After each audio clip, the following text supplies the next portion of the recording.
I'm going to call this meeting to order. Good morning. This is the workshop meeting of the Commonwealth Transportation Board. And the first item on our agenda this morning is to rise and say the Pledge of Allegiance, please. I pledge allegiance to the flag of the United States of America and to the republic for which stands one nation under God, indivisible, with liberty and justice for all.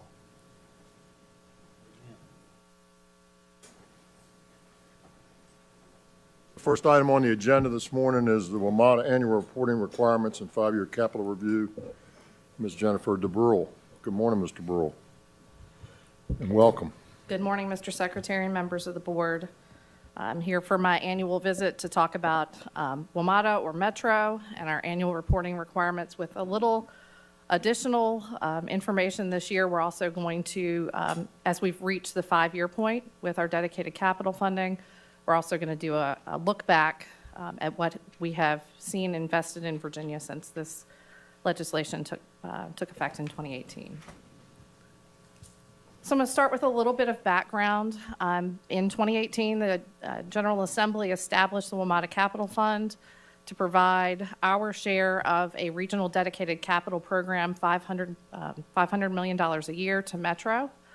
Along with it, there were a number of accountability and reform measures. The CTB's responsibility in all of this is if any of those reform measures are not fulfilled by Metro, then the board has the responsibility to withhold funding that is available to WMATA passed through NVTC from our Commonwealth Mass Transit Fund. The board originally adopted the policy and guidelines for how we were going to implement this back in 2018. We've reviewed them periodically since that time. Zach Trogdon presented the most recent set of revisions to that policy in the workshop last month. So we continue to look at how we're implementing this program. In terms of how it works mechanically between the department and WMATA, WMATA submits all of their documentation to demonstrate compliance by July 1st. They've done that on time every year. The Department of Rail and Public Transportation then analyzes that information. We coordinate with the Office of the Attorney General for legal sufficiency, and we come back to you today to present a recommendation to the board on those potential enforcement actions. So since we are kind of in the middle of a policy change, we've had some code changes, I just want to make sure everybody understands that the compliance review we're doing right now is for fiscal year 23. So that's based on the policy that this board adopted back in January of 2021 and the code that was in effect at that time. The next compliance determination, which I'll touch on later today, the one that you will see the fall of next year, will include the legislative changes from the General Assembly session earlier this year. So in terms of the reporting requirements, what do they have to give us by July 1st of each year? They have to certify their compliance with the law and with the CTB policy as it relates to board governance, the 3% cap on the annual growth in the total Virginia operating assistance subsidy that's required, their compliance with strategic plan requirements and capital improvement plan requirements. As I mentioned earlier, Metro provides those certifications either to the Secretary's office or to DRPT on June 30th.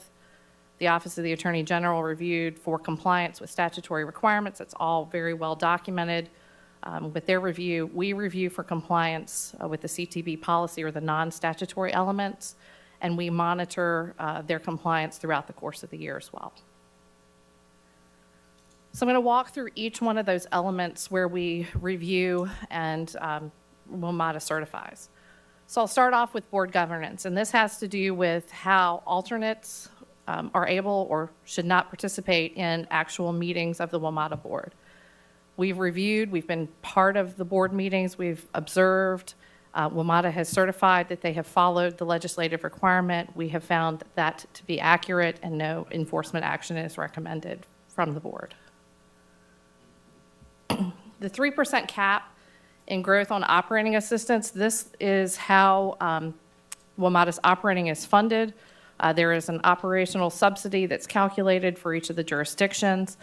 Both Virginia and Maryland have a statutory 3% cap on how that operating assistance subsidy grows over time. We review that. There are some legislative exclusions and some language in the CTB policy that we calculate and track in the establishment of a baseline year to year. Bottom line is WMATA has met the requirements of the statute and the board policy. They've stayed within that 3% cap, and no enforcement action is recommended by the board.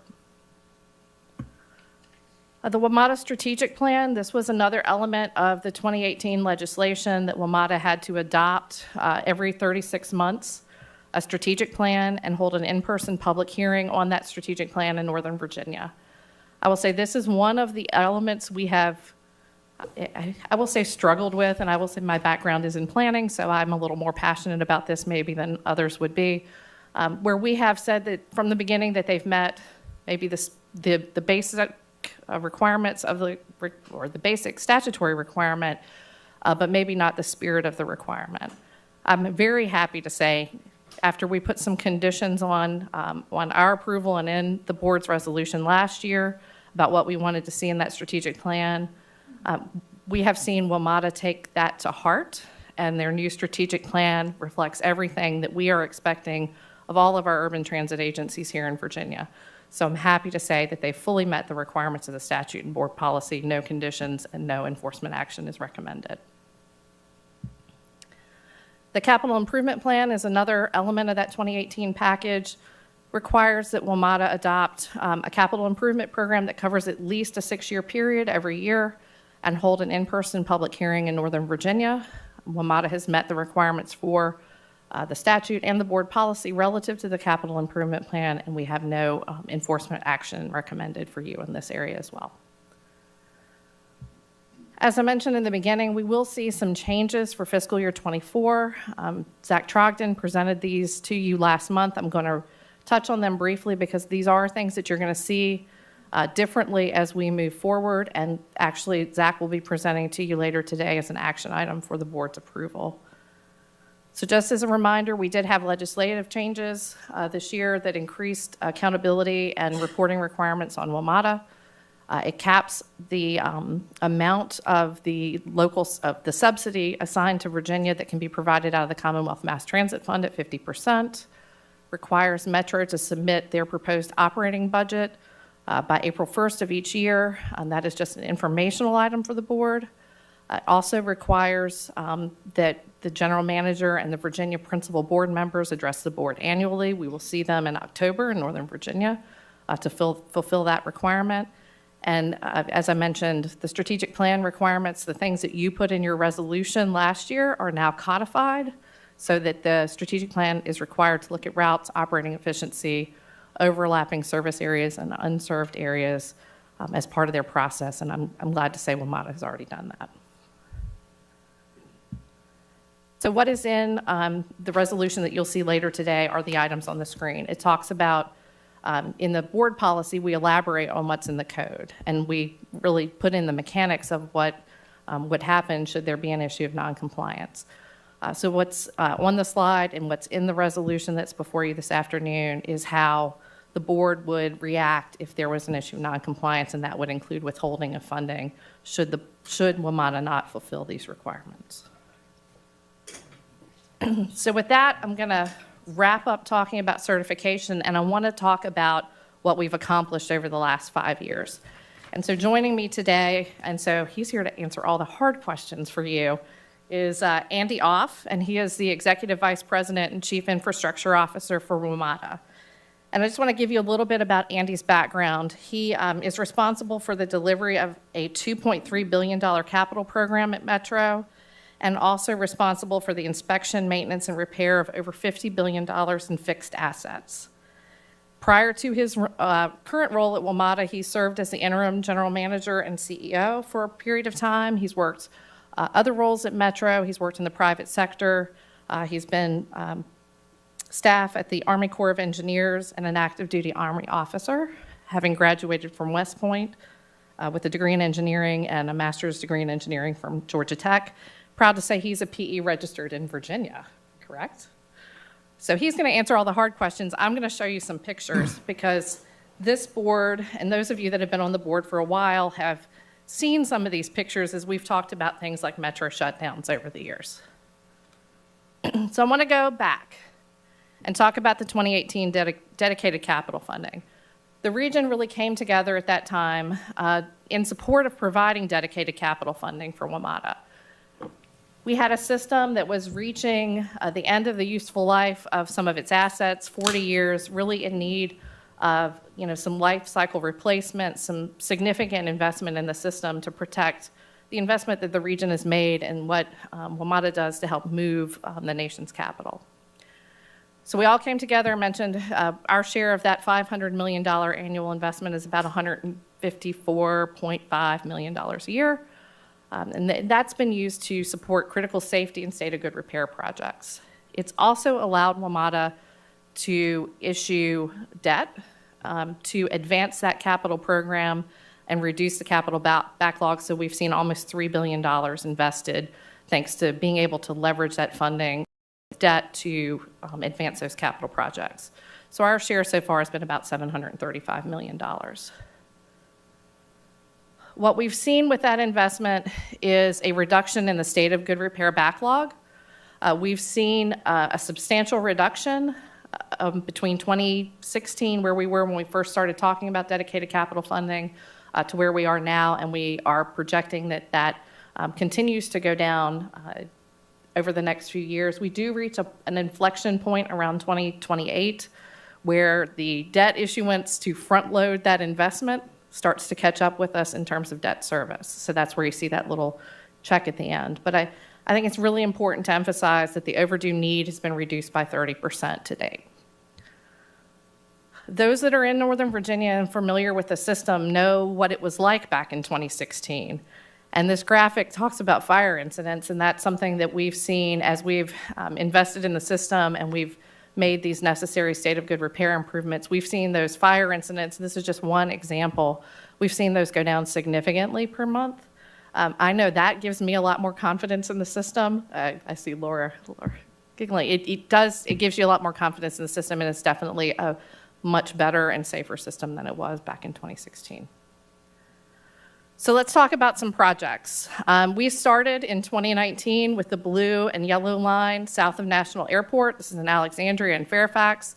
The picture on the left is the before picture. You'll see the platform, the state of the concrete, the state of the ballast around the tracks.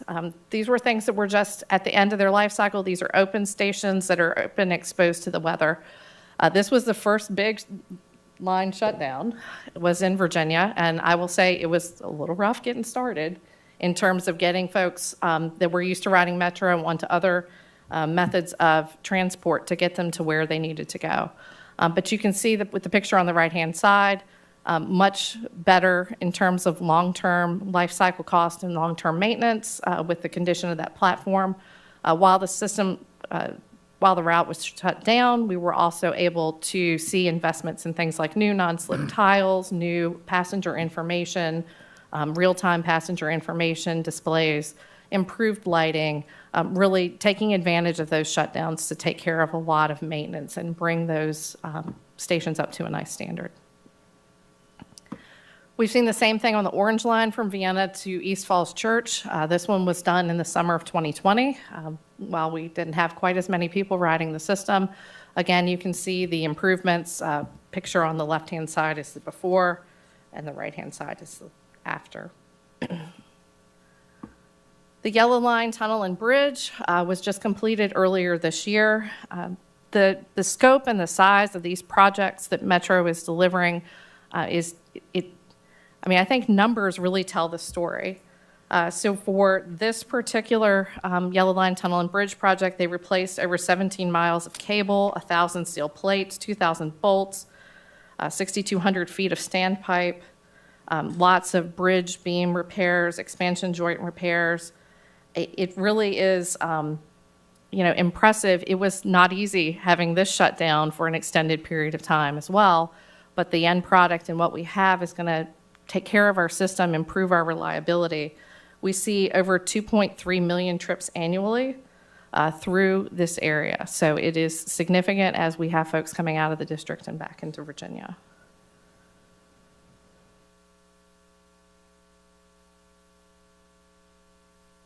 Not quite as exciting from a picture perspective, but very, very important is the ability to replace rail and fiber optic cabling on our rail line. So as this work has been done, they've completed the replacement of almost 200 rail ties, been able to go in and upgrade and replace 26 miles of rail,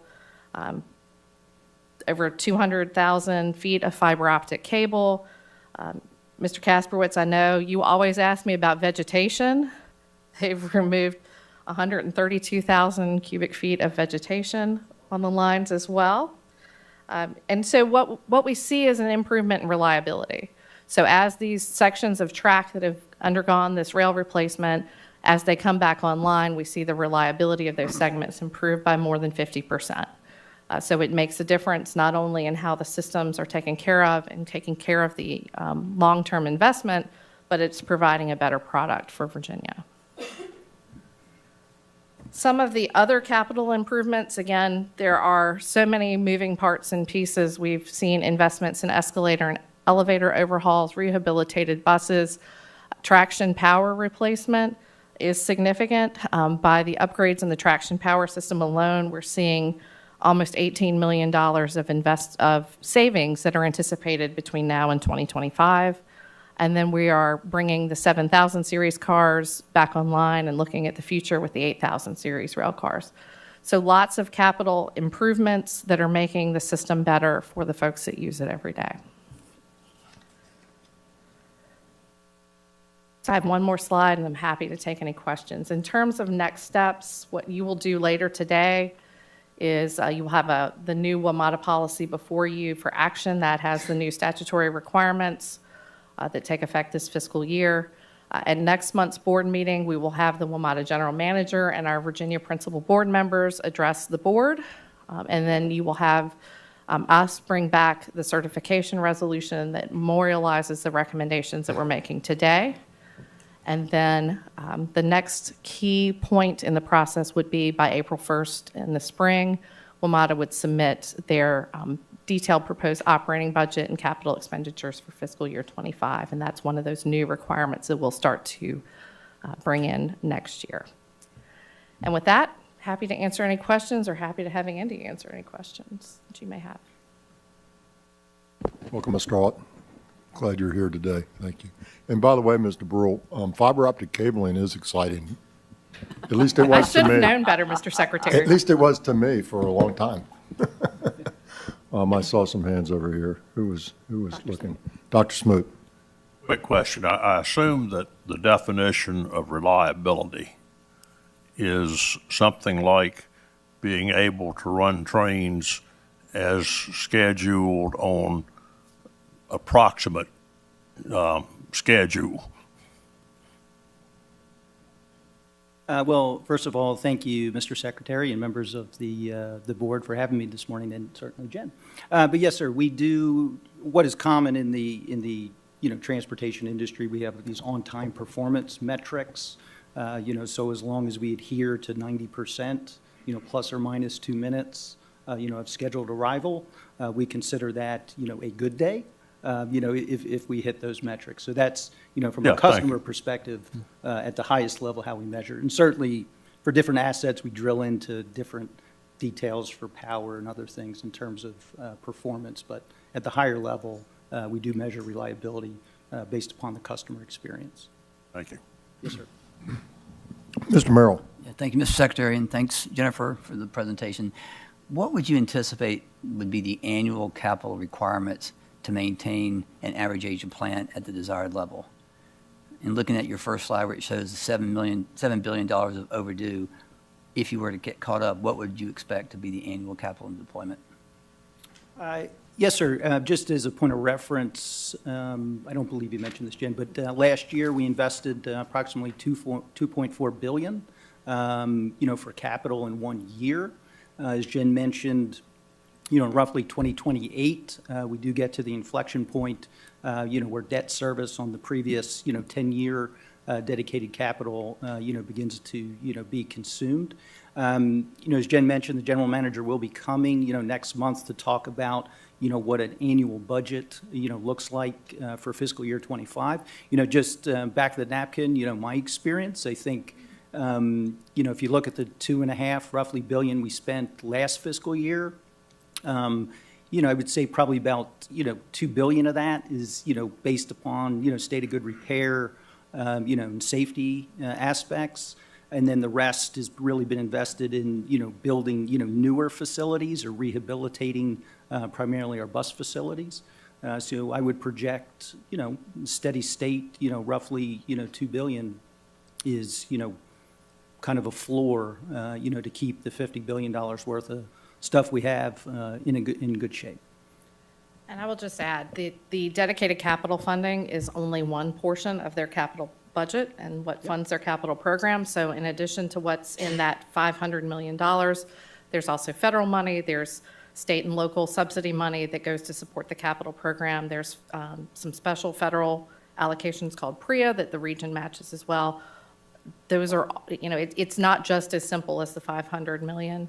That certainly helped with the state of good repair, but it is a rather significant capital program that is more than just that investment. Millers. What is the life cycle of one of your trains, for example? So it's a 6-year CIP, but is it 6 years that the train lasts? No, ma'am. As an example, most of our design criteria for trains has a 40-year life cycle, design life, for our vehicles. Our 2000 series trains, which are, still running today, were delivered in the mid-'80s. So we're getting there. Yeah, it makes me feel old too. Yeah, so those are a 40-year design life. And I will add, you'll hear this later today in another presentation, all of our transit agencies are required to do transit asset management plans that consider the life cycle of all their assets, whether they're rail agencies or bus agencies, so that we can, WMATA is different, but for all of the transit agencies in Virginia, we can look at their capital needs over a period of time and see where those, those long-term things like rail assets, where they fit in and what that looks like in a capital funding program. Yeah, I remember it for VRE doing that, getting those presentations when I was on the local board, but with MATA, Stafford didn't get those, so. OmniRide does it, Metro does it, they all do it. No, I remember those meetings. All right, anyone else? Thank you very much. Thank you for being here, Mr. Hoff. Appreciate it. Next item on the agenda is the Local Assistance Sustained Performance Program, Mr. Russ Dudley. Good morning, Russ. How are you? I'm doing all right. Great. I'm doing all right. Mr. Secretary, members of the board, I'm here to brief the board on a new initiative that we're calling our Locally Sustained Performance Program. Before I get into the details of the program, I want to make it clear what this initiative is all about and most notably what it is not about. This initiative is a programmatic approach at identifying which localities have the greatest adverse impact on our locally administered projects program, identifying those root causes of those issues, and collaboratively working with those localities to identify measures that need to be taken, both short-term and long-term, to get their locally administered project programs to the right place so that they can sustain excellent performance. And again, these are projects that are in our SYIP, so these are construction-type projects. Now, I have heard some concerns from localities, so I want to make sure that I make this clear. This initiative is not punitive in nature. In fact, I think it's exactly the opposite. It's solely intended to get our most active localities where they need to be so that we can deliver all our projects to the citizens of the Commonwealth in an effective manner. Where necessary, the department may elect to take some unilateral steps to drive improved performance, but that's certainly not the preferred approach. Let me get started here. All right, I think we all understand this. You've seen something like this numerous times, but this slide provides a reminder. The Local Administered Projects Program represents a significant portion of our 6-year improvement program. Typically, about a third of our projects, so the number of projects active in our program, are locally administered. At times, that percentage has been a lot more, but generally it's around a third. The value of the projects is relatively lower, but still represents a significant portion of the program. Now, as we dive into the details of the locally administered projects program, you'll find that while currently we have 125 localities administering their own SYIP projects, and that fluctuates, it gets up to 150 sometimes. The vast majority of the SYIP local projects are concentrated in less than 50 projects, or 50 localities. So we have 40% of our localities administering about 85 or more percent of our projects. And those localities manage about 90 or 95% of all the money in the locally administered projects program. So this fact will become very important a little bit later in the presentation as I explain the program in more detail. Paper, keep me on track. Our chief engineer provided this slide during our workshop in Fredericksburg. Historically, localities have not met VDOT's dashboard expectation. This slide illustrates the past 5 years of local project development dashboard results. Between FY19 and 20, we saw a minor uptick, but still underperforming numbers. Those numbers dropped significantly in FY21 and 22, and we suspect that was partially due to COVID. But also during those 2 years, the local program was also at 42% and Hey, 48%. Russ, Yes, I sir. think you're, are you still, I'm you're sorry. speaking to slide 4, and you I'm got the sorry. wrong slide up. You need to go back. Yeah, let me go back.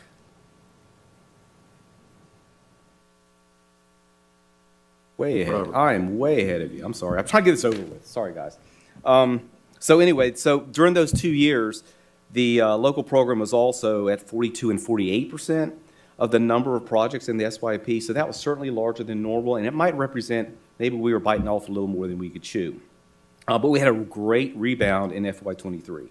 We'd like this rebound and the improvement to continue, and the locally sustained performance program is intended to assist with this continued improvement. So as I noted, while we have 1 year of acceptable project development on-time performance, we still have many of the more involved localities not performing satisfactorily. We know that localities often don't see our dashboard as an important measure of success, and we understand that perspective. VDOT also has many other needs in addition to dashboard metrics, such as expedient expenditure of funding and meeting federal obligation requirements. So we need to establish a set of more programmatic metrics which localities can understand, but also address VDOT's variety of needs. As I will show in the next few slides, we have spent the last 2 years engaging with our local partners, VDOT district, and executive staff to establish a separate set of metrics that address our needs, gets to the locality's concerns, and look at local performance in a more programmatic and fair way.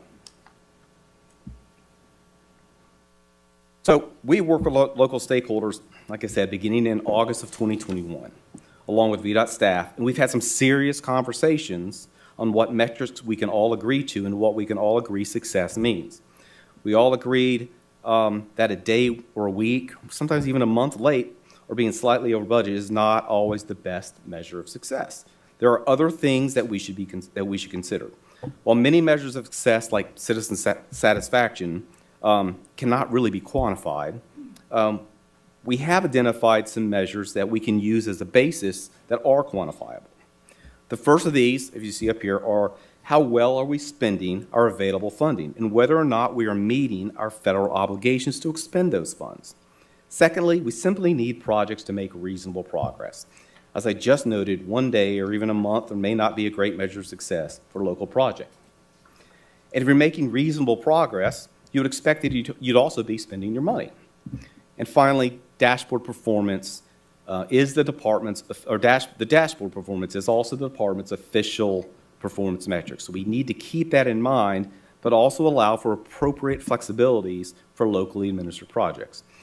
As one local representative told me, you've got to peel the onion to see what's inside before you make a judgment on a project's success. I don't know if onions are the best place to go, but onions. So specifically, we've established a framework of 3 primary metrics that all interconnect and collectively will be used to measure the programmatic success of a locality's program, rather than simply looking at one or two metrics. And here's what we've developed, again, collaboratively with feedback from local stakeholders and VDOT staff. Our first metric will be on-time performance, and it's a combination of 3 submetrics. First, we'll look at the last 2 years of a locality's projects on the dashboard to see if their 2-year average hits what we want them to hit, 70%. This metric looks at past performance. Secondly, we'll look at their current projects to assess if they are staying on time with their current project milestones. This metric looks at current performance. So if you've been doing poorly for the previous 2 years, but you're catching up and doing better, we'll see that in this metric. To better understand what I mean when I say current project status, the graphic in the upper right-hand slide kind of helps out. Each row represents a milestone or activity, we call them activities, that we track, and the numbers in red, green, or yellow show us how many projects you have in that milestone or activity that are on time, on late, or headed toward late status. We'd like to see more than 70% of a locality's projects meeting their current milestone dates. And finally, for on-time performance, we look at projects that should have been advertised in a previous year. We don't want to lose sight of those projects that should have been advertised but are still being worked on. Dashboard doesn't capture those projects. Once you turn red in a fiscal year for a project, it's gone. We don't look at it the next year, but it was red, and if it's not completed, it's still using up resources and getting worked on. We want that percentage of projects in the portfolio that should have been advertised in previous years to be less than 25% of the locality's total portfolio. Really, we'd like the number to be 0, but we thought this was a good compromise and a way to start. So falling between our targets of 2 or 3 of these metrics would result in us identifying them as deficient for on time. I'll get into what we call deficient and the general criteria here in a few minutes. Our second metric is what we are referring to as reasonable progress, meaning that if we were to provide some grace period for a locality's schedule for projects, and for our purposes, we chose 90 days, would those projects be meeting their authorization dates? And those authorizations are PE, right-of-way, advertisement, and award. And we chose that because, again, reasonable progress is all we need. We don't need on the day to do our job. We just need reasonable progress. So, and again, we got a lot of feedback that the $1 is just not reasonable. But VDOT does need to plan for our spending and our obligations, so some level of precision is very important. And finally, expenditures of funding provided to us by both the federal government and the state is extremely important. Every day those allocations are not expended just increases the cost of projects. And we have deadlines for expenditures of federal funds that provide us little flexibility. So looking at the amount of outstanding funding that is available for localities to spend on their projects is an important indicator of project progress. Projects that are progressing well should have fewer outstanding allocations or funding. Projects that are not moving along will have more allocations just waiting to be expended. So we keep we do keep track of unexpended available allocations for localities, and we expect those allocations to stay within reasonable ranges. All of these metrics should work together. A project that is meeting current milestones and making reasonable projects should be spending their money. It just makes sense. If you're spending your money, but you're not making reasonable progress and you're not meeting your milestones, we might have a problem that we need to look at. So that's the point of these metrics here. So before beginning this SYIP, we took a look at these metrics and using the general criteria that would identify if a locality is deficient for this program. Those are on the screen right there. And only applying them to those 49 localities that administer 5 or more projects. So that's important here for those localities that administer 85% of all the local projects. Let's not waste time with the small ones. Let's look at the big ones that have the biggest impact. We found that we would have 15 localities not meeting our sustained performance metrics. Those 15 represent 30% of the 49, and I'm getting into a lot of numbers there, or 42% of the total number of projects within that group of 49, and about $1.4 billion. Over the past year, we have already started informally looking at our localities based on this set of metrics.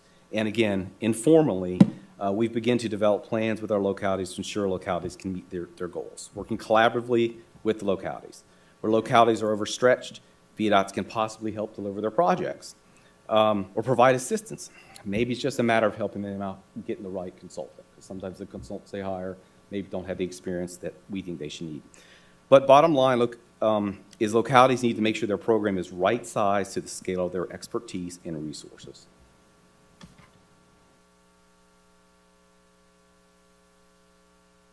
Our plan is to rerun this analysis next month and work collaboratively with what we're going to call our high-impact localities that do not meet our sustained performance standards and get them to a point where they can begin to improve performance and sustain that performance in the long run.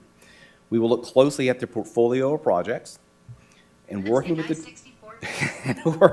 the districts and the localities develop what we're going to call improvement plans to get them back on track.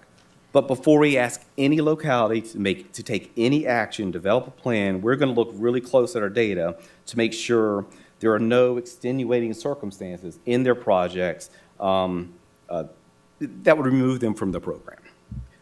So once we identify the localities that need improvement, we're going to develop the improvement plans. Hopefully we can identify some patterns, because some localities have some issues with certain things, like right-of-way, and then we can really know where to start and where we can help them. Any agreed-upon actions will be approved in my office and in the Chief of Policy office and could involve a number of different actions, including having VDOT take over the projects if they need that help. We could cancel the projects if they're not getting to those projects.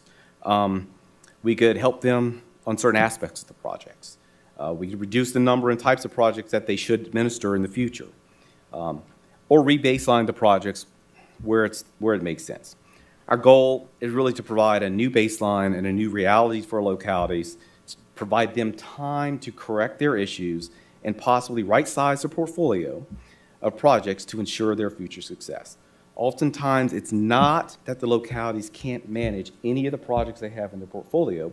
It's just that they've got too many projects in their portfolio at one time, and they end up with projects queued up, and they can't get moving because they're working on other projects. So we're not going to do this in a vacuum, of course. We plan to develop a public-facing report card, put on the web. It might look something like this, very high level. We provide this with the board members as well as the general public. We recognize that we would need to provide a more detailed report for our localities that are impacted. This doesn't give you projects. It doesn't give you specifics or things like that. So we realize we need to do that, and this is what that may look like. This is the more detailed report card.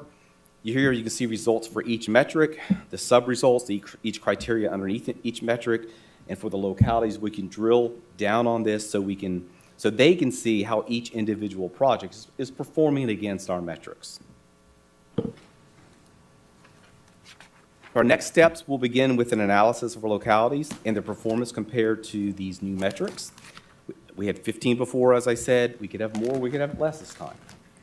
We do plan on bringing a proposed policy to the board on this program before the end of this year.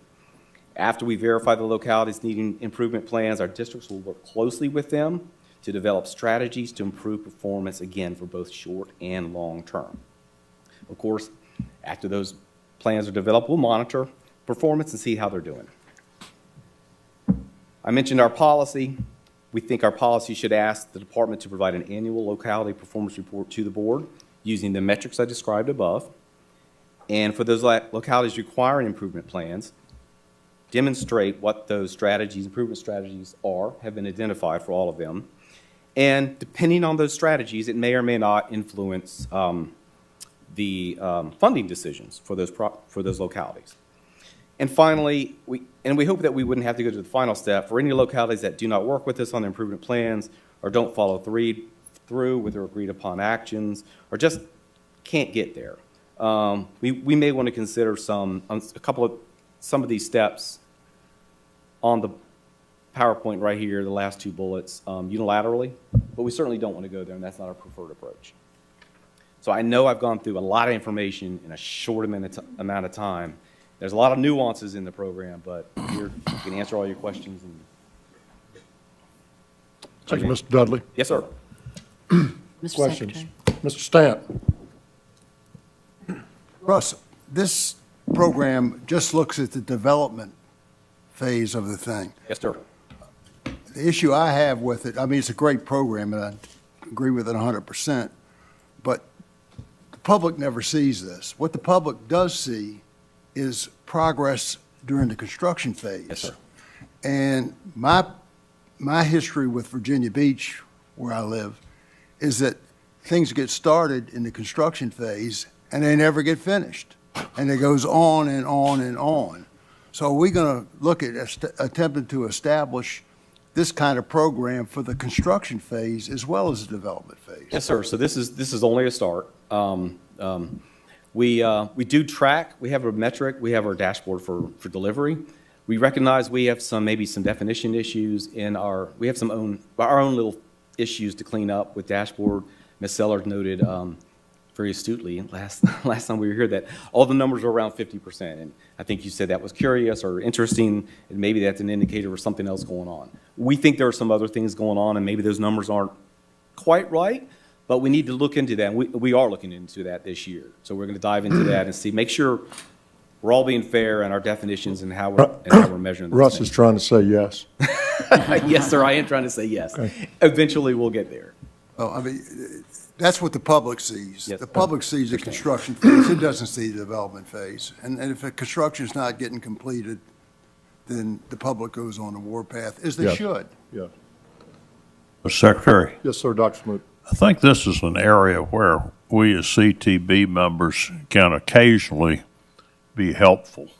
I had a situation where a locality was not covering itself nor the Commonwealth in glory with its administration of these projects. So the district engineer and I met with the mayor and member of council, and it was a cordial meeting, but I did suggest that my support of future projects would be somewhat dependent on on-time completion of existing projects. And what that really turned out to do was to get help, staffing, within this area of the locality where it had not been adequately staffed. And everyone turned out to be appreciative of that. So it had a happy outcome, and I think each of us around the table here occasionally can do something like that will be helpful. Mr. Ms. Secretary. Hines. I want to say thank you, Russ, and thank you, Mr. Secretary. This is an area where I have heard I'm in my 8th year now.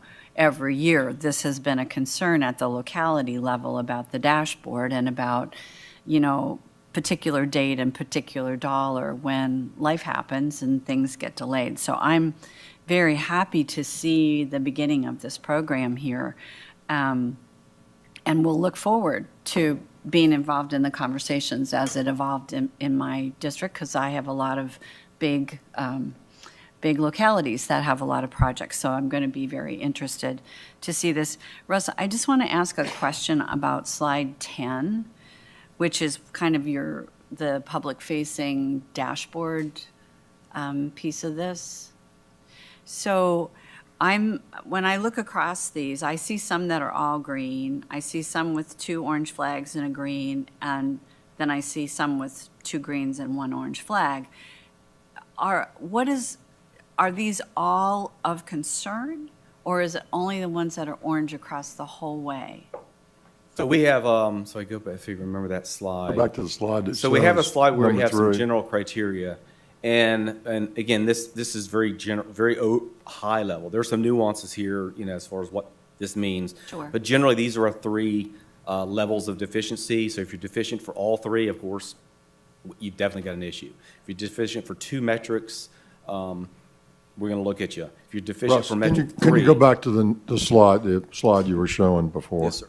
I think There you what go. would make sense to me, and I think this is what Ms. Hines is getting at, if I'm not incorrect, Ms. Hines. Why wouldn't we put on this dashboard the general criteria outcome of these, and they're either deficient or they're not. So we apply the criteria, we show the detail, but then you're either deficient because you didn't meet criteria 3, or you were 1, 2, or 3, whatever it was, and give a column that says deficient or not. Yes, sir. And then you see the detail, because they don't know how to, how do you interpret this, right? Yes, sir. We've talked about having some Does that- pop-ups does that kind of that explain sort of this. get to what you're getting at, Mary? I think people would like to know. You're right, I mean, right. What does that mean? clearly, What does it when mean? it's all orange, you know there's a problem, but these in-between ones, you just don't necessarily that makes a lot of sense. intuitively know. Yes, sir. So Russ, go to the next slide. So that would be the detail that goes to the locality, so they can see the details. I think what we could do in the general, because this is too confusing for the general public. Just drop another But- column in. But I think another column, and then we've talked about hover buttons that kind of define each thing. So you hover above it, and then it kind of says, okay, this is what this means. What does on-time performance mean? Well, you got these 3 metrics, 2 out of 3 are bad. I agree that the next slide is very useful for the localities, without a question. I think that really provides a lot of detail, but if what people are going to, the concern in my district has been what people are seeing on the dashboard, which was showing some, bright red everywhere. And so I think this is a good interim step that says not everything's perfect, or everything, or you got a real problem here, and how many projects is that a real problem? So I think this, dropping something down that says, acceptable, or, a plan in process, or something like that, so people know what's going on. Work in progress. We're Yeah, still right. trying to We'll drop get a this column in. cleaned up, right? Yeah, thank you. We'll drop a column in. Yeah, absolutely. Anything else? Anybody else? Yes, Yes, ma'am. Ms. Sellers. When I see I was that. nice to you, so be nice to me. I know. No, I greatly appreciate that you're working with the localities. Sometimes they don't, sometimes they take exception to what VDOT has to say with the things they're doing. But when I look at this fiscal management, and it says good fiscal management, or if there's habitual problems in fiscal management from a locality, are we going to weigh that a little differently? I mean, to see that is something that, why do we have a locality not providing good fiscal management? And I don't know if that's something we can do, but If you look at our third criteria, fiscal management is all by itself. If you're failing for fiscal management, that's all it takes for us to take a closer look at you and see if we can't get. we do weigh it a little bit differently. It's weighed all by itself. No, I mean, look at the general criteria. So what we're going to do is we're going to drop another column on the chart that he saw. And if you're deficient for all 3 metrics, you're deficient in that column. If you're deficient for 2 metrics, you're deficient. And if you're deficient on just metric 3, you're deficient. And we're going to show that, right? Highly. And so if you're good on the first 2, but you're bad on fiscal management, you're deficient. All right? Okay, I did not understand that, And- but thank you. And of course, that's absent any extenuating circumstances. If things happen, we got you. We'll take a look, and we're not. Well, there's an absolute emphasis on fiscal management, and you're either doing it right or you're not, and if you're not, you're deficient. And so to summarize, looking at this table, the only 2 projects that are okay are the top 2. Everything else is not meeting expectations. Deficient. If you're on 3. Yeah. And we'll take a close look. And to we make- should just be clear Yes, and yes, show- sir. tell them what the rules are, do the hover thing, but show the column, and Yes, sir. then that will do what we needed to do, I think. I'm excited about Anyone it. I else? think it's. Anybody else? Jeff? Yes, Mr. Sant. These projects are across the board, so you treat a sidewalk just like you would treat a major intersection. I mean, that's the way this works. Yes, sir. So, I except- mean, you have a $100,000 sidewalk or a $10 million intersection, they're treated exactly the same. Well, in terms of whether they're As deficient or I not. understand, yeah. How much attention you pay to it may be a whole different matter, but it's, Just so I'm clear. yeah, though. absolutely. The deficiency has nothing to do with the And size. on the time frame, if you're one day late on anything, you're deficient in that segment. Again, One we're going day. to look at the whole portfolio of projects. So, and we want you to be on time, like for the previous 2 years, and that's where you get, metrics within metrics. So for on time, you got three metrics, three sub-metrics. So dashboard, which is our dashboard, your day late now, day late, you're red. But then we're also looking at current. So if you're doing well now, but you did bad before, okay, now you got another one to look at. If you're not carrying over projects that should have been advertised 1, 2, 3 years before, and you're good on that one too, guess what? Just because your old dashboard was bad, you're good on time because you've showed improvement and you're not carrying over projects. I think the answer is no, Freddie, and we wanted it to be no. As I said here before, I've said in other meetings, 1 day late's a lot different than 1,000 days late, and $100 million over budget is a lot different than $1 over budget. And so we wanted to get exactly to what you're getting at. And there was a lot of feedback on this, and we went back and forth and around, and then I think we came to a really good spot.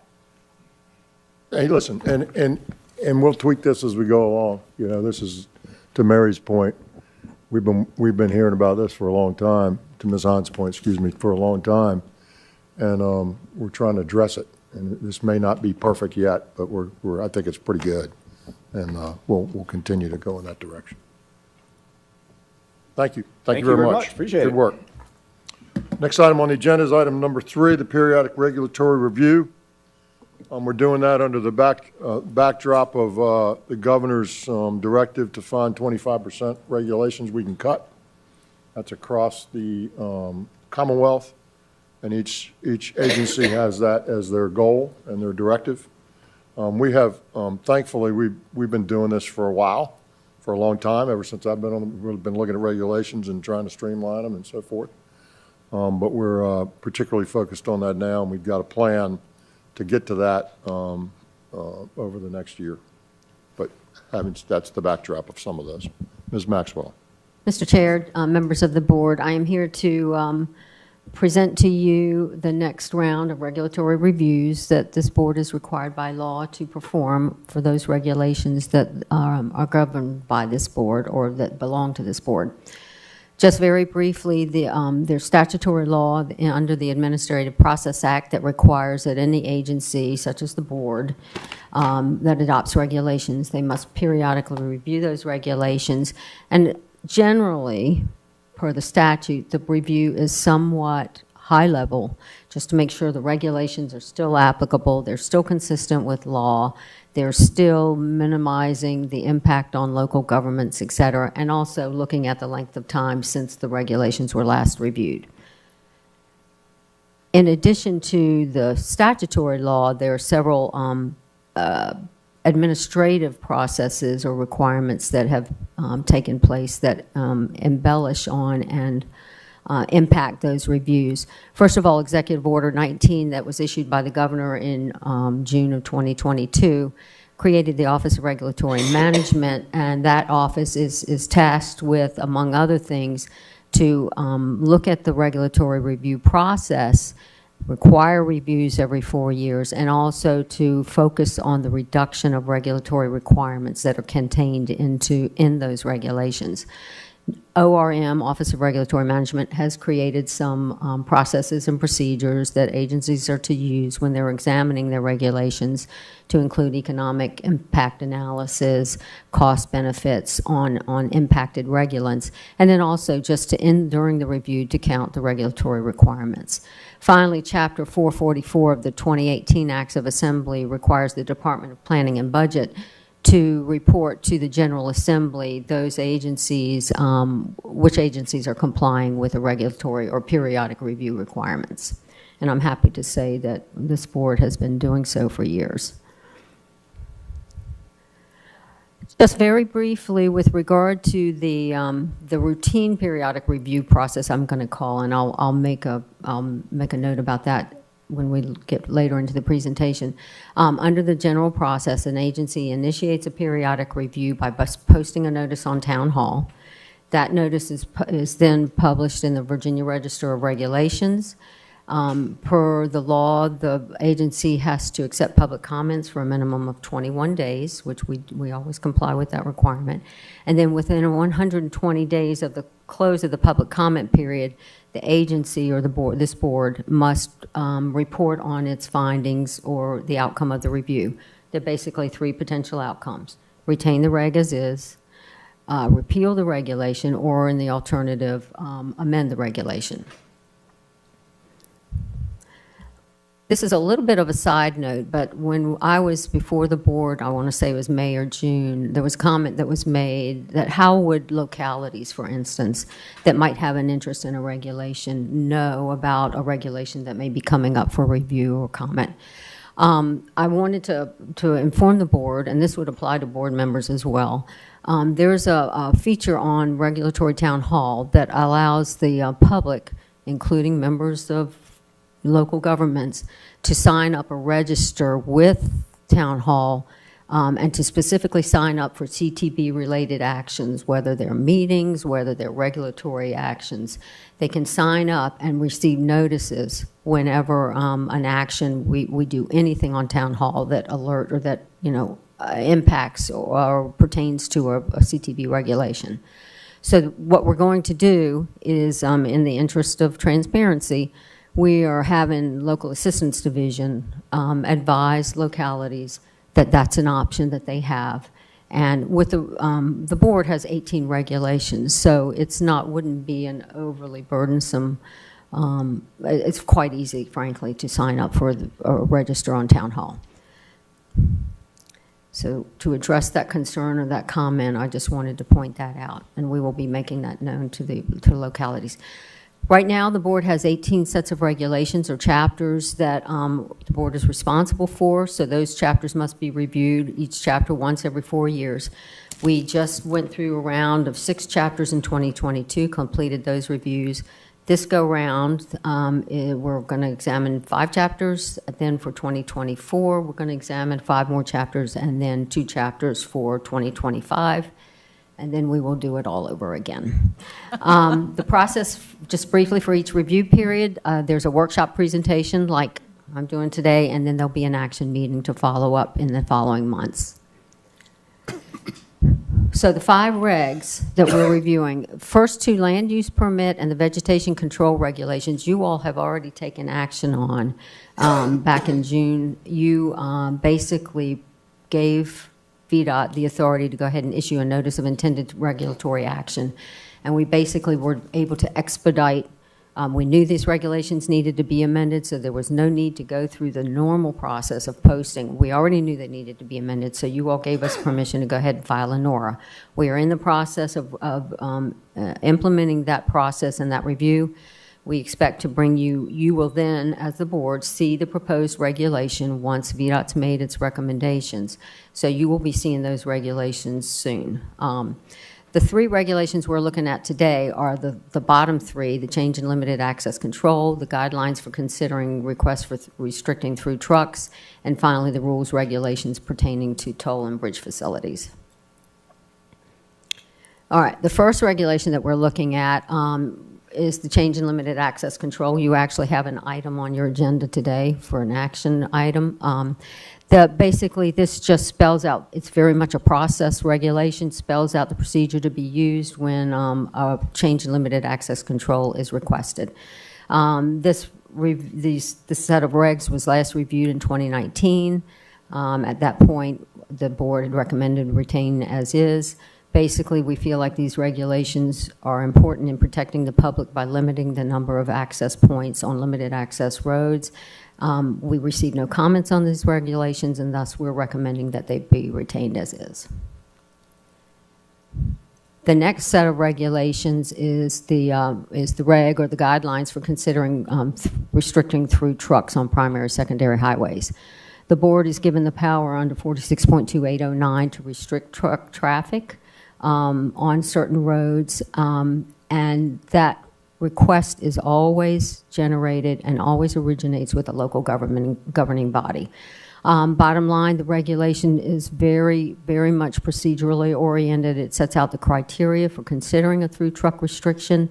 It sets out the requirements indicating what a locality must go through in the form of a public hearing, et cetera, before it makes the request of the board.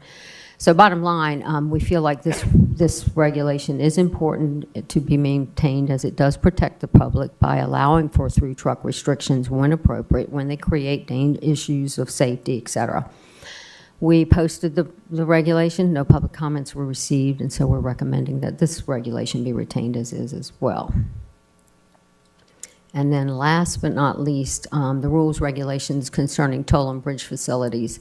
There are various provisions in the code that provide the CTB with authority to set toll rates.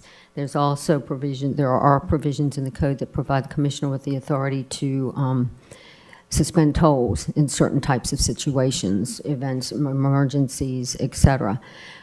These particular regulations only apply to VDOT facilities, VDOT-owned facilities, VDOT-operated facilities, and even then, non-P3 facilities. So that really narrows the number of facilities that these pertain to. Namely, it's the Powhite Parkway, part of the Powhite Parkway, Coleman Bridge, and then the two hot lanes that VDOT operates.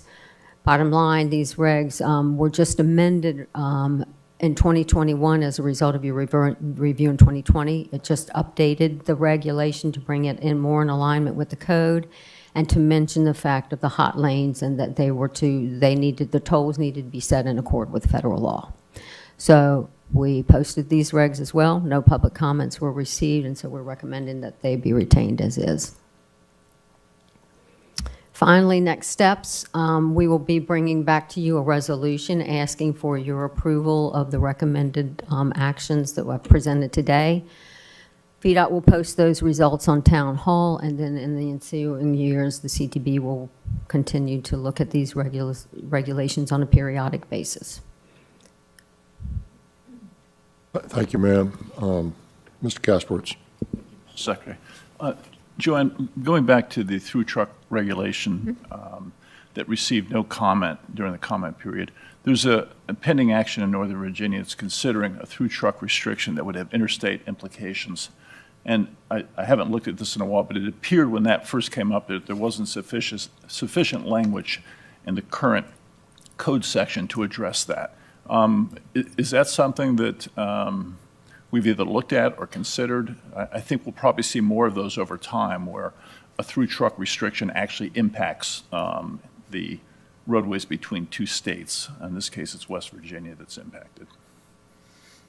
I'm not sure that the law necessarily addresses that. I mean, what the law addresses, the primary focus of the law and the regulations is that the through truck restriction does, it has to be brought on because of safety issues.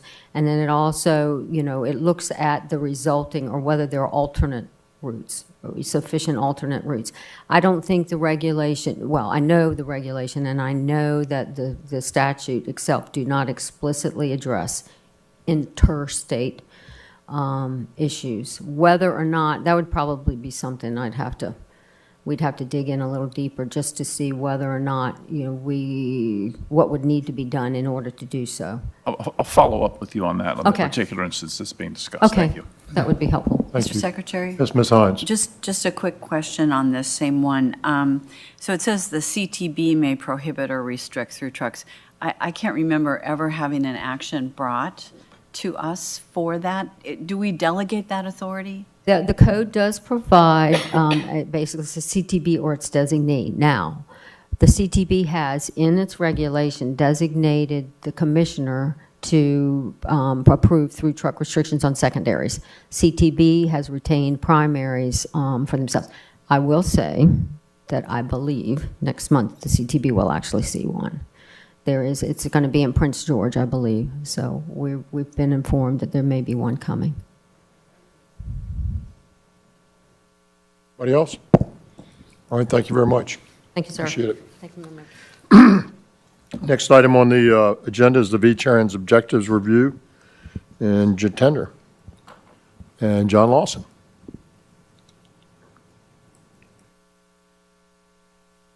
Mr. Ramchandani.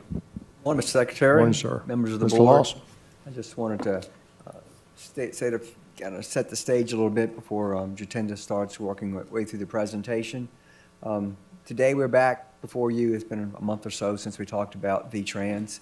We want to come back to you today and kind of bring you back up to speed as to what we have been doing. As you know, we started in February looking at the V-Trans goals and vision, missions, and I can't even talk to this morning. the vision, goals, and objectives, and the guiding principles. We have talked through a number of those. We brought to you a recommended revision to our mission. We last brought to you the new goals that we're looking to advance.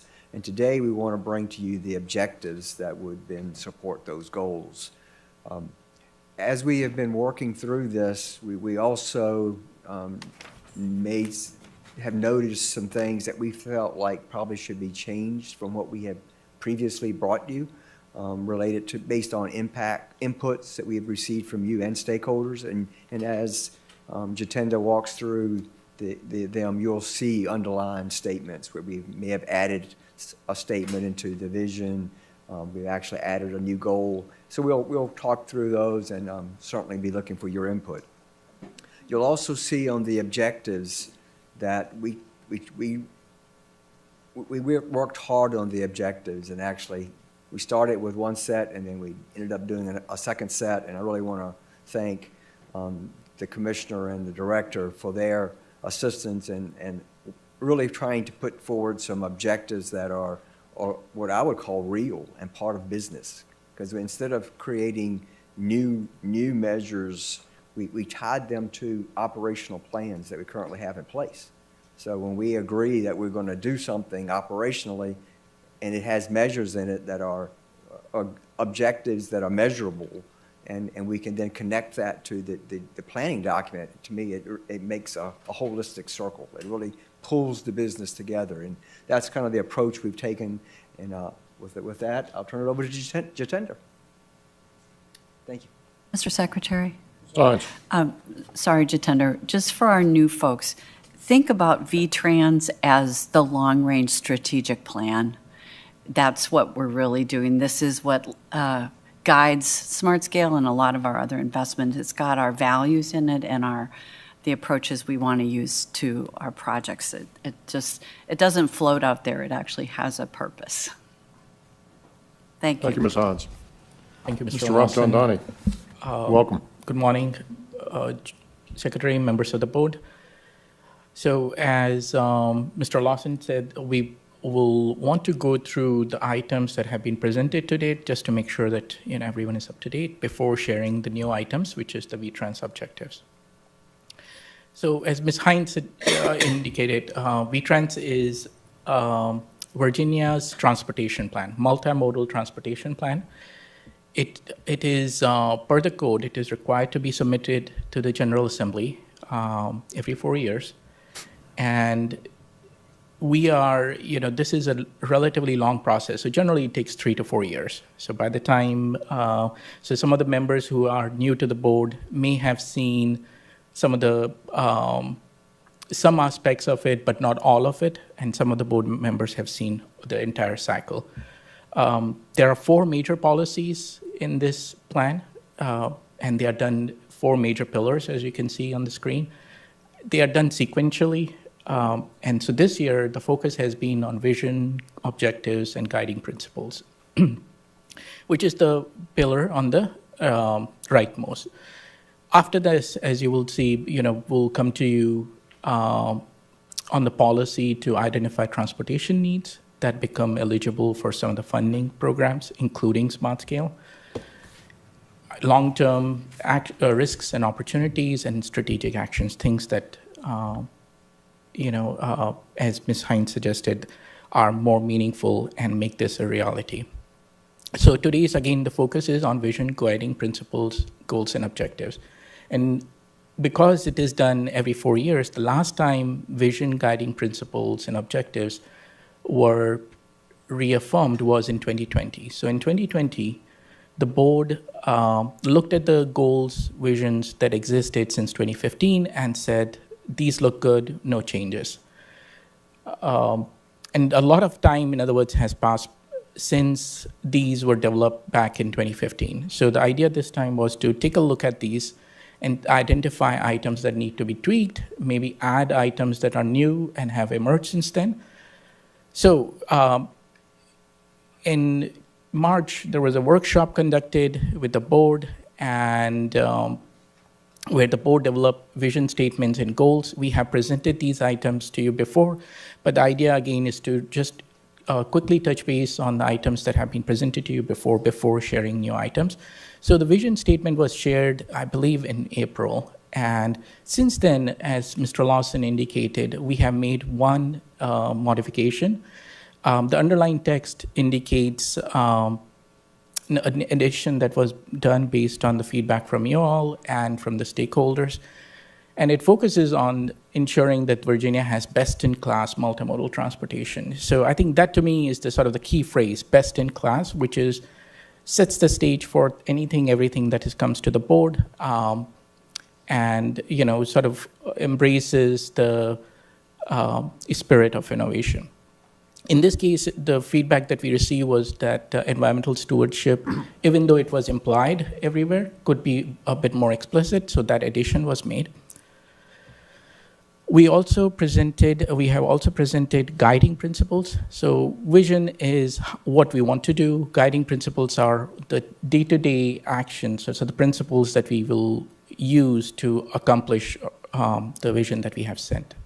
So in this case also, there are two additions, substantive modifications that have been made.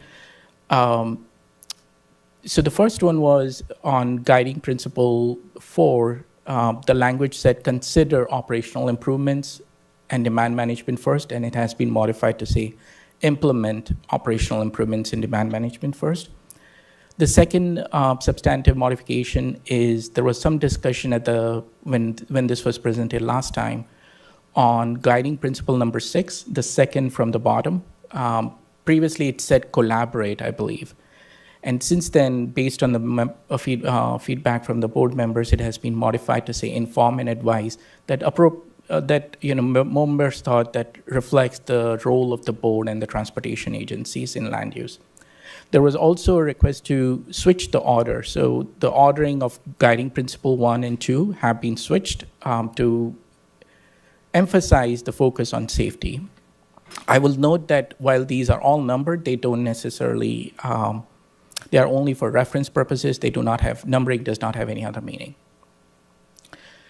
We have also presented goals that were developed. So the first 4 goals have been presented to you all before, and since then there has been an addition based on the changes that were made in the vision statement as well. So here a goal related to environmental stewardship has been added, goal E. So these are the items that have been presented to the board and modifications that have been made. And now what I will do is go over these 5 goals and share some of the objectives that VDOT and DRPT and the Secretary's Office have worked on for the past several months. So I will start with goal A, which focuses on transportation system safety. So it says reduce fatalities and serious injuries, and the addition that was made to make transportation networks safer for traveling public. And the objectives under those goals focus on goal A1, objective A1 focuses on number and rate of motorized fatalities and serious injuries. A2 focuses on the non-motorized fatalities and serious injuries, and A3 focuses on those fatalities and serious injuries that occur on public transportation systems. I will note that A1 and A2 have existed since 2015, and A3, I believe, as well, while a bit more specificity has been added to all these 3.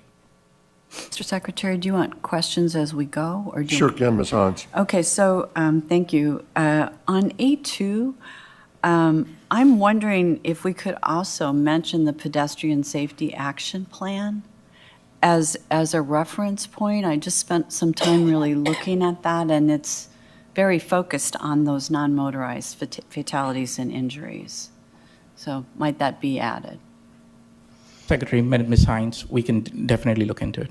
It probably makes some sense. Thank you. We'll take a look. Yeah. Yes, sir. Curious, one Mr. Lawson. prior slide, when we're going to inform and advise localities on matters of land use, how do we actually going to affect land use decisions locally, or What are you looking at? mixed with Six. Two slides back. No, right there. He Yeah, saw it. I was on 8, so I said 2 slides back, yeah. Secretary, Mr. Lawson, the intent here was to reflect some of the practices that have already been done. So for example, VDOT has an arterial management program that works with, collaborates with localities on ensuring that access provisions on certain roadways ensure mobility and accessibility. You know, there is a trade-off.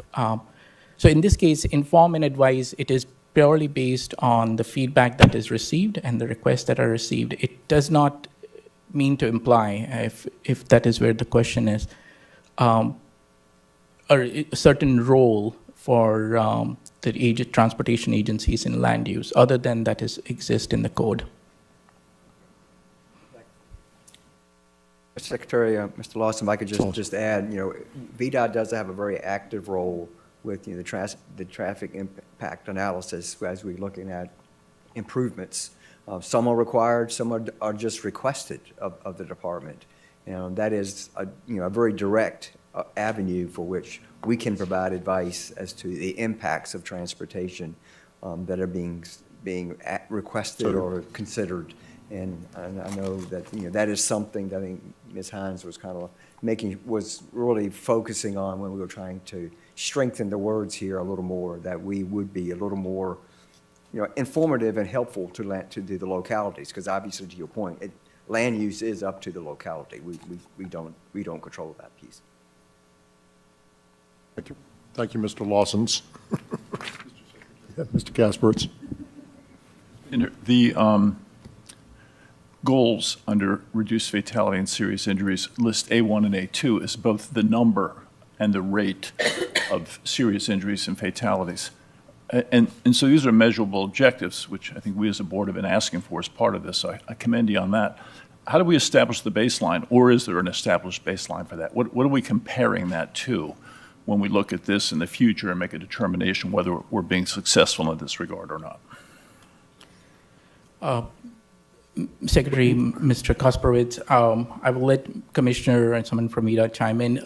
From what I understand, VDOT Highway Safety Plan does have specific measures. It does. It has specific measures in the plan, and we baseline off the year before. Right.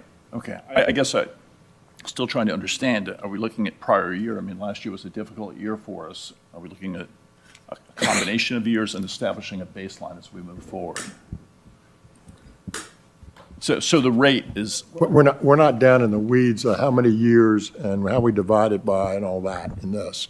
We're just trying to get to the objective is to look at those motorized and non-motorized A1, A2 and reduce those numbers. Right now in Virginia, we're about 1,000 people total is the number that are fatalities, actually. 1,000 is fatalities. I guess I'm still not certain how this becomes a useful tool for this board in the future to address these safety concerns if we don't have a baseline that we're comparing the performance. We have a baseline every year, Mr. Casper. I'm just trying to tell you, we calculate it every year.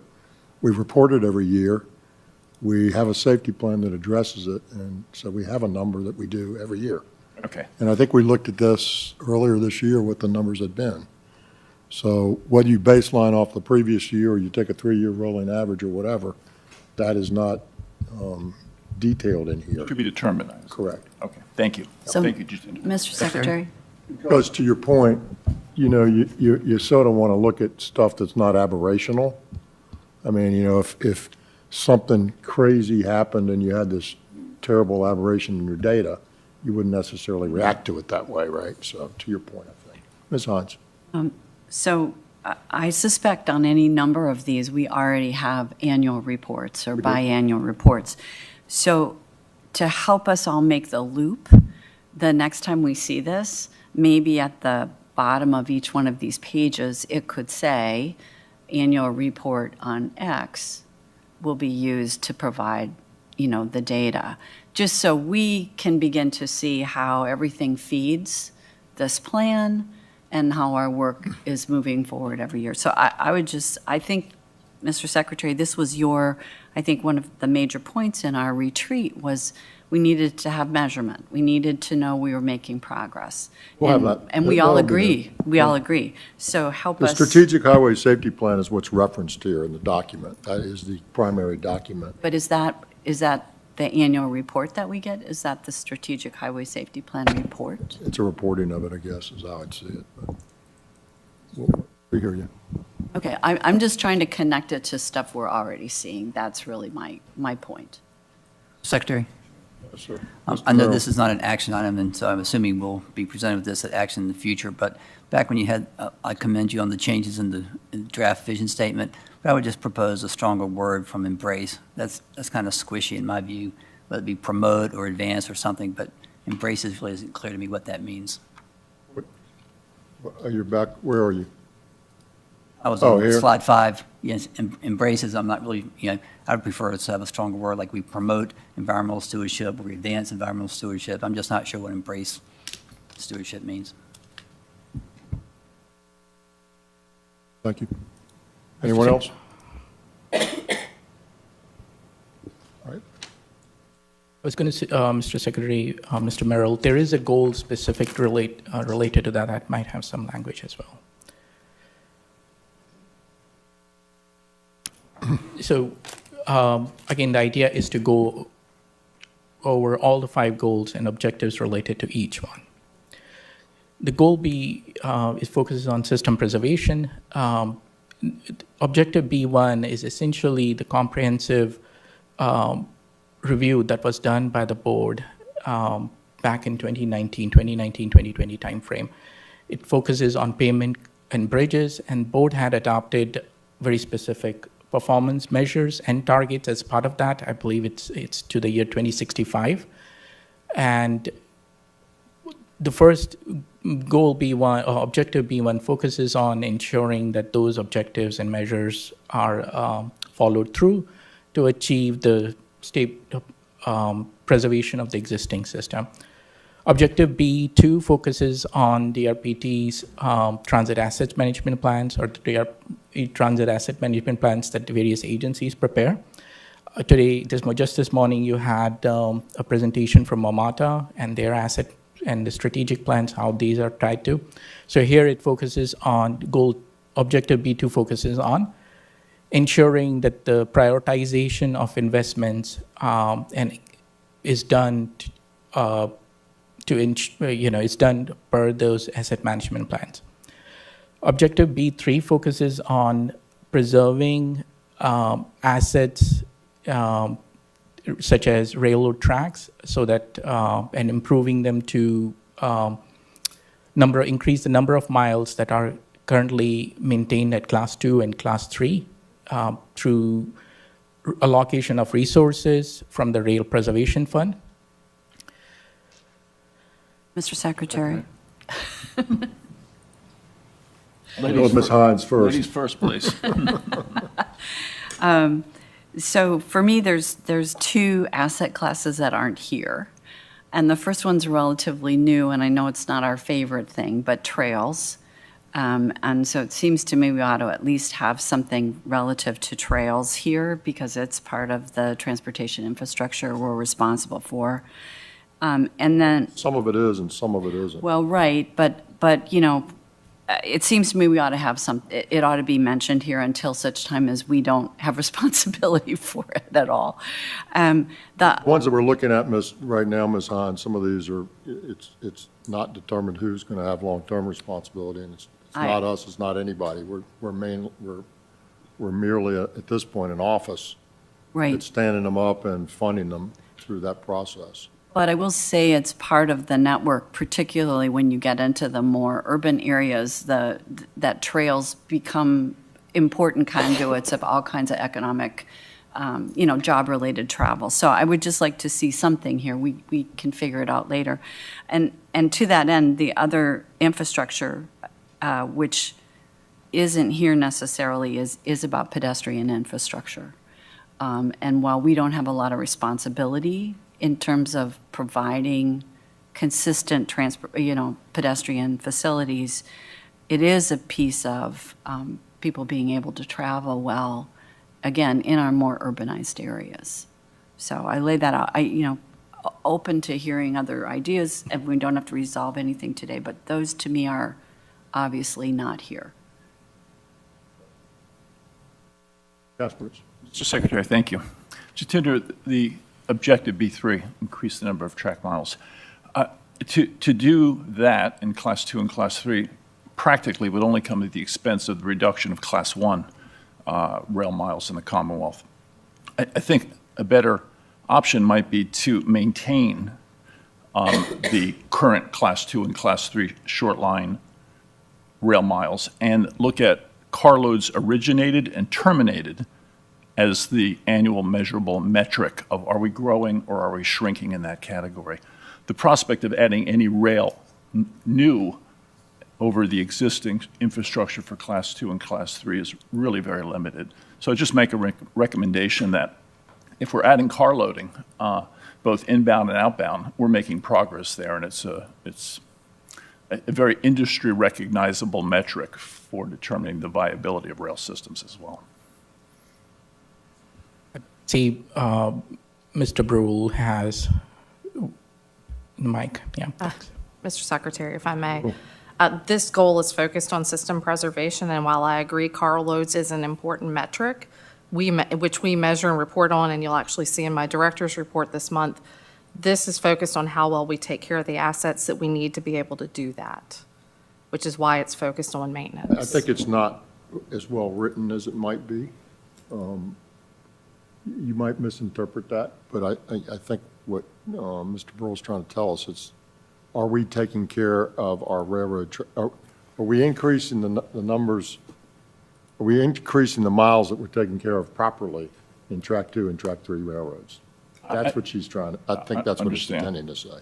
No, I just think perhaps an additional metric that would be beneficial would be to understand, are we taking trucks off the road through more carloads originated and terminated on those Class 2 and Class 3? I think you'll see that later in the presentation. I think you will see that later in the presentation. Oh, okay, good. This is about system preservation and the maintenance of that. Keep going, please. Thanks, Ken. Keep going. Goal C, so there are 5 goals at this point, and we are on the third, Goal C, which focuses on congestion, travel time reliability. Again, I would like to emphasize that we have numbered them A, B, C, D, E, and E. That is just for the purpose of reference. It does not imply, it does not have any other meaning. Goal 3 focuses on improving travel time reliability and minimizing congestion by providing multiple modes and routes. So it does not necessarily, congestion is not seen in the context of roads only. It focuses on how other modes of transportation can be used to minimize congestion bottlenecks and improve travel time reliability. So there are 4 objectives on the slide for your consideration. Objective C1 focuses on the amount of time that one spends in congested conditions. Again, thinking in terms of a user experience. So it is not necessarily the congested miles. It is not in terms of it is not in terms of who's there. It is in terms of the amount of time a user spends in congested conditions. Objective C2 focuses on improving travel time reliability and person throughput. And person throughput, the term person throughput is important because it differentiates it from prioritizing vehicles to prioritizing movement of people.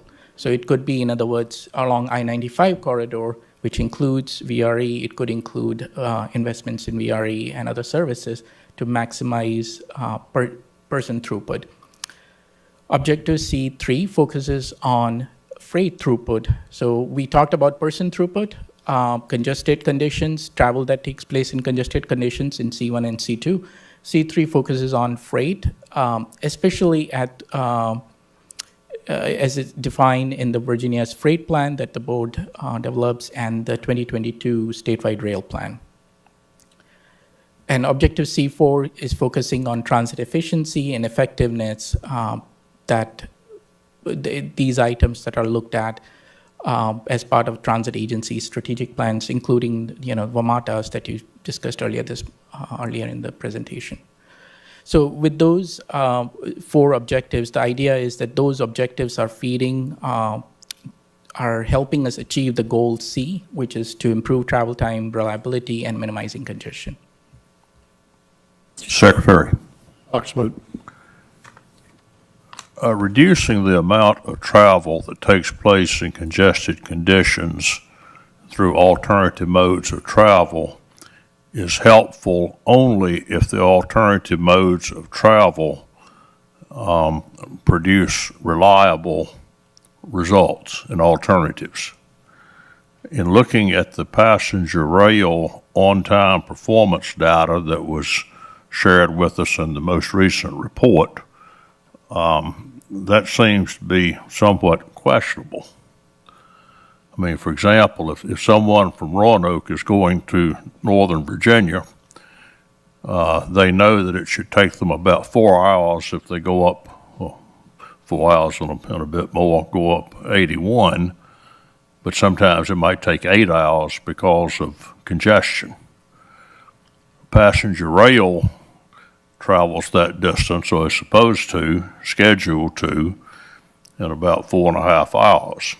But in looking at the on-time performance data, which is about 50%, the reliability of the alternative may not be better than the primary way that is afforded. So I think we need to be very careful when we look at alternative modes of travel that we are sure that they are indeed contributing to reducing congestion and reliable performance. Mr. Secretary. Hans? So it is possible to have congested conditions in transit as well as on roadways. When I read this, it's not clear to me that we're looking at congestion in both of those conditions, or in both of those modes. So I would just like to make sure that when we measure congestion, we're not looking only at roadway congestion, but we are also, in the places where it makes sense, turning our eye to congestion on transit, because the solution for congestion on transit may in fact be to add more transit, to build a new, improve sidewalks, any number of other things. So I just want to flag that. I think, Ms. Hines, the intent is for it to be all-encompassing as it talks about multiple modes and routes. As a response, right? But I guess, Mr. Secretary, I've never seen any compilation of congestion on transit in anything that I've seen on this board. So I just want to put that measure. Talking about like congestion in buses? I'm talking about, the buses, for an hour every day, people are standing on every bus. Or on WMATA before COVID, we were standing, it was taking longer to unload and offload at stations. So we don't. I don't know if that's congestion or not. It's congestion of people. Absolutely. And have that discussion. That's I an don't think that's congestion. Mr. Secretary, I just wanted to point out, in C1, we specifically say the amount of travel. So, we don't say what mode of travel, it's just travel. And then we want to fix that by potentially alternative modes. So it could be from road to transit to road, which is ever is necessary. It can go both ways. And as I said, the intention is for it to cover. Yeah.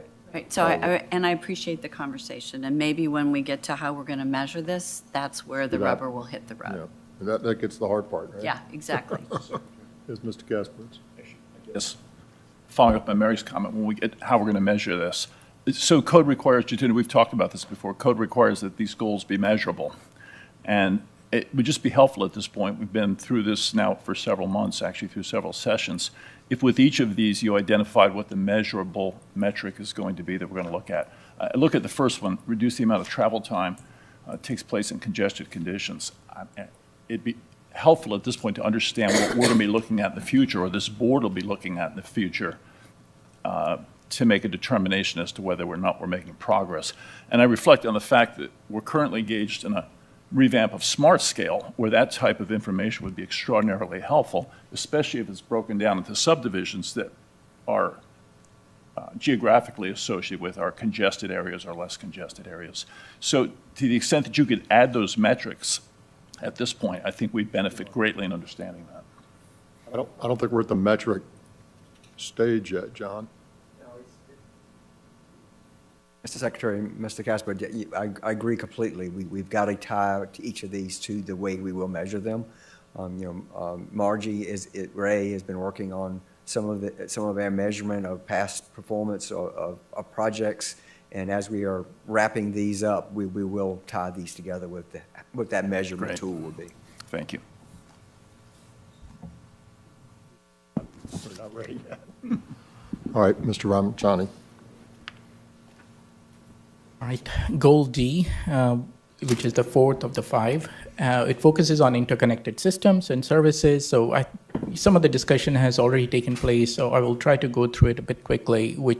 So it focuses on integrated multimodal transportation system, focusing on accessibility and travel options. So again, we touched on this on the last slide as well in the context of goal C. There are 5 objectives proposed under this goal. Objective D1 focuses on multimodal redundancy to support network resiliency. Goal 2 focuses on cybersecurity. So this is a new subject that has been added, and it did not exist in the previous set of goals and objectives.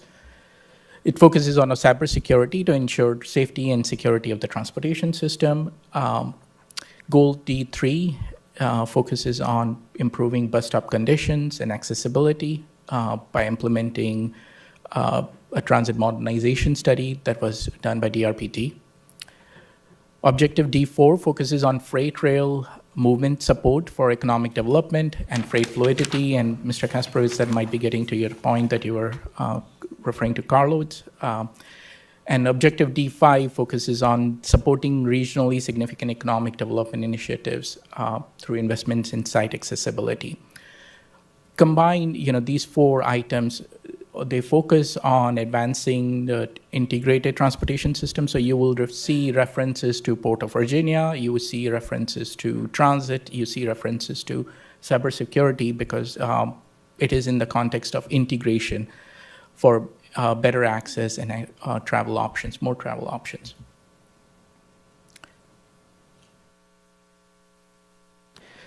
And goal E, which is the 5th and the last one. So I will note that this goal was not presented to the board. Last time there was a discussion on the subject, and it was added based on some of the feedback that we received, and it focuses on providing context-sensitive transportation solutions that enhance quality of life. So, Mr. Merrill, you were referring to the promote. So, enhancing might fit in that context as well. So, enhancing quality of life and while preserving agricultural, natural, historical, and cultural resources. So, it actually focuses on enhancing as well. Hold on a second, Jatender. Yeah. Embrace means an act of supporting something enthusiastically. That's the definition of the word embrace. Supporting enthusiastically. Secretary. For Ms. Stamp. What does context sensitive mean? I have no You have no context to I understand have no that? context for context. It's eastbound. It's eastbound. It's eastbound 64. Yeah, go ahead. Mr. Secretary, Mr. Stant, context sensitive is a term that is often used by transportation planners and sometimes by engineers as well. And it focuses on providing solutions that fit the setting they are set in. So an example would be having wider sidewalks along the main street might be more appropriate instead of widening it, to a major thoroughfare. So context-sensitive focuses on developing solutions You might that do fit the something context. differently depending on where you are and what's around you. So if you're at a battlefield, it may be different. If you're in a small town, it might be different than a big town. It's just where you are and what's appropriate for that place. And it may be very different than some other place. That's what they're trying to get at.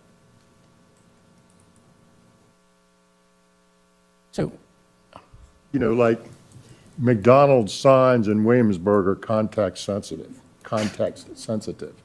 They're green and whatever color, they're not, the golden arches aren't golden in Williamsburg because they were context Better sensitive. word than context, but Well, you can get with Mr. Merrill and do some dictionary. Secretary? Mr. Secretary? Yes, sir, Mr. Merrill. Just on the previous goal, when you're talking about the goal D, we sort of do a sidebar, which is economic development. And I'm wondering whether or not we would want to just make part of the plan B for promote economic development as opposed to not hiding it, but putting it within that connected systems and services. Because it's almost a whole different domain to me of using transportation to promote economic development. so, Secretary, Mr. Merrill, you're referring to goal objective D5. Correct. Okay, I think the thought was to include it in the context of accessibility. So just as one can access, we want good access to the port. We want people to be able to access bus stops. It was in the context of being able to access sites of significant economic development that may have development potential. We can take a look at this again. I hear you. Mr. Merrill? I got you. All right, continue, please. Right, and so in this new, under this new goal that is in front of you for consideration, there are two proposed objectives. Objective E1, again, it focuses on context-sensitive transportation solutions. So, and it provides more definition to definition to probably the term context-sensitive as well. So it focuses on considering watershed impacts, wildlife habitats, land use policies, and regional air quality goals. Objective E2 focuses on implementing solutions that support the attainment of national ambient air quality standards, something that the board already does and through the various programs that are either administered at the state level or by the regional entities. So with those 5 goals, this sort of completes a circle that on the discussion that started in March. Goals, visions, and objectives. According to our thought at this time is to instead of taking an action on requesting action on this in one of the coming meetings, we just wait till January and bring a new item which focuses on the second pillar from the right, second pillar from the left, which is midterm needs. Midterm needs are transportation needs that the board identifies, and these transportation needs become eligible for smart scale funding and are considered for VDOT's revenue sharing program. So the plan at this time is to bring the existing policy as it currently stands to identify these transportation needs in October with a draft set of needs in December and request action on the goals, visions, and objectives along with the midterm needs in January. Mr. Secretary? Signs. Jatender, what's our involvement in the identification of the midterm needs in our districts? Is there any CTB member involvement planned? Mr. Secretary, Ms. Hines, in the past it has been done during the presentations to the board, or if there is any specific feedback and in the past we have also presented the draft needs during which we have gathered feedback as well. Oh, because I'm recalling sitting down with, having a one-on-one meeting and sort of looking at our, at my district. So I'm just trying to figure, so that's not the plan. You're going to bring us something in October and then in December we'll discuss it again? Mr. Secretary, Ms. Hines, as you recall, the way the needs work is we determine what's the framework for defining the needs? And then the tool then kind of maps out where the needs fall within the Commonwealth. So, I mean, I think that is something that once we kind of map out what what defines the need, then that translates to places on the map that we can sit down and that can be a discussion had with members. And the data from the regional transportation agencies, NVTA, CVTA, HRBT, HRTAC, how much of a lag is there in the data that you're going to be using? Mr. Secretary, Ms. Hines, are you referring to the committed and planned projects? Yes. So at this time, the policy does not account for those. So you may see a need along I-66, for example, where there is a project underway. And it is done for a couple of reasons. The first of it is that VDOT is in the developing a 6-year improvement program map data set that will allow us to address and remove the transportation need, or maybe reconsider the transportation needs that may show up along corridors where significant investment is already planned. But for the time being, transportation needs may still show up on those corridors.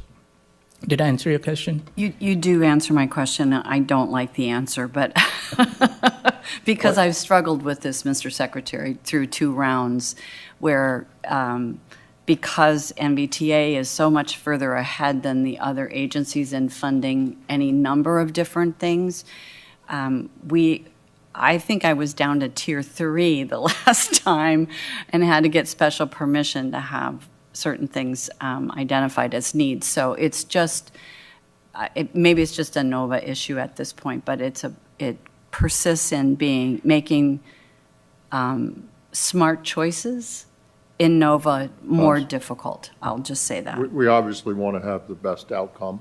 Yeah. And I think what I heard Mr. Ramachandra say is that we don't, in our scan, because we don't feed that data in, that doesn't come out in our scan. But obviously, we know things are going on other places, and we should Right. obviously take that into consideration. NVTA I think what we're saying is has we a do it. significant map, and maybe what we can do this year is just marry those 2 maps up to help us a little bit more. CBTA's got their stuff, and HR TAC has their stuff, and, we should be able to do that, and absolutely, it should be done, right? Thank you. We want to understand, we don't want to go out planning something, somebody's already planning, I mean, the 2 entities Yeah. got to be reflected together. I mean, Am I wrong there, Mr. Lawson? No, sir, I think we do definitely need to look into what you're saying more and see how we can incorporate it. Yeah, I mean, 100%, right? At the end of the day, we're partners, and if they're doing something, we obviously. I just we think want to just- be smart just leave it about alone. where Yeah, the state's money obviously, goes, right? sure. Well, we're not, at the end of the day, we're not going to fund something that doesn't need to be funded, but in terms of getting to the picture, I agree. Right, so it's more about the framework and what is allowed within the framework without having to go through a huge machination at this point, so. Mr. Kaspers. Thank you. Jitendra, I have a specific request. Looking at this schedule of the next presentation in October, and based on the discussions we've had regarding measurable metrics, this is the toolbox that this board will use in the future to make determinations on whether or not the strategic plan as described by Ms. Hines is something that we're accomplishing or not. Could you give us, for each of the categories described today, your expectation of what the metric will be to measure those categories and the data sets that you will draw from to make those We're determinations? not doing that today. No, we're not. I'm sorry? We're not prepared to do that today. I didn't say today, no, for the I thought you said- October meeting. I thought you said today. I'm sorry. Okay. I may have misspoke. The intention is to certainly provide that so we understand what it is. We're just not prepared to do it today. I'm sorry. No, if I misspoke, I apologize. No, that's fine. I'd like to see that for the October meeting if possible. Great, thank you. See what we can, the intent, you need to understand the metric at the end of the day. They're great goals, and, I understand. the, And understand this. we can modify metrics too, right? As we see things that we don't think are getting to where we want it, the data we want to get to, we don't have to wait, as far as I know, we don't have to wait to modify a metric that we applied. So I see it as somewhat of an iterative, I don't want to do it every month, obviously, but we stumble upon cross stuff that's not working, we need to fix it. Right, but as a starting point, if we No, have no that in question. October, then we can discuss it. Yeah, I'm just saying they're not locked in stone at any point. Yeah. Thank you. Thank you.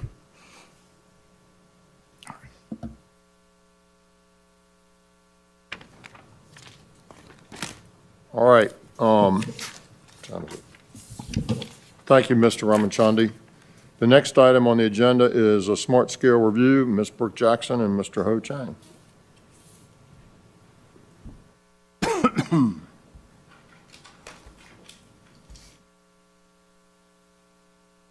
Mr. Secretary, with your indulgence, I'm gonna kick this one off too.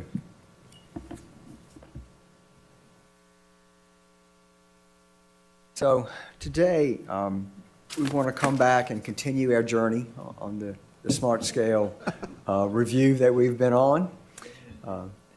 And we're making good progress. Stan was looking at the journey on his map earlier, trying to figure out where we were going.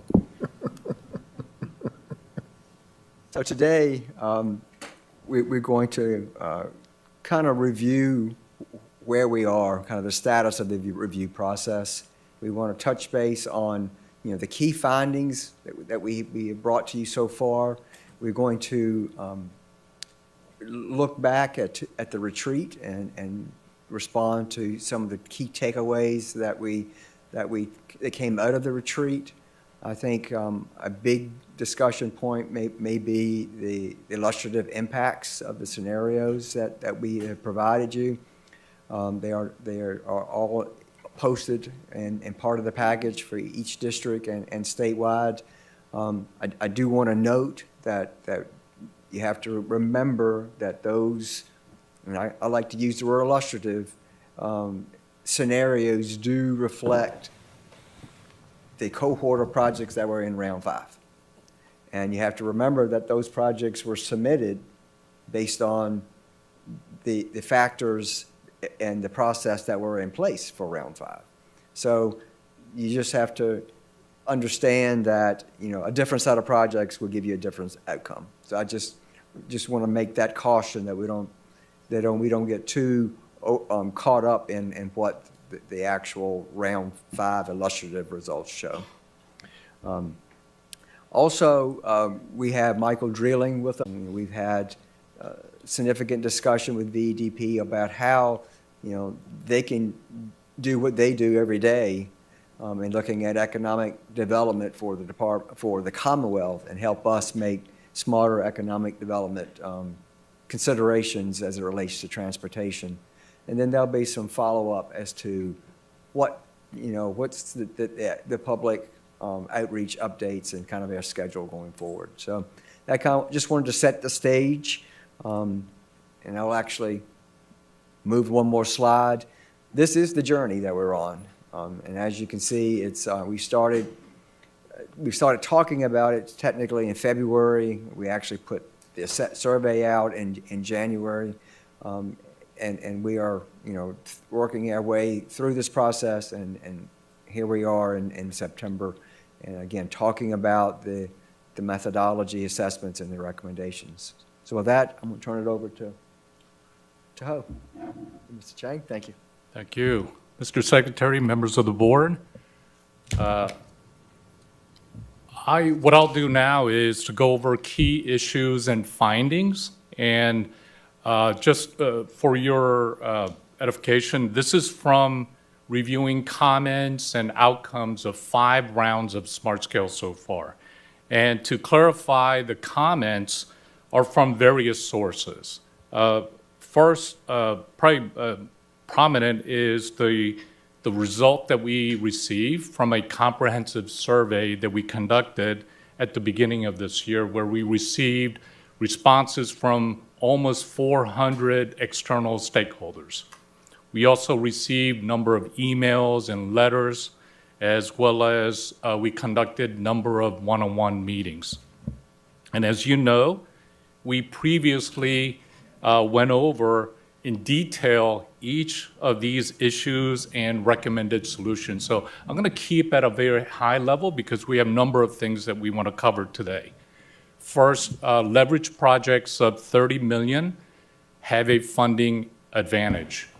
Leverage projects in general have slight edge over non-leverage projects. It's more prominent with projects 30 million or more. We found also no bias toward urban leverage projects over rural leverage projects. And our recommended solution is no specific action. And I will note our findings is consistent with CTB policy to encourage the use of other sources to leverage smart scale funds. So it's working. We also found that application quality needs to improve. We went over this at the retreat. Over 50% of submitted round 5 applications were deemed not ready. Almost 90% not ready at pre-application. So we have a number of recommended solutions. One is to reduce application cap limit to 2 and 5 from 4 and 10. And this is to focus on improving outcomes, improving quality, and focusing on priority projects. We also said streamline the SMART portal to allow earlier and more targeted assistance to applicants, and screen out applications if they fail to meet requirements, and tie consensus funding to applicants' prior performance. Okay. Continuing on. I have a question on. Sellers.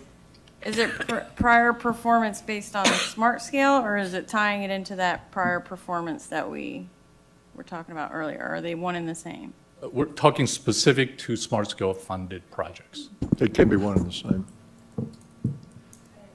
It could be.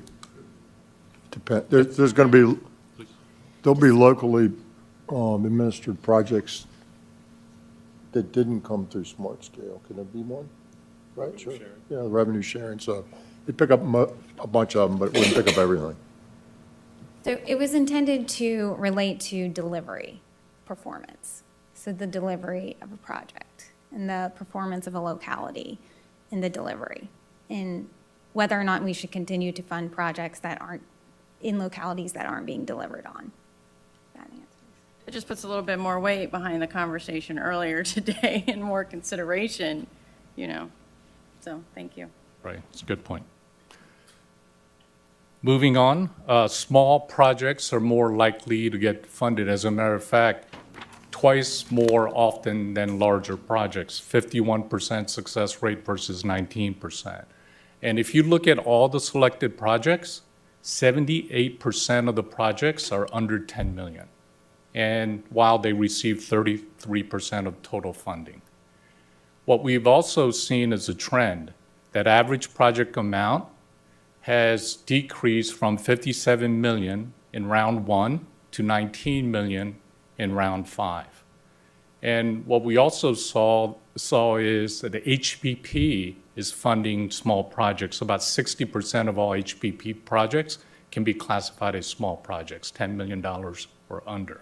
So recommended solutions are, let's refine HPP definition. Regional, statewide significance, eliminate step 2, as well as reduce number of applications. On a district-wide basis, lower scoring projects are not being funded over higher scoring projects. That was a perception. On a statewide basis, step 2 does allow lower scoring projects to be funded with HPP funds. So we recommend eliminating step 2 in conjunction with HPP definition refinement. We also found that there is no bias toward urban projects. We also saw that land use is driving a one-factor majority. Land use factor actually is, the benefit is at a rate of it has doubled, I should say, from round 1 to round 5. The benefits has doubled since from round 1 to round 5. What we recommend is modify the factor weighting for the land use factor, making it a multiplier to the other factor areas. We also found that benefit factors should be forward-looking. This is something that the CTB members have brought up before, that full benefits are not being recognized because we look at existing year conditions. So what we recommend are calculating congestion benefits for 10 years in the future and utilizing forward-looking economic development factor from VEDP, which you'll hear shortly.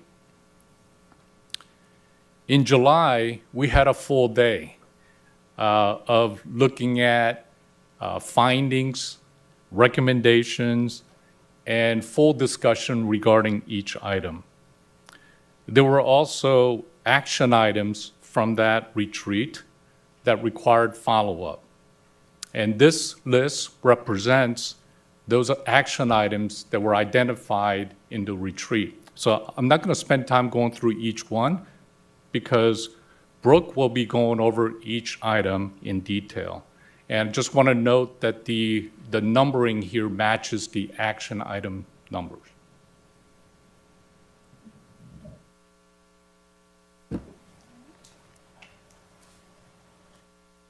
Thank you, Ms. Chang. Hey, good morning, members of the board, Mr. Secretary.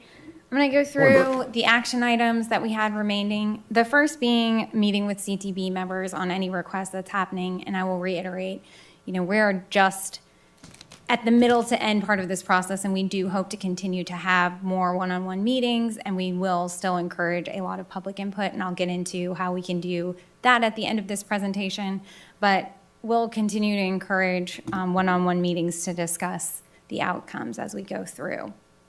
Action item 2 was to update the summary of the Smart Scale Rounds table, adding the completed projects row that's at the bottom. So these are Smart Scale projects that are through construction and closed out and completed. We use this table a lot in a lot of presentations, so I see this to be continued to be updated, so you all have an update on how the completed projects are going round by round as we use this table in the future.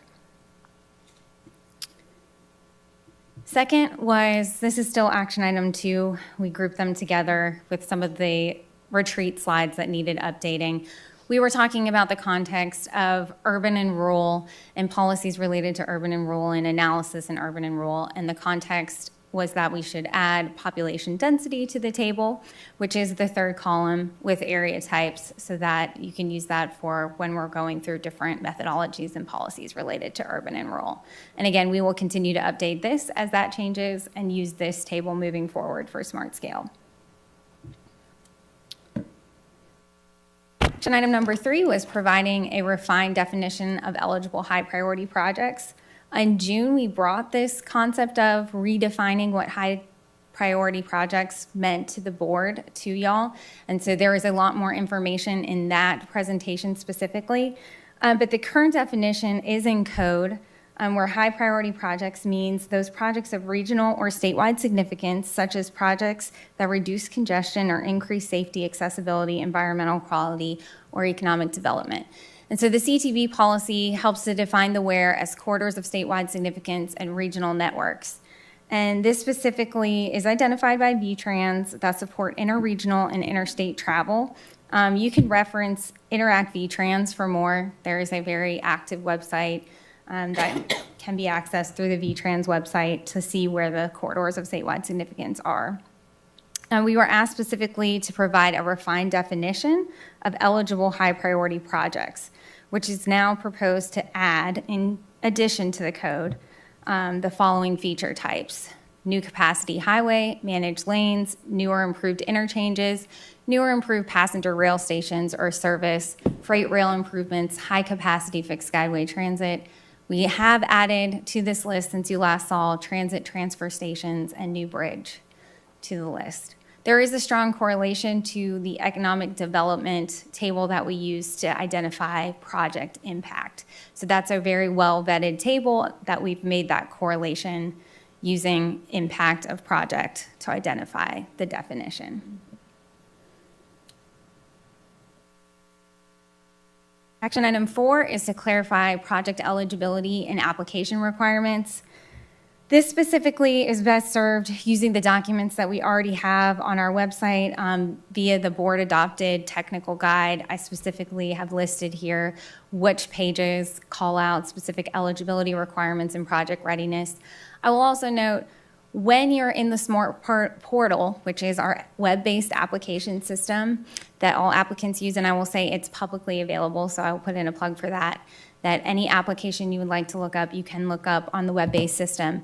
But as the applicant is filling out that application and they select a feature, for example, new traffic signal, that will pop up with a warning box reminding them of the requirements. So, for example, for the new traffic signal, it would say, provide an approved signal justification report for your project to support this feature. So those specific requirements are constantly being reminded to the applicants as they're using our system, in addition to our technical documents that we have. And I'd be remiss if I didn't mention that VDOT, DRPT, and OIP staff regularly provide support and guidance in this area to our applicants and to the public. Action item number 5 is to consider a mid-level application cap. We're currently analyzing the need for a mid-level application cap, and we're tying this to readiness. I think Ho hit on that pretty well, that there is a correlation with projects, applications that are more ready and less ready, and what kinds, and there's a correlation to the cap limit. So we do plan on bringing that to y'all in October when we bring our final recommendations package forward. All right, action item 6 is kind of the meat of our following material. Reviewing the illustrative impacts of scenarios based on round 5 by statewide summary. This one's really short. I'm going to spend more time on the next slide. But the specific ask was to list how many projects in round 5 moved from funded to unfunded and from unfunded to funded in the staff recommended scenarios. This summarizes how many were added or dropped by each scenario on a statewide basis. The reason why this is here and helpful as well is it does also state any unallocated HPP dollars, because there will be money remaining here. So if something looks off on how much money was allocated on any of these, just consider that there's always unallocated HPP and DGP. The drops are here for every single scenario, and this is a good time to mention each one of these scenarios, scenario A, B, C, and D, they are if we were making that change as a singular action only on round 5. Scenario E is the combination of A, B, C, and D together. And as I'm talking through how to run these scenarios, just keep that in mind that they are singular so you can see their individual impacts. So for each district, we had prepared project level detail for every district on how projects performed by each scenario. The disclaimer before we get into more, and I think Mr. Lawson hit on this, was that this is illustrative.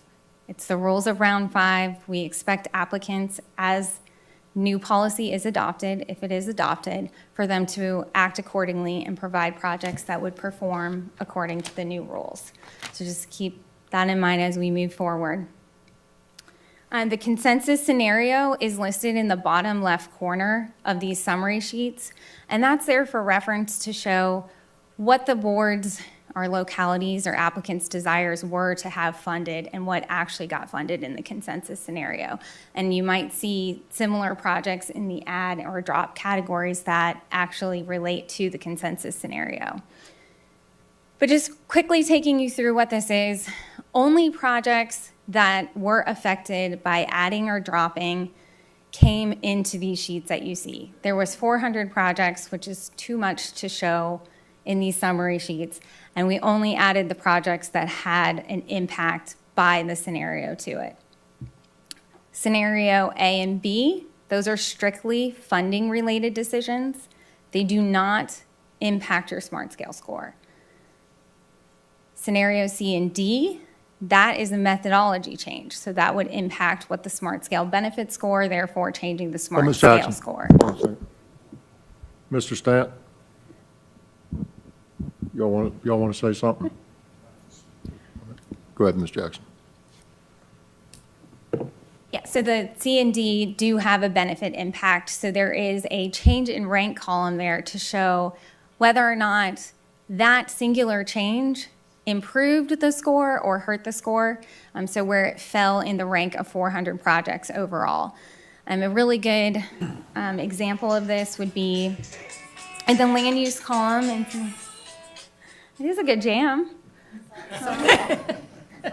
You're good. Welcome. It went with the chart. All good. So in column D, where it says the change in rank, the negative 259 shows that that project was most likely fully funded off of the land use component alone. So it dropped down in the rankings and was unfunded in that scenario. At the bottom of every single scenario, there is a summary of how many projects total were funded or added, projects that were dropped, net smart scale award, as in from the staff recommended scenario, would you have gotten more or less dollars awarded? But with the caveat that that doesn't consider any unallocated DGP. So that would be money that would still need to be allocated in the consensus scenario. And the reason why we added that to this row is because there could be a large amount of money left over, and it feels like a lot of projects got dropped, but you would be needing to add more projects into the consensus scenario. Mr. Secretary? Brooke, can you just remind us in scenario D, where did you move the land use points? Is it consistent across all districts? Ms. Hines, thank you for that question.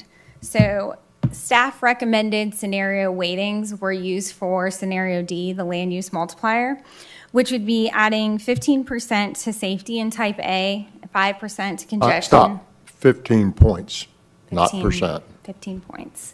15 percentage points. 15 points in type A to safety, 5 to congestion.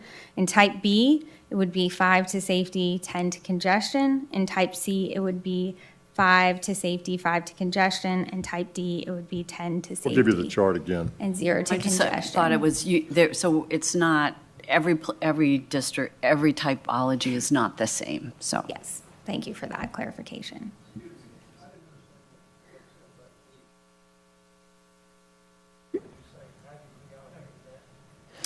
It would be 100% to safety, as in 10 points. So all of your land use points would go to safety. Yes. And just as a reminder, area type A currently has 20 percentage points to land use. Area type B has 15 percentage points to land use. Area type C and D both have 10% as it stands today. Mr. Secretary. Yes, sir, Dr. Smoot. Brooke, could you tell me, just in a general sort of way, how this points multiplier factor works? So the general concept of this is to reduce the land use influence without eliminating it completely. And what it does is reallocate the points to land use to other measure factor areas. That's the first step. The second step would be completely calculate land use exactly as we do today. We're not changing the way that we come up with that calculation measure. And you take the normalized value. If it's the 50th percentile normalized value land use measure, then you would take all other benefit areas and multiply it by 1.5, up to 2. So if you are the top scoring land use score, you would take your other benefit categories and multiply it by 2. Well, this may be more of a commentary on my understanding than it is on your process, okay? But I don't understand this at all. We'll go back through it. Yeah, it's not for Happy to today. sit. No, I get it. I understand. We'll review it. And the retreat material did have the calculations in a screenshot. That is a very useful reference. And if we revisit talking together to any board members We'll send it one-on-one, out. We'll send it out, a very helpful resource. and then we'll go through it. We'll send it out soon. Let's get it out soon so people understand it. So the shading, before I move on, the darker red with red text, that means that it was dropped from the original staff recommended scenario and was not recommended for funding in that specific scenario listed on the sheet. The green shaded would mean that it was never recommended in the original staff recommended, but it is added in the scenario that we've calculated. And then stays in and stays out, meaning that there was no other change made to the original staff recommended scenario. And let me jump in on this again. We've said it about 1,000,000 times, but we'll say it 1,000,001. We've produced this data because it's sort of the best thing we can get at in terms of what's the impact. You can't look into the future and know what the projects are to tell you what the impact would be based on projects that haven't been submitted yet. So all we can do is look backwards. And it's very imperfect. It's very imperfect. And some districts are going to pick some stuff up, and some districts are going to lose some stuff, and and at the end of the day, that may not be the way it works out in round 6. It's just not that way. It just cannot tell us that. It just gives us a little bit of sense of if it was that way, and if the same projects were submitted, and if everything was exactly the same, and that's the way it would be. So I've just continued, we're giving it to you because it's the best we can give you, and you've asked for it, and I get it. I wanted to see it too. But just please don't latch onto it as gospel in terms of how it would affect any one project or any one district into the future, because you just can't interpolate it to that. So it's sort of like we gave you something where you really shouldn't give you, but it's the best we got. The best thing we can give you is what we did, right? I mean, it's not going to be a good predictor. It's just running those, and we could have done it for every round. It's just not going to be a good predictor because the projects will be different. It won't be a good predictor in terms of how many or how much. It will be a good predictor in terms of sort of getting at the factors that are changing. And so we'll give you some of that. But I just want to be careful that we don't start adding these things up and thinking that if we're up or we're down, it's good for us. One, we're not supposed to look at it that way to begin with. We're supposed to look at it statewide. But yes, sir, Mr. Merrill. Brooke, I think I know the answer to this question, but I want to confirm the multiplier has an upper limit of 2 and a lower limit of 1. It cannot be diminishing on the project value score. Yes, thank you for that question. That is correct. We'll bring that whole thing back, Mark, Mr. Merrill. The point Maybe is, we'll give you some description in the chart and see if we can the explain point it is to better. enhance empirical benefits in the other categories with the land use score.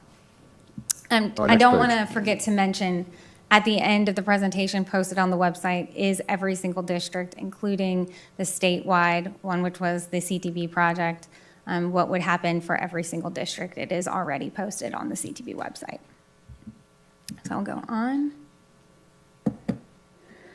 So this slide was slide 74 in the retreat presentation. We were requested to add more information on how we summarize these slides when we show them in the future with more detail on the modes and the adds and the drops. So this would be beneficial to show a little bit more detail moving forward. And I think we did go over what the mix of the safety and congestion was if the land use is modified. If you have additional questions, please let me know. But just giving more information, I will say when you see the add and drops here, it's just the primary type. We can analyze even further with different modes in it. And on the previous slide, we did have secondary modes available. I think I lost my mind. Okay, lastly, ensure an understanding of the smart scale factors and measures, and I think this kind of relates to the readiness and eligibility along those same lines. We have outlined exactly where to find supporting methodology. We'll continue to take one-on-one questions as you have them on the specific measures as they are today.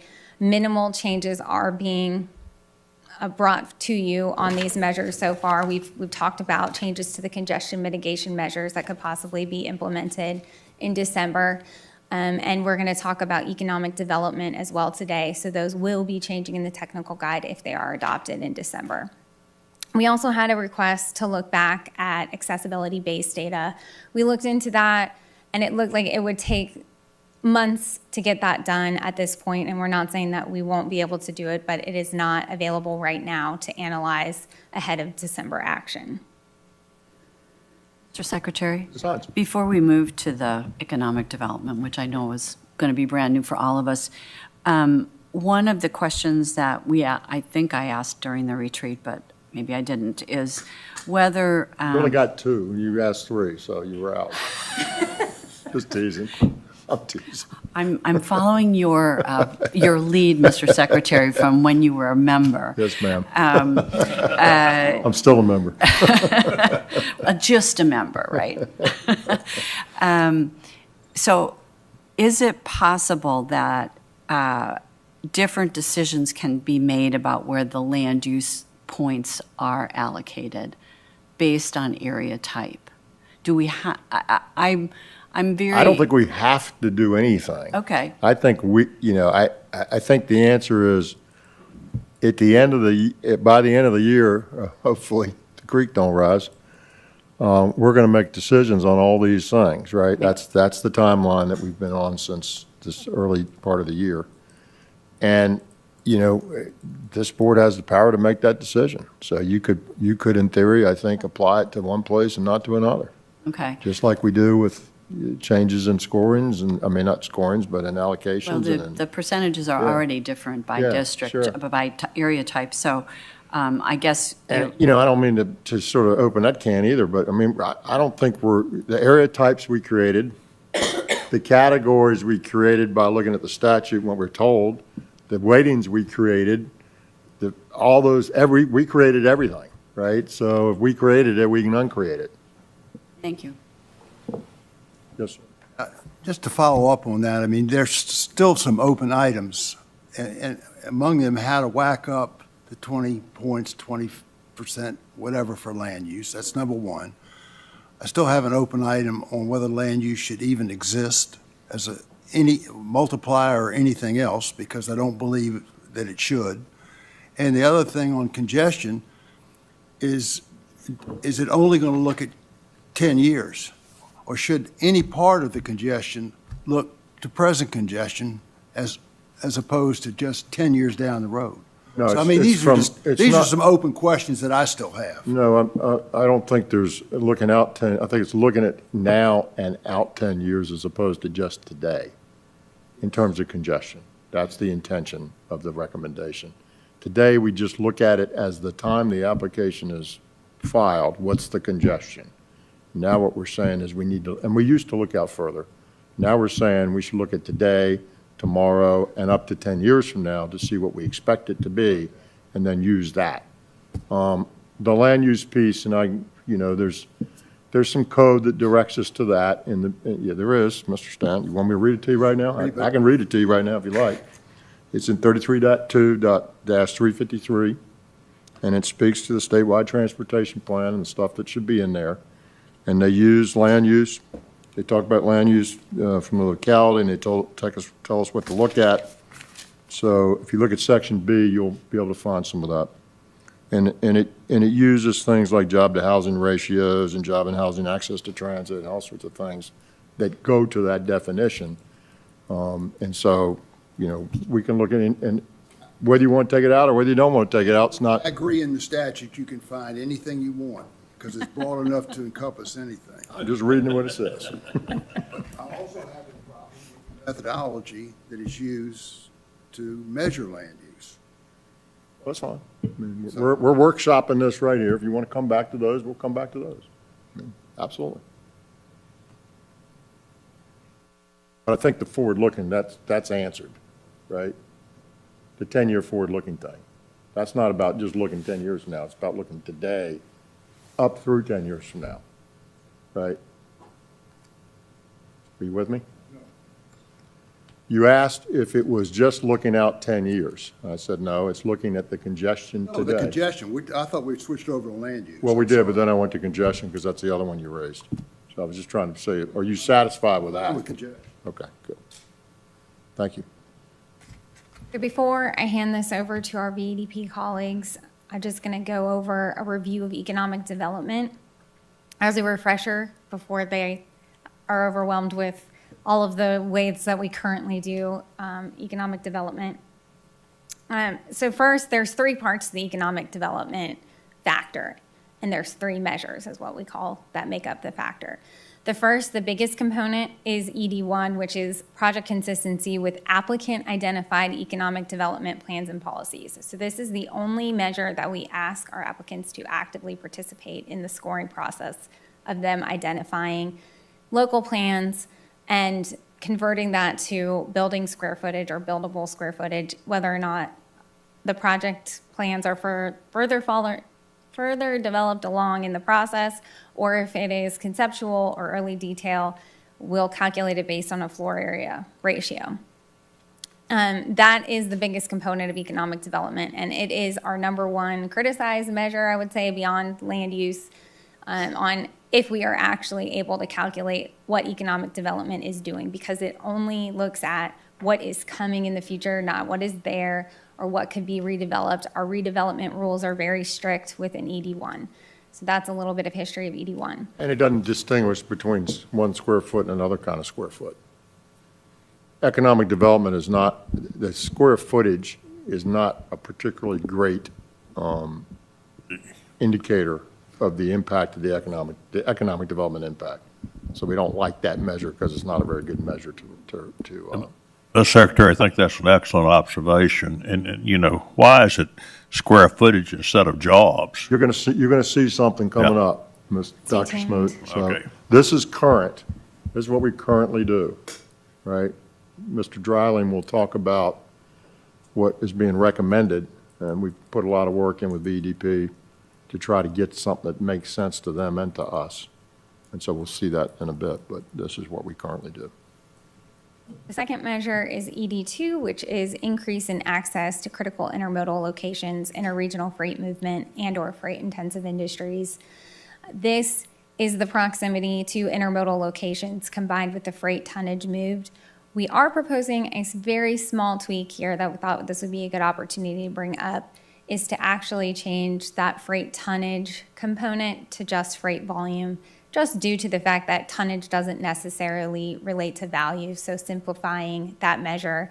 Don't anticipate a huge change there, but I will say we will be implementing that into the scenario sheets that you saw ahead of the October, or at the October CTB meeting, when we actually add in the economic development scenario as well.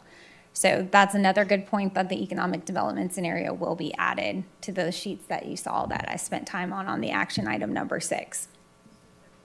Ms. Heller? Are we only considering like the trucks moving, or are we talking about the smaller Amazon when you have it's not called a distribution center, but where they send out the little Amazon trucks? Do we count those in the movement of freight? I would have to get into the weeds of the specific, and I'll have to get back to you on that specific question of the different type of vehicle that is the threshold for that measure. My gut is that it does not include that they're bigger, heavy vehicles than that, but I will revisit. Because we are seeing more of, what are they called, logistics centers? Yeah, that we are seeing more of those come up, and they're not going to be those big 18-wheelers. They're going to be the commercial size delivery trucks, yeah. So is the Whatever they're called. preference to include that, just so I'm clear? You would want that included? Well, let's put it like this. If we measured big trucks, and that was a measurement of economic development goodness, if you will, and tomorrow we eliminated all big trucks and made them all small trucks, would that change the goodness? No. So We'll I verify. think the question is, how do you get to that data? And, we'll work through that. Sounds good. Measure number 3 is ED3, which is the improvement in travel time reliability attributed to the project. It determines the project's expected impact on improving reliability, which retains businesses and increases economic activity. So now I'm going to hand it over to Michael Dreiling, and he has been working on methodology, feverishly going through a different way to do the ED1 measure specifically. So, thank you, Mr. Riley. As I told you, we've been working with VDP for a number of months now to try to make sure that what we're doing makes sense to them and to us. And so we're hopeful that we've got some concepts that will better reflect the value, the economic development value of some of our projects. And so, Michael? Well, good morning. Pleasure to be with you this morning. And as has been explained, we spent the last couple months following up on the retreat to look at the economic development ED1 score and really benchmark that against how the economic development community evaluates the impact of sites. And I just wanted to, first of all, thank you for the comments in the retreat about the ED1 score. There were several comments about this. Several of you are very passionate about economic development, as we could tell by the comments, and I was encouraged by that. And we've invested a fair bit of time here in evaluating this, and just starting out, I wanted to cover a real high-level executive summary of what our findings show. So just starting out, really there's two major modernizations that we would recommend. The first one is the economic development community evaluates the impact of sites in two ways. We look at the potential that site has to win a capital improvement, the tax revenue that would come from that capital improvement.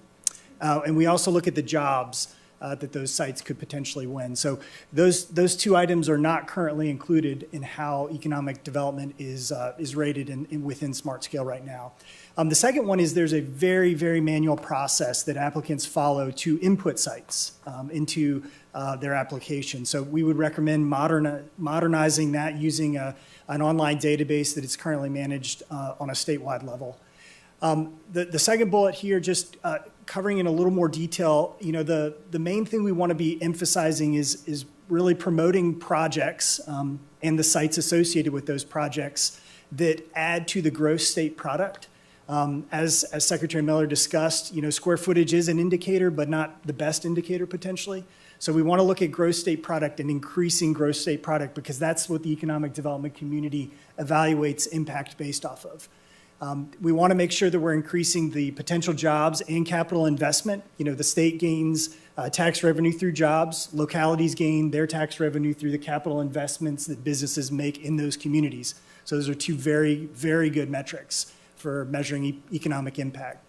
The third thing is we obviously do not want to prepare sites or reward localities that are preparing sites that are not actually what the market demands.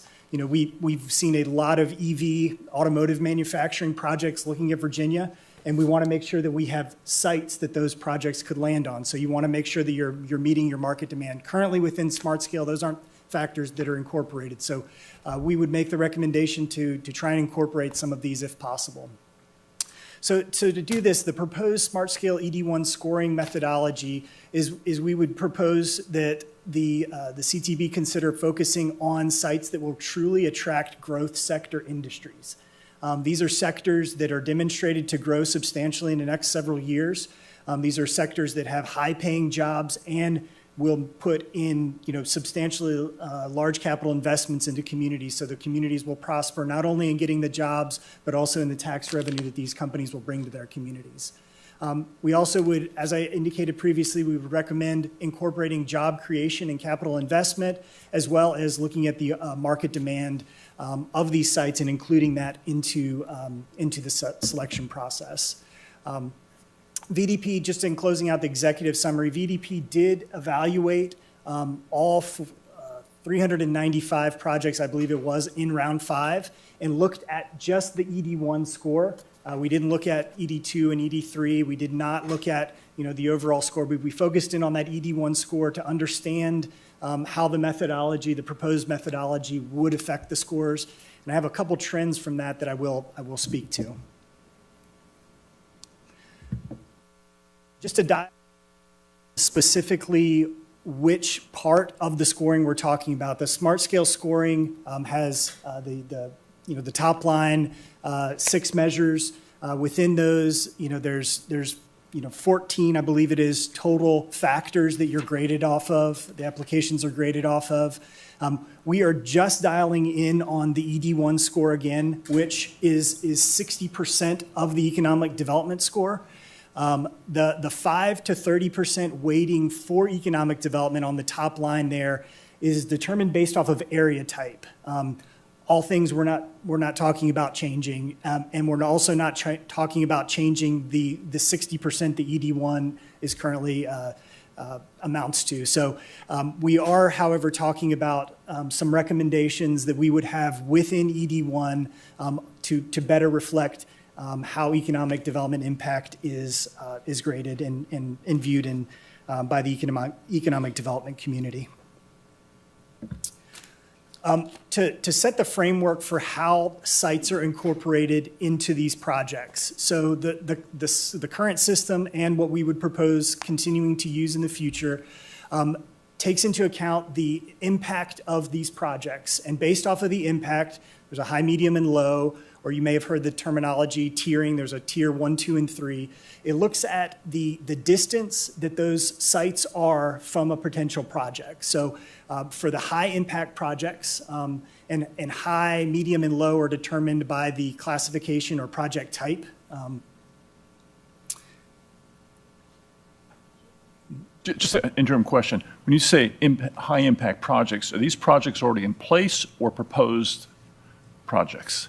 So in relation to impact here, we are talking about the actual smart scale application projects. So these are the category types as assigned by the smart scale program, not necessarily the economic development sites or the real estate sites.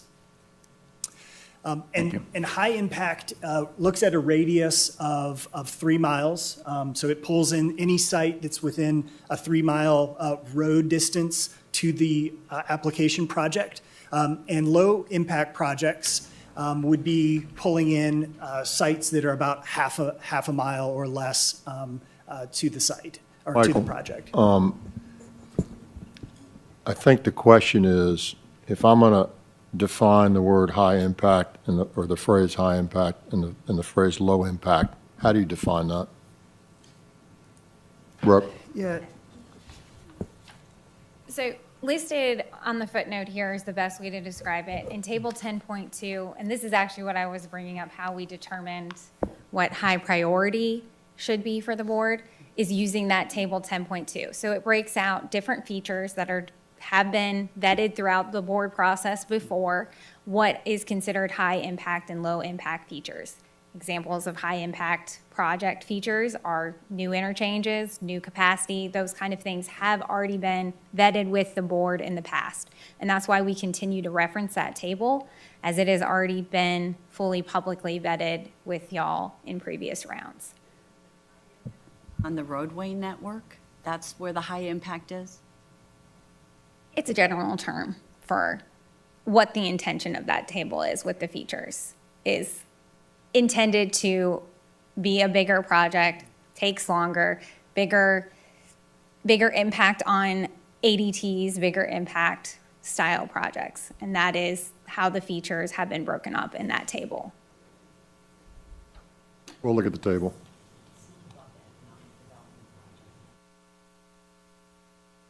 What we're trying to get to here, folks, because it's not clear in the presentation, is, are you saying the road project is a high-impact project? Are you saying the economic development potential is high impact? Which are you referring to? That's what they're trying to get at. And the answer is the road project. Yeah, and that has been vetted as there is a correlation to economic development as well. So a higher impact So what we ought to do is project. look at the table and sort of understand that. I will be bringing back the 2 requests printed out today, and I will also bring that table up here as well for your review. That might help us a little bit. Scott, is that where you were going? Yeah. Okay. Yes, sir. Thank you. Yeah, and at this time, just to emphasize, VDP didn't have any findings where we recommended making changes to how you classify high, medium, or low priority projects or impact projects. So that would remain as far as we are recommending as is. Yes, sir, Mr. Lawson. Were you asked to give any input as to what the definition of economic development? Putting ourselves to something new, something in the future, as opposed to the doubling of an existing business or facility. Common sense to me would say that's economic development if a plant doubles in size. The intent is not to just look at no.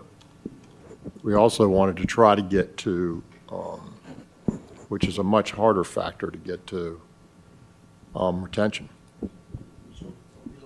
Both? Is that your definition of economic development, or are you limiting yourself to just things coming in the future?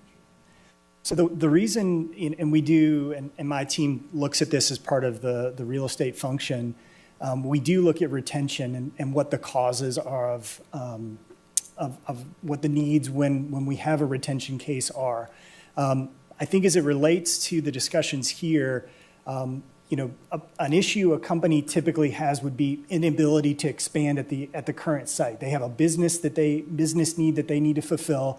They cannot expand their facility at the current site, and so they would move into maybe an adjacent site, and those would be those adjacent sites and the ability to expand on an existing site. Those are properties that are in the statewide database that we manage. So those would be fully captured and would be applied in this. So if you're a manufacturer and you have an adjacent 10 acres of land, that in most cases the localities have included those properties in the statewide database. And so when we look at the radius of these projects, those would be captured and included. So that's one scenario that would be included. Retention that's a retention issue that's caused as a result of potentially congestion or safety issues, things like that. We are not including that currently in the ED1 modifications or recommendations. From what we understand. It's a lot harder to get at, but go ahead. Correct. And we also understand that there are other factors in the Smart Scale program that include that, those congestion and safety factors. So if that is the reason for the retention, I believe I understand, and the subject matters here experts would have to weigh in on that, but I believe those are included in other factors. But the former one would be. They have influence through other factors into the process. We struggle with how to get at retention, right? That's always the hard part. And so we concluded basically, I think John's coming up here to help me. We concluded basically that the congestion, the safety, the scores that sort of get to what's around it and making it an attractive place to be was going to pick some of that up. So we're looking at growth, whether it's existing growth or somebody new, that would get picked up. Retention would not. I suggest those are all. We're not directly. In my mind, those are certainly negative things. I'm getting pinched, and that could spill over into some of these other categories. But it could be a positive thing. I have a site where it's designed to expand. It's not in the database as other property that could be available for economic development. I was just forward thinking, and I have the ability to expand my plant. I would suggest that's a positive thing. It's not necessarily going to spill into one of these buckets, and yet I think the owner could articulate, if y'all could help me out with an extra lane or whatever, then I'll expand here as opposed to building in New York or wherever I'm going. That should pick that up. So why not include that in the definition of economic development also? I don't think that's excluded. Okay. I think it's included. That's what we're suggesting. To my colleague's comment, he said it ought to be accentuated. I was told by an old economic development professional that the bulk in dollars, employment, and investment of economic development is exactly that. It's the expansion of who's here already, as opposed to the new big splash that we all like reading about. And somehow, if we could emphasize that in economic development, I would think we would do well to the bottom line. I think we're trying to capture both. Thank you. And if we're not, we need to work on it. But that's the intent. But I just wanted to make clear, we didn't have a retention component per se, because we don't really know how to get at that. So we got, is the network around you safe? Is the network reliable? Is the network congested? Is this, is that? And in theory, that makes the retention more likely, because because that's all we're talking about is the road network sufficient, or does it incent people to stay where they are? Does it incent them to get the heck out? And so we're thinking we're picking that up at least somewhat. Does that make sense? I like what you also said, we're working on that. I think we. Michael? Oh, sure. Oh, yes, ma'am, Ms. Green. Mr. Secretary, I think when they say capital investment in jobs, that will pick up a lot of the things that you're talking about, because generally, if you're talking about expansion of existing, or if you're talking about retaining, if you don't do capital investment, you're not going to retain.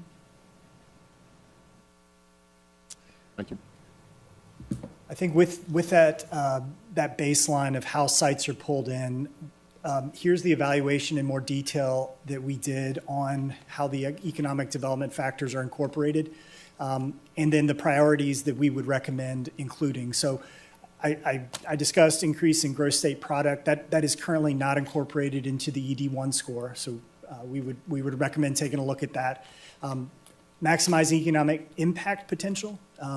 The state, in general, the economic development community has a more modern way of evaluating these sites based off of jobs and capital investment. So that is not currently included in the current scoring. Meeting market demand, which we talked about in the executive summary, we need to include that. We want to make sure we're preparing sites and encouraging projects that meet the industrial demand. And then Let me speak to that for a second, because it didn't really, when we went through this, I had a lot of questions about it. But if somebody has a site somewhere that they think is great, right, and nobody wants to go look at it, right? No site selectors, no companies, it's been there for 5 years, and nobody wants to go, and nobody's ever gone. That's not really a good situation, and it reflects the market's demand. It may not be accurate in terms of maybe they're missing something, but so we're trying to get at that. If there's no activity, nobody's interested, nobody, it's like having a house on the market for 6 years and nobody calls you. Well, you either got a bum of a house or your price is wrong or something, right? So that's what we're trying to get at there. The fourth category here is alignment with strategic priorities for economic growth. And this is something that we were looking at other economic development organizations around the state. Are they investing in these sites? Do they think that these sites are good opportunities for economic development? So that is not currently incorporated in the ED1 scoring.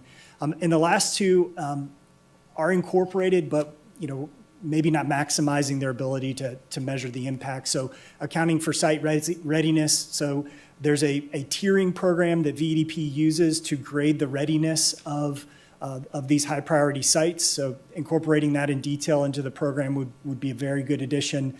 And then the last one is supporting distressed areas and making sure that those communities that truly are a distressed condition are effectively able to win these projects as well, and handling that through measures that the state and other regional priorities have already in existence. So I wanted to just cover our proposal. So those were the findings on our recommendations of ways to improve. There's really 4 major categories of how VEDP would recommend the board think about economic development in the ED1 score. So first of all is maximizing the economic impact potential of these sites as measured by capital investment and jobs. We've talked about that several times. There's a impact model it is a modern model that is run on many of these sites to evaluate their competitiveness for receiving state funding. So this would be grant programs that the state manages. So a similar model could be applied for the Smart Scale program. The second one is meeting that market demand. And as Secretary Miller said, we want to make sure that we are increasing the level of readiness of sites that truly meet what the market wants. A very good measure of this is site visits. A site visit, an in-person site visit to a property usually comes at the end of a nationwide, sometimes even a global search that companies are doing. But many times they start with potentially 2,000 properties nationally. They shortlist those down, and they may only give site visits to maybe half a dozen or even less of those sites. And for these site visits, you're talking about the executives from those companies flying in, many times on their private jets, to the site to actually put boots on the ground. And that is an incredible indicator of whether or not that site is potentially going to land a project, and it is meeting the market demand that industrial and these high priority sectors have for property. So it's a very good indicator of meeting that market demand. The second one is, the state has several grant programs where funding is applied to real estate. So capturing other investments that have been made at the state level indicates whether or not these sites are going to be continuing to move forward through their tiers and have momentum, so to speak. So, and it indicates whether or not there's alignment at a state level. And the last one is, as a site progresses, you start with raw ground, but then you hopefully ultimately end up with a graded pad. We want to encourage those sites that have gone through that process. Secretary, Yes, sir, Ms. Lawson. go back to that slide.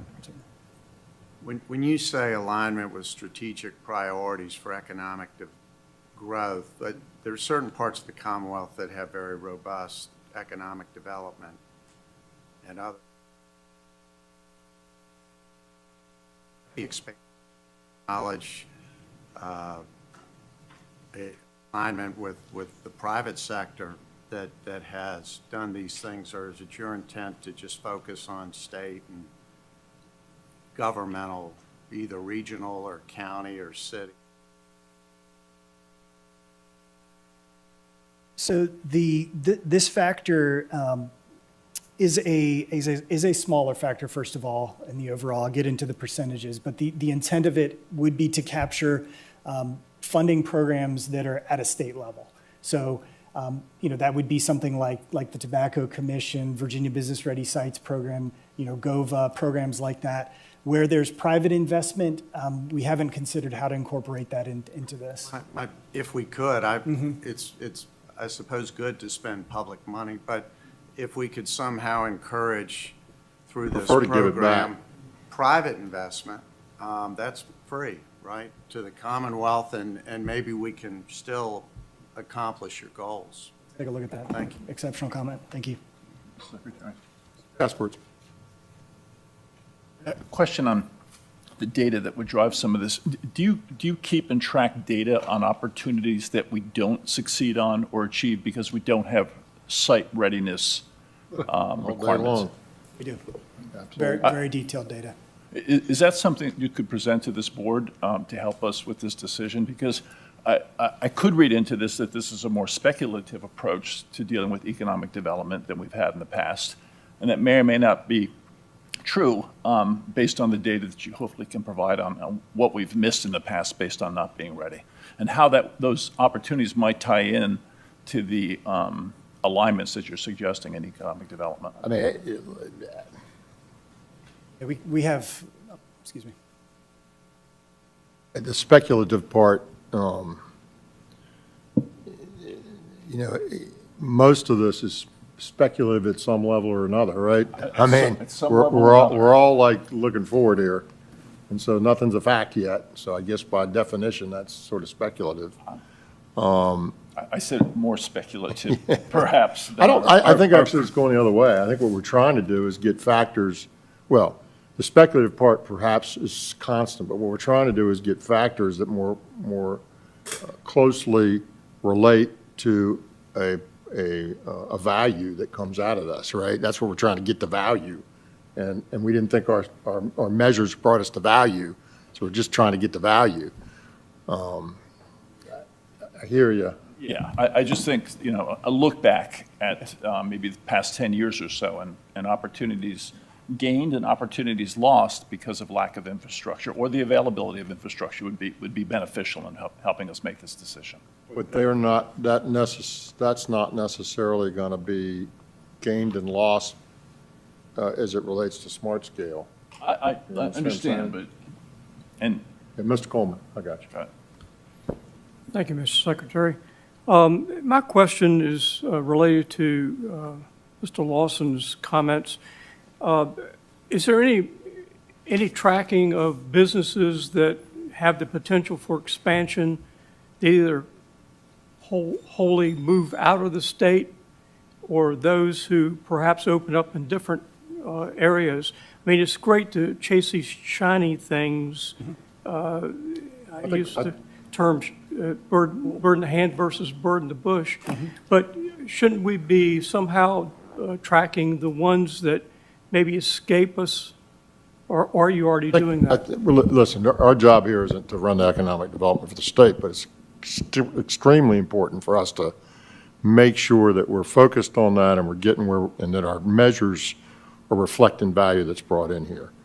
So we're just trying through this to make sure that the mechanisms that we're using to measure the economic development, the ED1 score, are good measures and reflect value that comes back to the Commonwealth, right?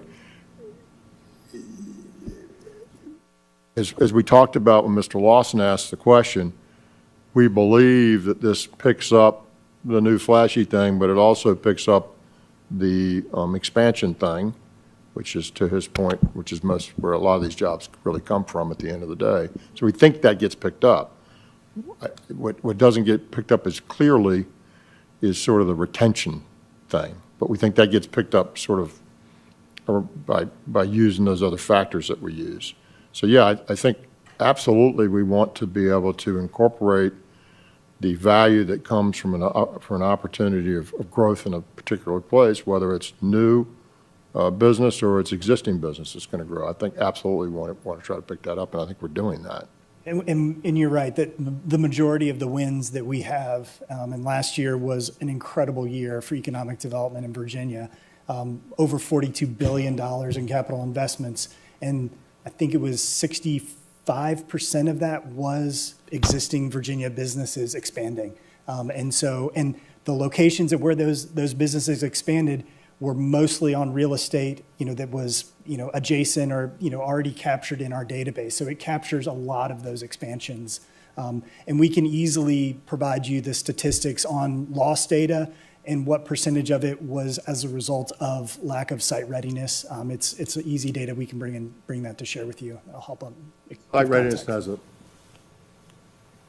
often often it could be us, but often it could be somebody else as well. Rail, power, sewer, water, grading, permits, regulate, And to the point of, when I say it's not our job to run economic development, I can tell you our governor is very focused that every agency and every secretariat is focused on economic development as part of what they do, right? So we're very focused on it, and we want to do that for sure. And so I want to make clear that. Secretary. Well, I was just going to say that the I guess, identified bona fide site visits by credible potential developers of economic development opportunities is critical. Yeah, that's in there. That seems to be a measurable metric. Yes, sir. Yeah. Dr. Schmidt. At some time, not necessarily today, I'd like to hear how this relates to the new Transportation Opportunity Fund. I mean, are those two going to work together, or is that a one-off? Let's do this. Let's talk about that when Mr. Powell gives his budget update, because that'll be part of the budget update. I'll jump in then. Thank you. Thank you.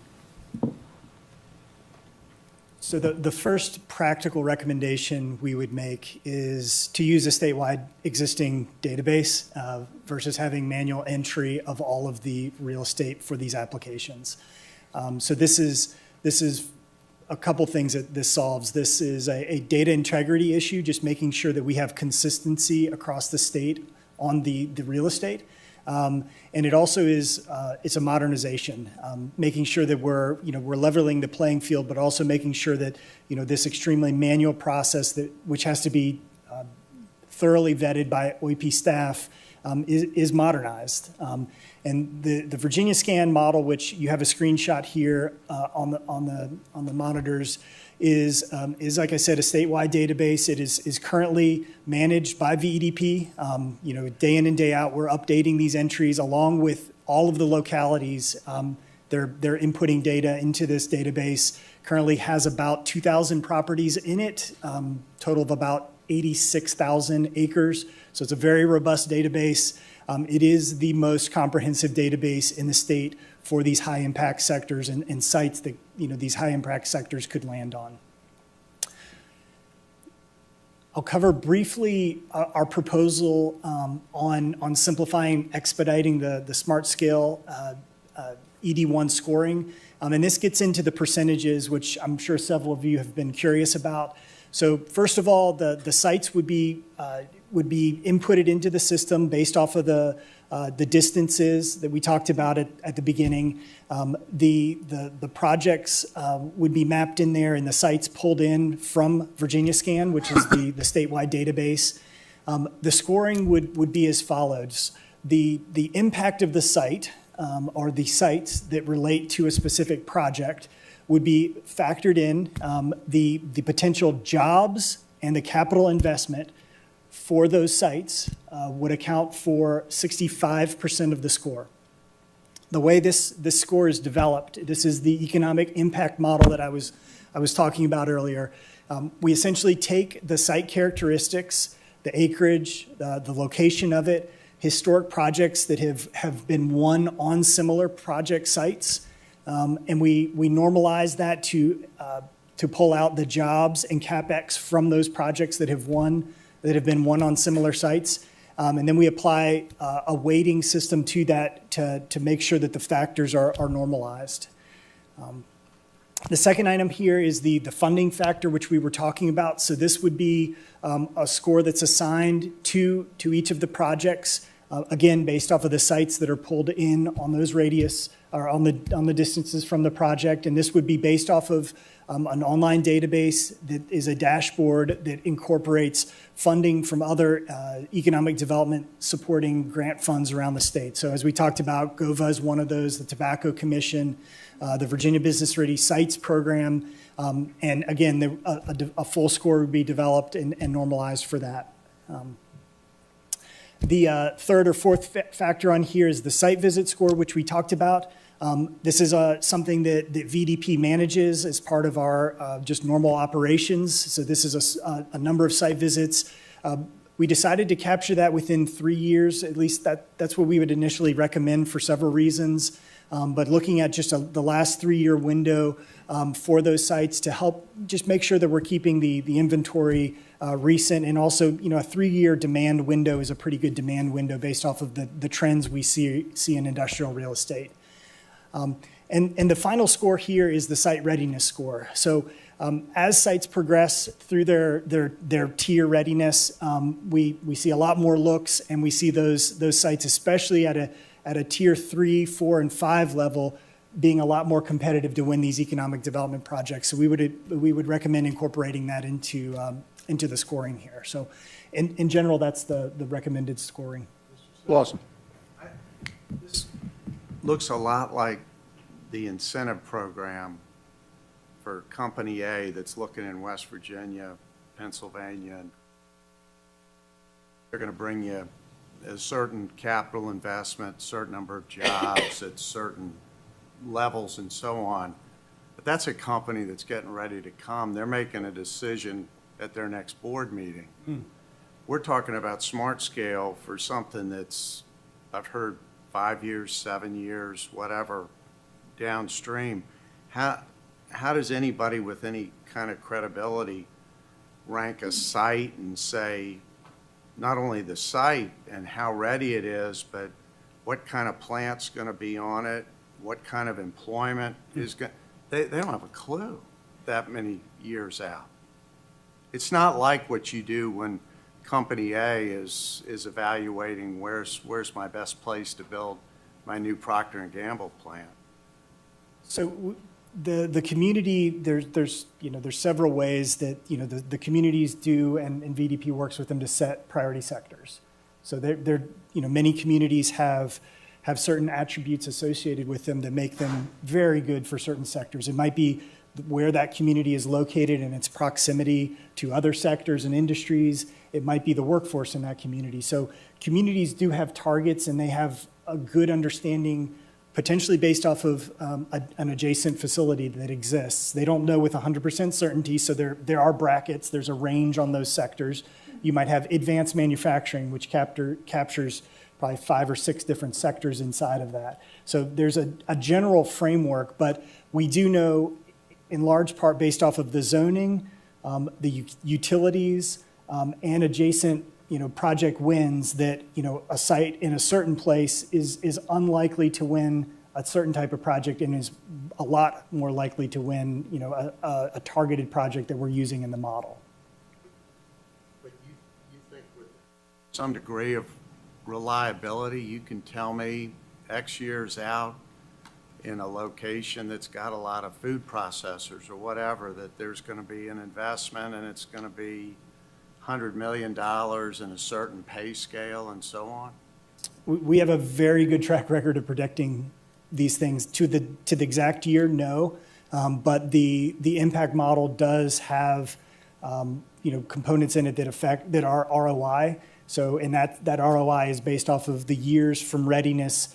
Once a site reaches, say, a tier 4 or 5, that it will take it to actually win a project, and that timeline is based off of calculated data from past project wins. So, we've developed many sites, and so we have a pretty robust portfolio, and we can say, hey, typically, once you put in the wet utilities, once you put in all the gas line and the power lines, and you grade the pad, typically for a site of this size, targeting these sectors, you have a 2-year window. So those general requirements are in our model. Michael.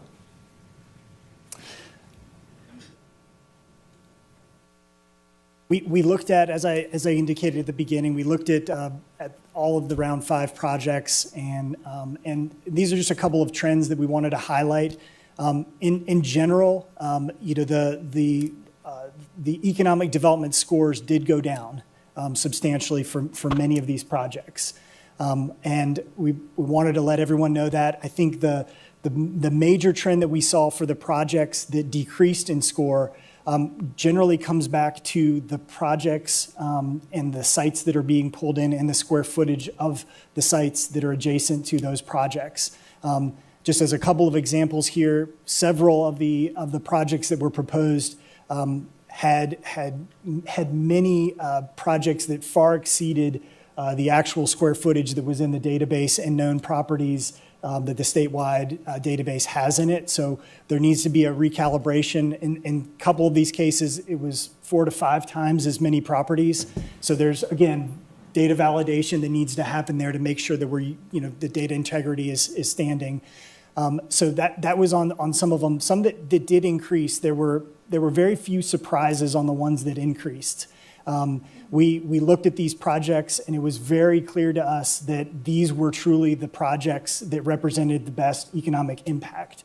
And those that increased, several of them had not captured major mega projects that were adjacent to the projects, which was a little surprising that the applicant had no knowledge of a transformative project site that may even have been at a very high tier level that was adjacent to their project. So a couple of big discoveries like that. Experts. Back just one slide. So following up on Mr. Lawson's comments, when I look at calculate site visit factor at 10%, it's a relatively small percentage. But to the issue of timing, is that a viable indicator of interest in consideration of the 6 to 8 year cycle that we're in with smart scale from a standpoint of actually providing the transportation infrastructure that's being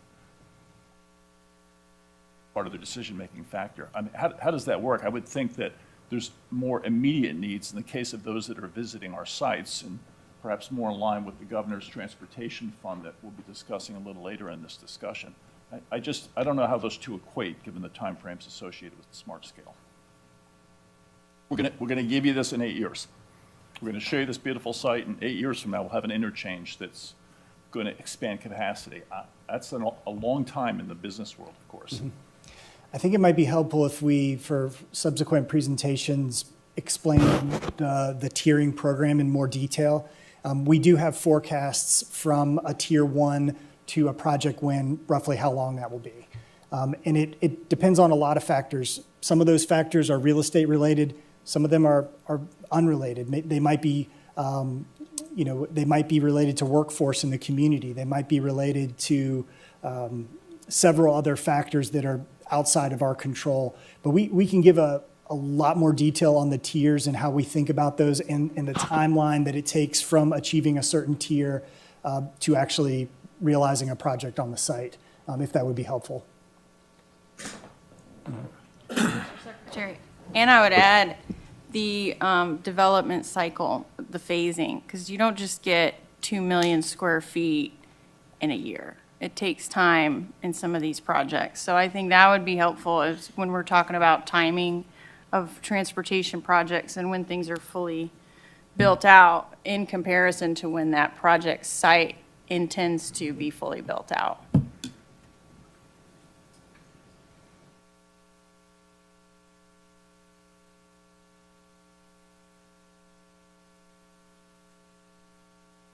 Mr. Secretary, Tons. one of the biggest things happening in Northern Virginia right now is data centers, right? They don't really fit the historical projects model in terms of jobs necessarily, although probably in capital investment they do. Do those kind of less people-intensive uses fit in here? They would. And the data center sites in general, when we look at those that are specifically zoned for data centers, the capital investment, the revenue to the locality for the improvements that are made as a result of a data center are massive. Oh, right.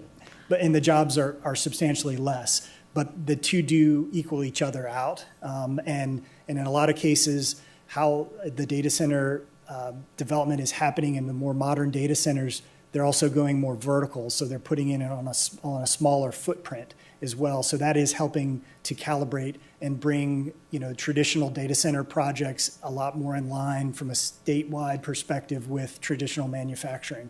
But just because their capital investment continues to go up and they're a lot more concentrated and they have a substantial amount of staff to support those, more robust vertical type data centers. Just so I'm clear, the actual benefit to the locality of the increased tax revenue is not something we're looking at in this model. We are, yes. Where is that? So that's the capital investment. That's the tax return is capital investment? The locality would It's get real tax estate revenue taxes. from the capital investment, yes. So we're looking at what the capital investment would be, not necessarily the tax revenue, but the locality looks at that same exact number when they're determining whether. I'm well aware of that, but the number we're looking at is how many millions or hundreds of millions of dollars they're putting in to build whatever they're building. That's the dollar amount we're looking Yes, at. that's right. Yes. Okay, thank you. Yes. Councilman? I guess one more data point that would be helpful would be when you go back to the readiness factor in one of the earlier slides, current sites meeting these various categories. It'd be helpful to know what our inventory of those are now. And are we adding to it in a way that is either in sync with our use based on demand or at a greater rate or at a lesser rate? So I think that would also be a helpful metric in helping us understand. We're just trying to go get them. I'm sorry? We're just trying to go get, No, I understand, but if we're not creating those sites. If we've All got- we're trying to do is recognize when a project is in that vicinity, what value will it drive on an economic development basis, right? And how many sites are in their site thing is really not I'm not sure what that tells us in terms of whether that drives value for that space or whether it doesn't. So if we have 10,000 acres at the highest tier that's available, and we're consuming 500 acres a year, and it's effectively a 20-year supply, it's probably not a place that we want to be extending additional dollars for transportation investments. So I think it would help us to understand what's the inventory, what's the absorption. You know, if we're speculating in real But estate. You need to understand, every street corner that we'll look at is not in a site situation either. Well, I'm not saying that they are, but we do have specific criteria down there for what constitutes a tier 4 or 5, a 3, Yeah, 3.5. that's their, I mean, they No, I create the understand. criteria. I understand. I just think it'd be helpful to understand what that inventory is and how fast we're consuming it. Give to you, I'm not sure what you could do with that, you know. Data we have and we. I don't understand the correlation, but, Yeah. Mr. Coleman.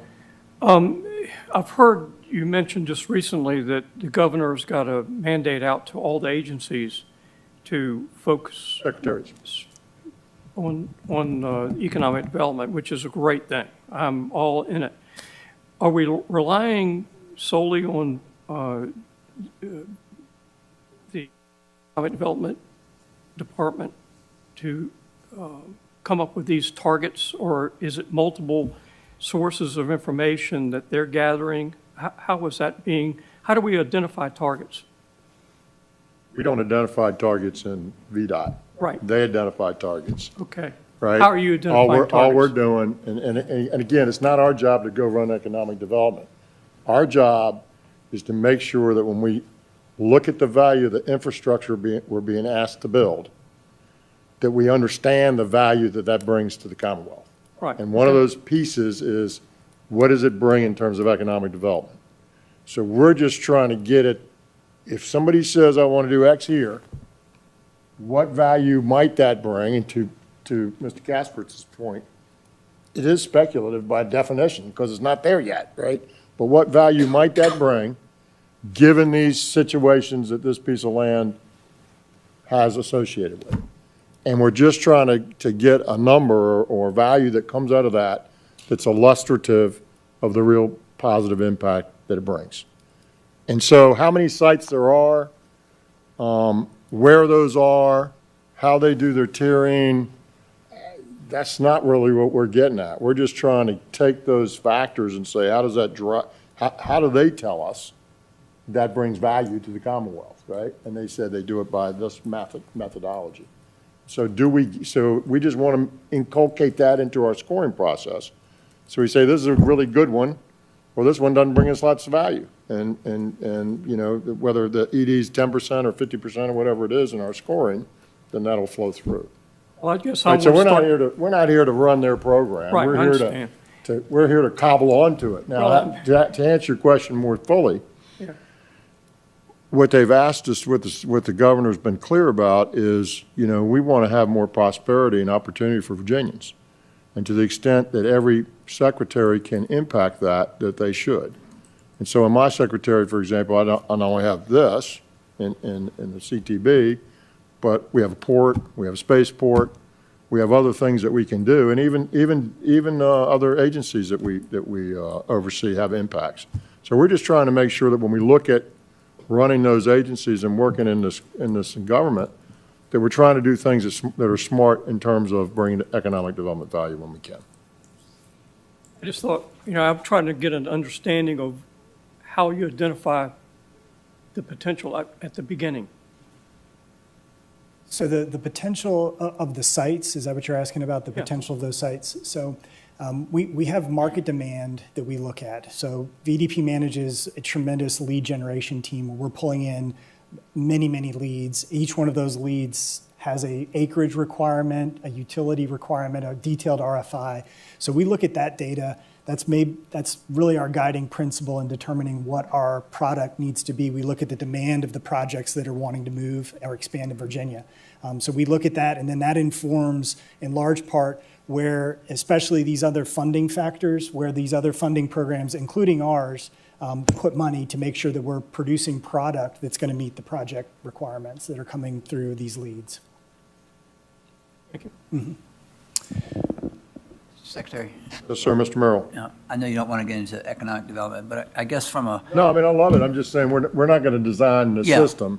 I'm We're not going to design their system. right, no, and I'm not. We're trying to grab their stuff and make sense of it. Yes, sir. I'm not suggesting that. What I'm suggesting, though, is this seems, to Mr. Lawson's comment, we're talking about something that's really not particularly relevant. I mean, you look at what's going on in Texas and Georgia and South Carolina and some of these places. I mean, they've got identified economic development zones with thousands of acres which are ready to roll. I mean, been to Texas lately is unbelievable. It's like what Ms. Hines talking about Northern Virginia.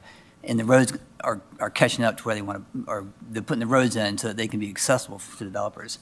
You know, when I think about doing these calculations, this is great work you've done, but we're talking about in the 6-year improvement plan, 6 years, those developers or those businesses will be long gone. So it really doesn't matter what our score is. It could be a great score and say, okay, great score, you know, the highest scoring project, and we're going to do it in 2029. And they're going to say, thank you very much, I'm going to go to Charleston or. That's not the point of this, Mr. Merrill. The point of this is if I got a piece of real estate in downtown Manhattan, okay?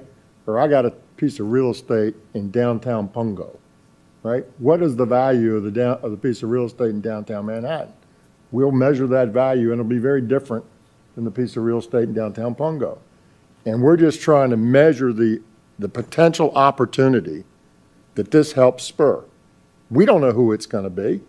We don't know what it's going to be. But we got models that tell us historically what we think this piece of property or this area has for potential. Not that it's going to happen tomorrow, not that company A, not that we got these sites. I get all that. That's a whole different matter. We're just trying to say if we put this transportation improvement in, what value do we think we'll get back on an economic development basis? And to some earlier points, it's a forecast. We don't know which company's going there. We don't know what business is going to go there. We're just looking at this like we'd look at a piece of property in downtown Manhattan and say, tell me the value of that thing. I don't know what building's going on it. I don't know what developer's going to build. I don't know whether it's apartments or condos or what it's an office tower. But what's the value of that? What value could that bring to us?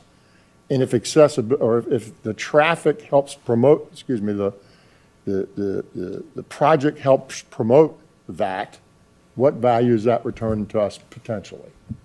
And we're not, at this level, we're just struggling to find what's a good measure that says what that value is. And so we went to the people who do that for a living and say, help us understand what the potential value of that property is so that if we put the infrastructure around it, this is what we would anticipate getting back. Who that would be, we don't know. And I'll contrast with that to the Opportunity Fund when we get there, because that hits more about what you're talking about. But that's where we're trying to get to. Go ahead, Ms. Lawson. Mr. Secretary, I'm looking forward to the conversation, but I would suggest we're in smart scale, I think, still, right? We're still talking about smart scale, limited resources, and I'm hearing economic development and targeting things and building things and attracting things, and perhaps it's a bit much. You made the comment, VDOT's not going to direct economic development, and I think you're right. They ought to do those things and pursue those things, and maybe there are other buckets of money that are better and more efficiently targeted at those types. But for smart scale, I would suggest if we're defining economic development, if we could just figure out a definition that says we're going to try to retain and hopefully grow what we got, where we got it. And if we could satisfy that, I would suggest we don't have enough money to satisfy that. But if we could, we'd be batting 1,000. Lawson, that'd be great. What we want to do is bring the best value. Yes. Whatever that is. If it's retaining, fine. If it's new, it's fine. Just bring the best value, whatever it is. And that's what this is trying to get at. Whether it's retention or whether it's new business, expansion, because the retention's a little bit less direct. But expansion or new business, we're just trying to say, wow, is that a site that really brings value or not, or does it not? And like, we can build a road out in the middle of the country and in the middle of nowhere where nobody has an interest, and it's a great road, but what's the economic development value? And the answer is probably very little, if any. And we can build one where somebody wants to be, and we know they want to be there, even though we don't know who it is. We don't know exactly what it is. We don't know exactly how many jobs. We don't know exactly what company is going to be there. We can say that land, that piece of property, obviously, by its nature, by all these factors, is a valuable piece of land, and somebody's going to want to be there, and we're trying to measure that value. That's what we're trying to get to. I understand. My point is, contrast that site and the dollars that are being spent to build that road to get to that academically a great site versus applying those funds to existing sites, existing businesses, existing All employers. application-based. We're not going out there and finding them. It's all application-based. So it's a question of, we got these applications, which ones bring the best value? We're just trying to score what they give us. We're not going out here and saying, in the smart scale process, it's not board-driven to go find projects. It's applicant-driven to come to us and say, this is what we need. And then we're trying to say, okay, how much value does that really bring? Trying to understand this, but would ask, based on Mr. Lawson's question, do you actually study economic development potential for existing sites and existing businesses within the Commonwealth and their growth expectations as a separate division of your efforts? I mean, that's really, it's a different model, and it's a different question, but I guess further to Mr. Lawson's point, we've got finite funds, and if we invest in something on a, I'm going to use the word speculative basis, it may not be the right word, and it sits unused for 10 years, we have not completed safety improvements or congestion improvements or other benefits that may come from having deployed those funds differently in smart scale. So is there a model that looks at current situation growth as... You're going down a rabbit hole here. Listen, this is simple. This is a simple concept. Right now, we have a factor called economic development. And we say, we're going to score this project that's been submitted to us, and we're going to give it a score that relates to its economic development value as we see it. It's a manual. People put in their own data. They tell us, we vet it. We try to figure it out. And the metrics that we use, we don't believe are good metrics to show us what that project's value is. So what we're doing here is trying to get at metrics that better show us the value so that we can apply that in our scoring system. That's all we're trying to do. We're not running economic development. We're not going out and finding sites. Our job is not to do any of that. Our job is to measure as best we can the value that that project brings based on the metrics that we've designed to show that. And so that if we have one project that brings a lot of value, of potential, and another one that we think brings no value of potential, then one has a big score on economic development and one has no score on economic development. It's just, that's all we're trying to get to here. We're not trying to recast the state's methodology of how they attract and retain businesses. That's not our job here, folks. Our job is simply to try to get at the value that this project will bring. And what they do in terms of running economic development, how they do their sites program, all that is really not relevant to any of this. It's just not. You know, we're just trying to say, does it bring value or not?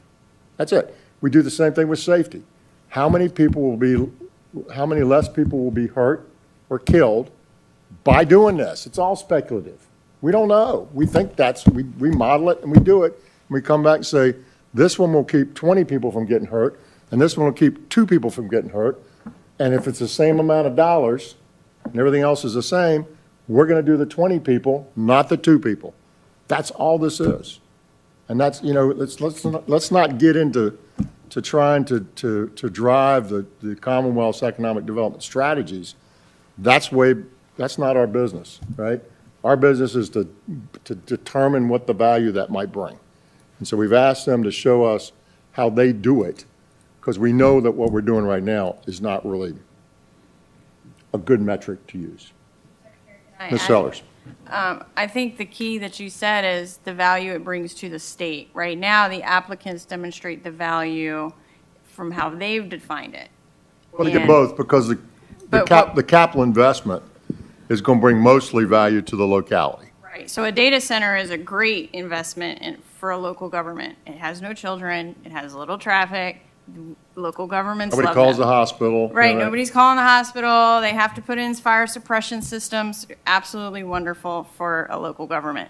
But is that what the state's looking for? Whereas, based on this criteria, it appears that distribution centers or some sort of industry We're is looking for- more in line with what the state's priorities are. And so what I'm hearing is we're taking a shift, maybe taking some ownership from the state perspective of how is this getting at what's the priority for the city. I think the state's likes data centers. We all like data centers. And I Well, think no, this- not we all. even though the state Not we itself, the state tax itself doesn't gain a lot necessarily off that, but they like it, right? Because it helps the localities. It's good, clean business, right? So we like it.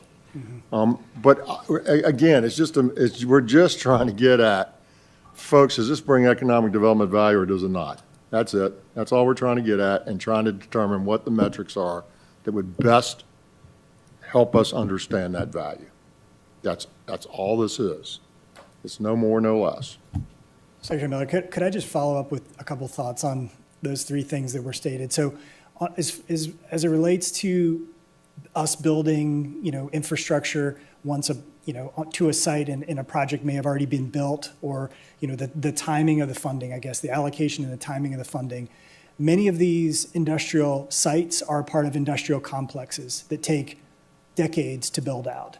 So in a lot of these cases, you might be pulling in a handful of sites that represent White Oak Technology Park or Meadowville or many other complexes that are, thousands of acres. And so, it will take decades to build those out. So that infrastructure will not necessarily be built to a non-existent or a project that's already been won or that's arriving later, just to give some assurance on that. Many of them are these corporate, kind of research parks that are a substantial number of individual companies at the site. So I don't know if that helps with your question on specific build out.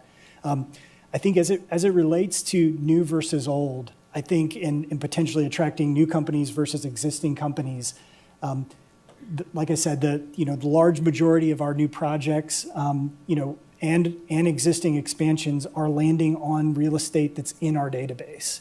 And so, those are, the statistics show that the expansion and the relocation of existing Virginia businesses to other sites within Virginia, that's happening on real estate that we know about. And the reason we know about that gets to your point about local versus state priorities. The database that we're talking about is managed and vetted by state entities, but the inputs are actually made by the localities. So the locals keep this database up to date. And so if they know that a facility has the potential to expand, they're capturing that real estate. And in a lot of cases, if there's an adjacent parcel, that is in our database so that they know that when that company is going to expand, that they can move into that facility. We also capture a lot of facilities that have been vacated. So we see a lot of these expansions and relocations and new projects coming in, going into properties that were previous manufacturing sites that have been shuttered or closed down for some reason, or just downsized. So I don't know if that helps frame things a little bit more, but the local versus the state, I think it's important to know that the database is, the inputs in many cases do come from locals, and then they are vetted by a statewide team. So it does represent local and statewide priorities. Mr. Secretary, it seems to Ms. me Harms. that one of the most important things here is almost an on-off switch, which basically says, is it a property that has been vetted by VEDP? Yes or no? Because to me, that seems like that's where we get the verification that it meets a whole bunch of criteria that we care about. It doesn't tell us relative merit among them, but it does start to say, this is where we're looking for these dollars. It's got to be in this database. If it doesn't have if it is not in the sites list, it's still going to we're still going to run through the system. I mean, not every block's in the site list, right? Not every project has a major site in it. There's vacant land, there's building you can tear down, there's all sorts of stuff, right? We're just trying to But the tiered property in our database has been vetted. That is, yeah. Yes, so anything that would be captured in the database has been vetted. You're going to get more if it's vetted than if it's not, right? You're going to get more love. You get a higher score, right? If you have no tier, if you're at 0, you're at 0. So it's just going to an assessment that says, yeah, this is really pretty. If you're tier 4, you're pretty good. You know, you're ready to go. You're rock and roll.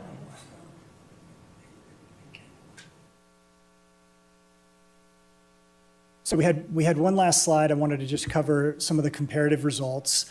We've hit on a fair number of these already, but I'll just go through it briefly, and then give you the next step of a proposal for October. So again, reasons for increase in score are simply that several of the projects that applied to Smart Scale had no knowledge or did not include transformational sites that were within the radius of that project site. So important thing to note, the impacted sites in the increase truly do reflect the Commonwealth's development priorities. So when we checked those that had substantial, we did spot checks on many of those 395 Round 5 projects.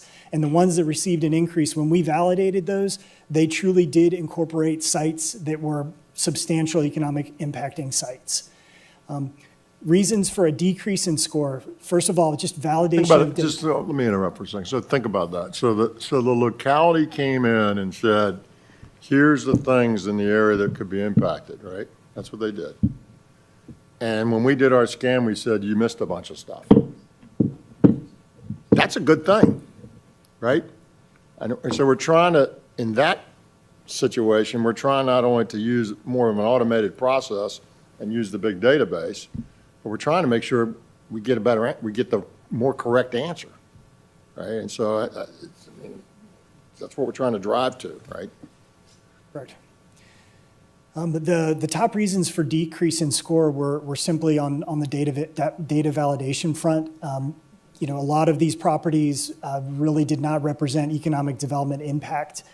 Again, a self-storage square footage, square footage for a self-storage facility would get the same score as an advanced manufacturer.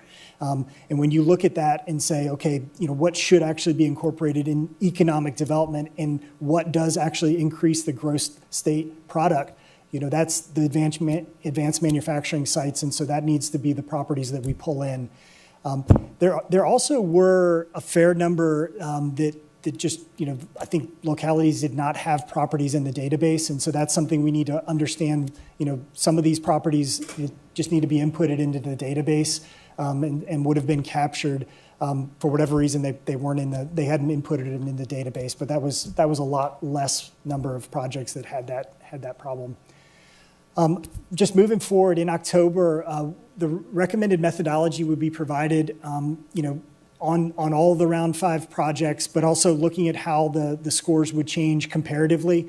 The main reason being many of these that received a decrease in score may have only had 5% of their overall score related to economic development. They may have been in an urban area and they weren't actually looking for properties, so they may not have actually gotten points for economic development in their score. And so, we want to take a look at those in more detail.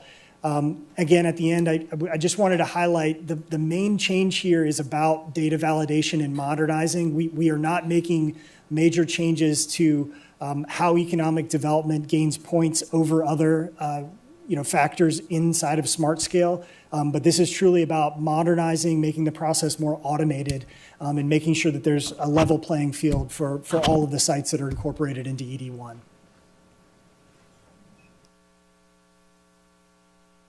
Thank you. Yes, ma'am, Ms. Green. Just one suggestion, back on your scoring criteria, Michael, I know you looked at state funding that comes in, but it might be effective to also add local and federal, because there's substantial money put into those sites by local and federal dollars, and that will tell you how well they're being developed.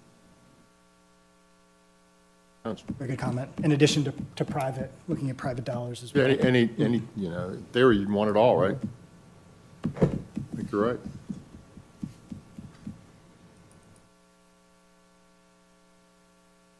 Thank you. All right, anything else from Mr. Dreiling? All right, thank you, Mike. Appreciate it. So- Ms. Jackson, you're back. We're going to wrap up the last couple of slides of where we are, where we're going on our next steps. I'm continuing to hold one-on-one CTP meetings with members as requested. Just want to put that out there that we're available over the coming months ahead of adoption or action is actually what I meant to say, action in December. Next month, we will be coming to you with final recommendations. We will be updating that summary scenario sheet that I spent some time going over with the economic development scoring outputs for your digestion. And then in October, we do plan to host, OIPI will host a virtual town hall for the public just to inform them on all the changes that are happening. We will directly reach out to all of our applicants for that process as well, and then come back to y'all in December for board action. And I'll say this, obviously, we don't have a November meeting that's scheduled. We can schedule meetings. So if we need more time, we can schedule a meeting in November if that's the board's desire. So we're going to do what it takes to answer the questions and make sure we get the best result we can possibly get. The slide is up here as a final reminder for where to put comments. If you are a public person watching this video, we are still taking in comments, documenting, recording, summarizing contents, providing comments and providing them to staff, executives, and to our members as requested. So please do provide input from y'all and from the public. And this is where on the Smart Scale website there is a landing page and a contact us. And that is all. I'm here for questions if you have any. How do we get that? I've gotten some letters that I've fed into the thing, but where do we put that? Where can people get to it? The totality of the public comment. We do not currently have that posted, but on request, we can absolutely do I mean, that. the board should be able to get to that and see what's being posted or sent. We've gotten some letters from some NPOs and stuff that I've submitted into that. And so that just ought to be, everybody ought to be able to see that if they want to see that. If they want to go through it, that should be available to all of us. We would be happy to post that on the landing page for the review. Else? Thank you, ma'am. Appreciate Thank it. So we're, Mr. Powell's getting up. I'm wondering if anybody's hungry. It's 12:45. You want to take a lunch break now? Please. We're going to take a lunch break now. Meeting is going to lunch.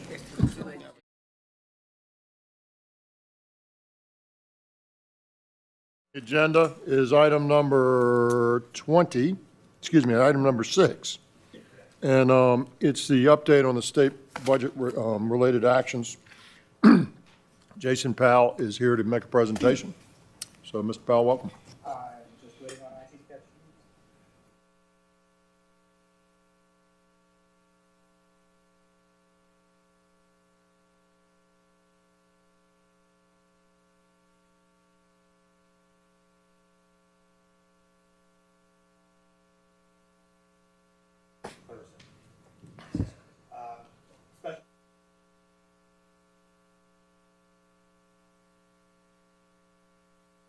Current fiscal year, that's FY 2024.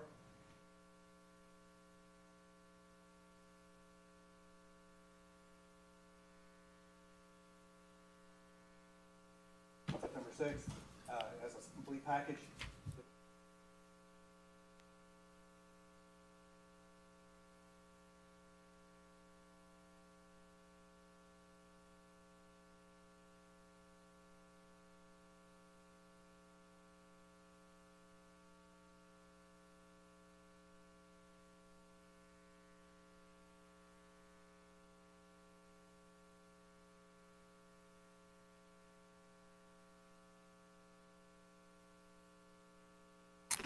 The appropriation of $10 million in general funds.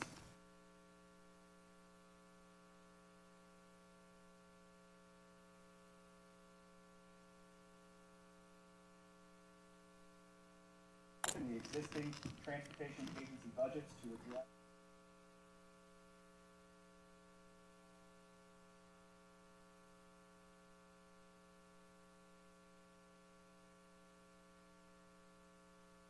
for General Assembly approved compensation actions.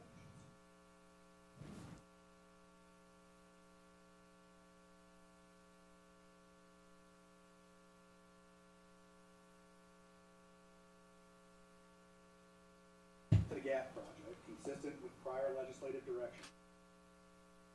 Appropriation for that project of $470 million.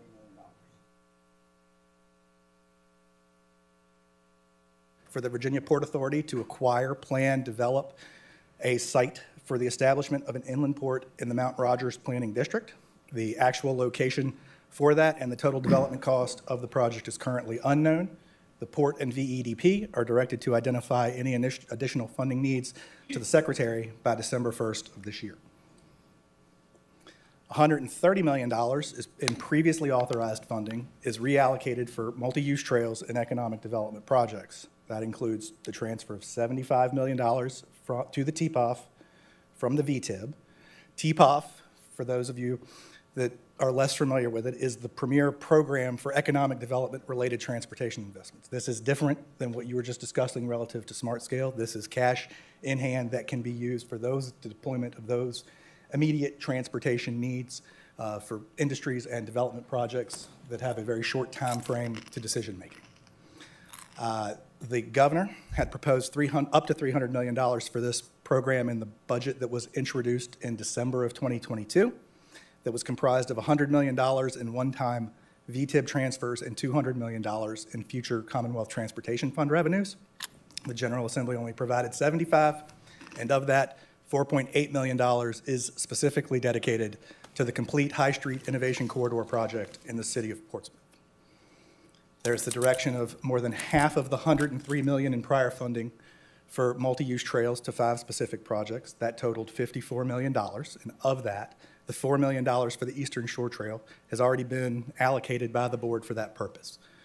With respect to the 4 other trails, up to $35 million is identified or is directed to the Shenandoah Valley Rail Trail, with language directing that the project shall not preclude the consideration of options to maintain rail transportation in the corridor. With respect to that language, it keeps all options currently on the table, and the state has not yet engaged with anybody to begin the process of negotiating for that right-of-way. There is $12.5 million directed for the Craig Valley Trail, $1.25 million dedicated to each the Peaks to Creeks Trail in Lynchburg and the Tobacco Heritage Trail on South Side. There are several language-only amendments that direct studies of various transportation investment opportunities. This includes language directing DRPT and VEDP to evaluate rail-centric economic development in the Lynchburg region and report by November 1st, 2024. That includes both passenger and freight rail enhancements. VDOT is directed to develop a plan for improvements to Route 220 between Route 58 and the North Carolina border by February 1st of 2024, right in the middle of the next legislative session, and determine alternative routes to the southern connector, including realignment of existing corridors. And VDOT and the Secretary of Commerce and Trade are directed to review the economic development, transportation, and safety benefits of the Van Buren Road North Extension Project in Prince William County, and provide that report by November 1st of next year. I will note, I believe that project was scored in a prior Smart Scale round, and that will come into some consideration as the discussion moves forward. There are 2 amendments that clarify VDOT's 2024 program operations. One that authorizes VDOT to convey approximately 2.5 acres of state property to the town of Gordonsville related to the redevelopment of the Gordonsville Municipal Airport, and the town is required to replace the VDOT security fence at no expense to the Commonwealth. And there is the allocation of $20 million in VDOT funds for VDOT's current capital outlay funding plan, consistent with the budget that was introduced in December 2022. So those 10 things are all that was done by the General Assembly to impact transportation programs in this current fiscal year. And this current fiscal year is ongoing, and budget development for next year is already and has been underway. So the General Assembly really only included very limited technical adjustments to appropriated funding levels. For example, they did not increase or decrease the appropriation to VDOT relative to the financial plan that the board has approved.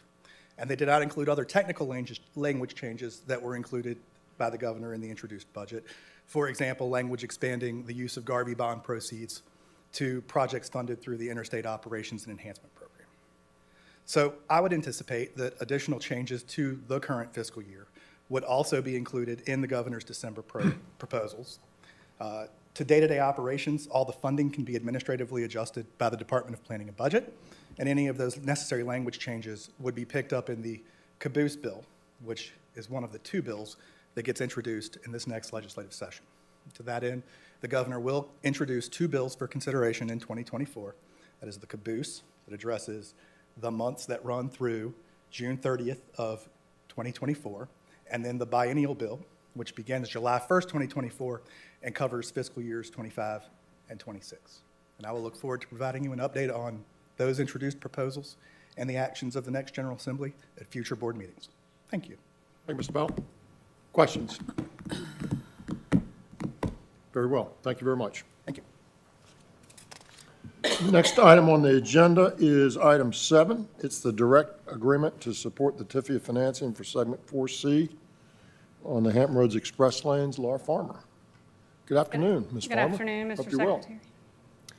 Members of the board, I'm here today to give another riveting presentation on an administrative action, and I hope you keep that in mind as we move forward. Next month, the department will bring forward the resolution for you to grant authority to the department to enter into a direct agreement. And I'm just going to go through the highlights of that agreement today for you. HRTAC, or Hampton Roads Transportation Accountability Commission, is pursuing a TIFIA loan to support the financing of segment 4C of the network. Segment 4C, as a reminder, is the segment between Settlers Landing Road and LaSalle Avenue. And we're constructing an express lane and converting a GP lane to an express lane in each direction for 2.5 miles. It's important to note that in this agreement, VDOT is not liable for the TIFIA loan. It is a tri-party agreement between the department, HRTAC, and USDOT.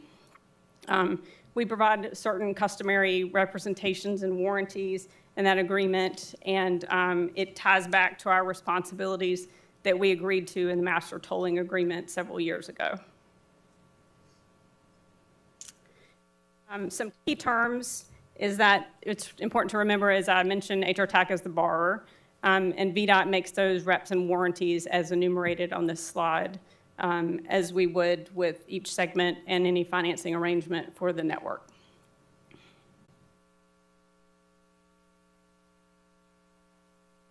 We also make a series of covenants related to the project itself, providing notification before any additional contracts are executed. We carry out the construction as well as the O&M work in accordance to the obligations we've made to the commission. We maintain insurance and notify the USDOT of any events that may adversely impact the delivery of the project. These covenants generally conform with our existing contractual and legal obligations that we maintain. We also agree to refrain from taking certain actions without their consent in terms of USDOT's, and they're enumerated on this slide. These negative covenants generally relate to our legal or commercial matters that VDOT is very unlikely to undertake when we do our ordinary course of business.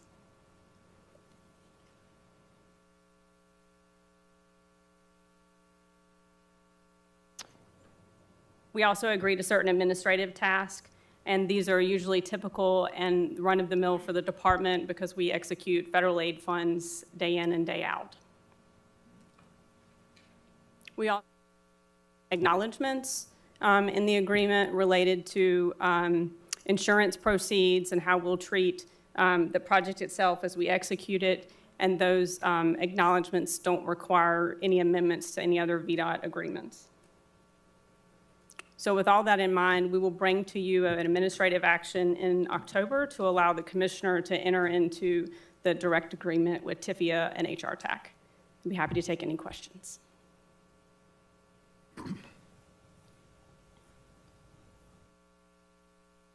Questions? Perfect. Thank you very much. Next item on the agenda is item number 8, the HRBT expansion project. Mr. Chris Hall, welcome.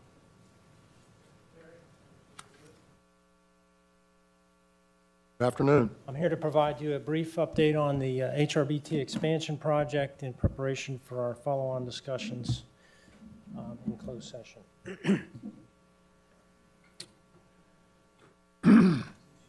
First slide just gives you a little bit of an overview for those who aren't familiar with the project, of the scope of the project.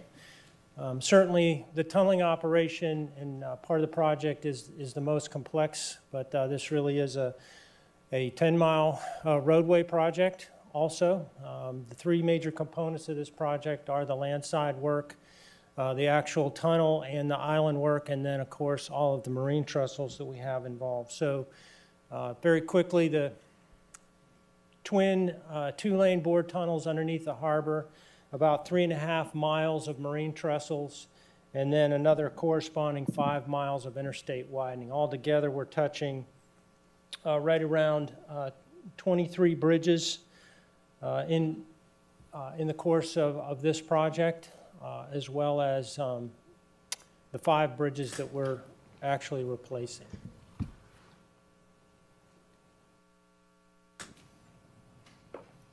Three key partners in this project obviously include our funding partner, HRTAC, Hampton Roads Transportation Accountability Commission, us obviously as the project owner and the manager of the project under construction, and then of course our design builder partner, Hampton Roads Connector Partners.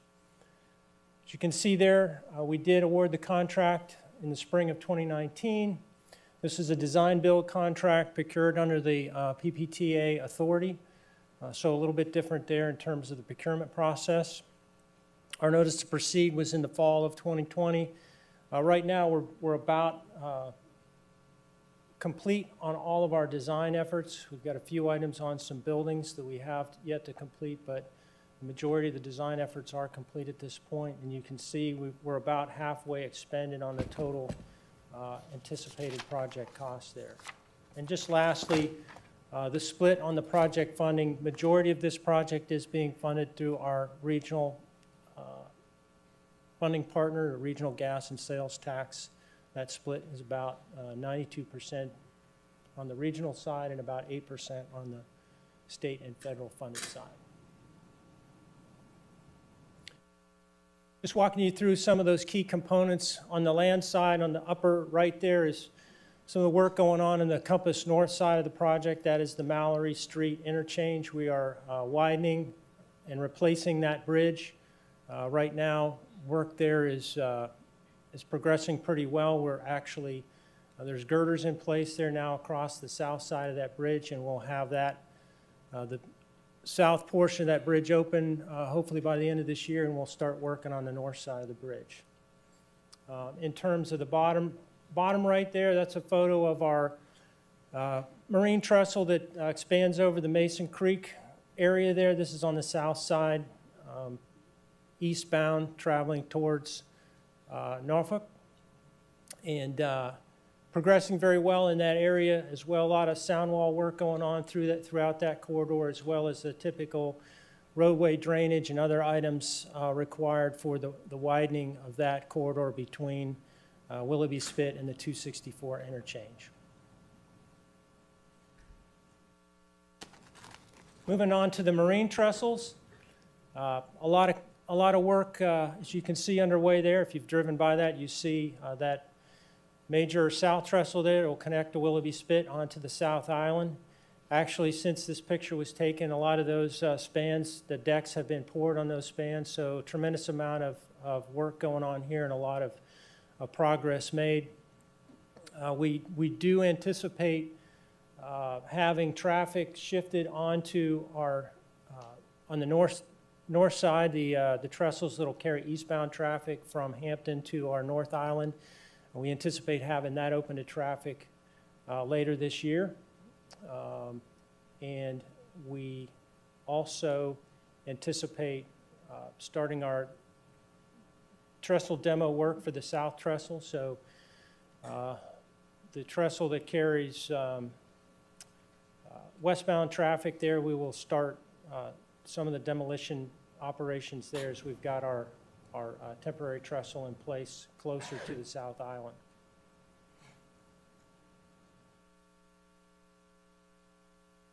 terms of the island work, on the top right there, you see the North Island bird's eye view. You can see the 15-acre expansion there that was been completed, and you also see in sort of the center lower portion of that photograph the launch pit, which is, that excavation is complete now, and we're getting ready to pour the base slab in the receiving pit. That's about a 5,400 cubic yard pour, so we're anticipating about a 48-hour pour, potentially greater. So one of the, if not the largest, one of the largest concrete pours we've done in the history of the Commonwealth. So a lot of activity going on in North Island to anticipation of receiving Mary on her trip towards Hampton. Work in progress on the South Island, mainly to do with the South Island expansion. That's in the lower right of that lower right-hand photograph there. You can see that those sheet pile walls sort of extending down on the lower portion of that photograph. That is the work that's underway in order to build that South Island approach structure where those the new 8-lane trestle will connect with the South Island, as well as some of the concrete work for our receiving of the internal structural concrete for the approach structures into the south approaches there. Then last but not least, the tunneling. We did get mining underway earlier this spring. Right now we are actually at about 1,619 feet as of this morning mined. That's about 237 rings, so we're officially 20% complete on the first bore. We still expect our breakthrough onto the North Island, the receiving pit, sometime in the spring of 2024. Right now, that's looking in the April time frame. It'll take us about 5 months to turn Mary around, put her back in alignment, and start the mining operation back towards Norfolk. Think about that. Say that again, sir? Just think about that for a second. So we drill in one direction, and it takes us 5 months to turn around and go back the other way. Little fun Complicated. And if you see this thing, it's like the drill has different size rings on it. They're different shaped rings. And when they're all in the right orientation, it's straight. And then they twist the rings to make the thing not be straight anymore. And that's how they turn it and guide it. It's just phenomenal. It's really neat to watch. I mean, you don't see that happening, but that's how, you know, how does something go straight? How do you turn something that's straight? Well, they manipulate the rings, and all of a sudden it's not straight anymore. It's curved, or curved this way, or curved that way, or up or down, or, you know. That's what that center picture there shows, the erector arm putting one of those tunnel segments in place. So nine segments per ring. Those rings are about 20,000 pounds apiece. So that's a vacuum erector that rotates 360 degrees inside the tunnel, and that's what actually assembles the tunnel one ring at a time. About 6.5 feet of tunnel is erected at a time with that ring. And that's what the drill itself, right? The drill itself. Good photo shot of the tunnel looking back towards Hampton. And that's the first start of the descent of the machine there. And then, of course, you can see our gantry are bringing in the segments that are coming in from Cape Charles where our casting yard is. Right now, we're about 80% complete with all of the rings casted. So we'll have all of those done and ready to go for the rest of the operation. Secretary. Or Mr. Coleman. Chris, what do you do with the spoils? The spoils are barged off the island and delivered to certified disposal facilities. One in Chesapeake. We've got two disposal facilities for this. But one of the other benefits of this operation is we have tried to minimize all of the truck traffic, both from concrete deliveries. We're just ready to stand up our batch plant on the South Island for when we start working on the roadway work inside the tunnel itself. And the idea is to minimize those impacts to traffic with deliveries onto the island, whether that's concrete or taking spoils off the island. So most of what we have coming onto the site is delivered by marine barge or going off the site.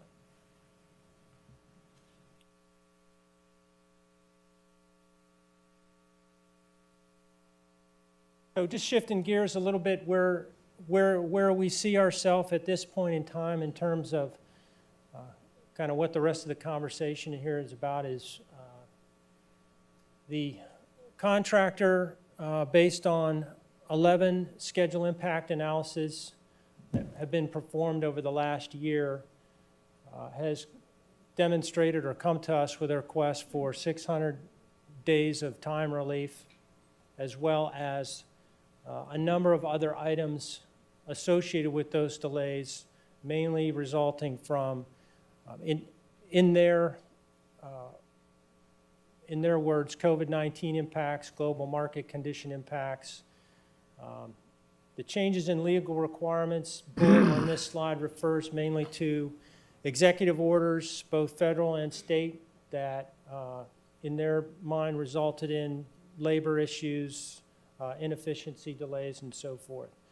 All of these things roll up into that schedule impact analysis that was provided to us that demonstrates their current schedule being about 600 plus days behind. In addition to the 35 open change orders that we have currently in our review process and resolution process. So that's kind of where we stand, or where we have stood, I guess, for the last several months as we've been going through this negotiation process. But wanted to sort of lay the very broad facts out of where we are in terms of what the contractors come back to us with in terms of their position and their perceived remedies that they would be seeking from us. Well, thank you. So folks, we're going to go into closed session to have some discussion about this and one other matter. And Mr. Stant is going to make a motion to do so.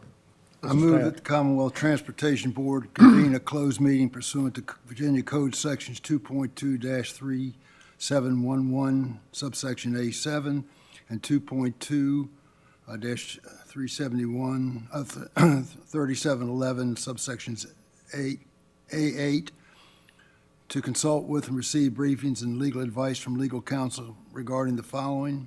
Number one, actual litigation now pending against the CBT by Verizon Virginia LLC, filed in the Circuit Court for the City of Fairfax, Virginia.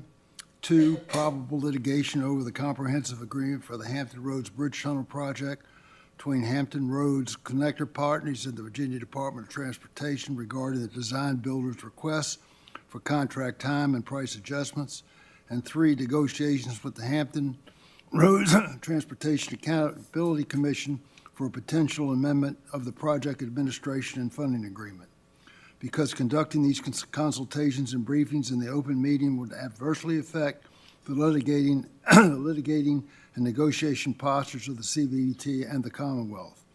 Additionally, I move that staff and attorneys attend the closed session because their presence is deemed necessary and will aid the board in its consideration of these matters.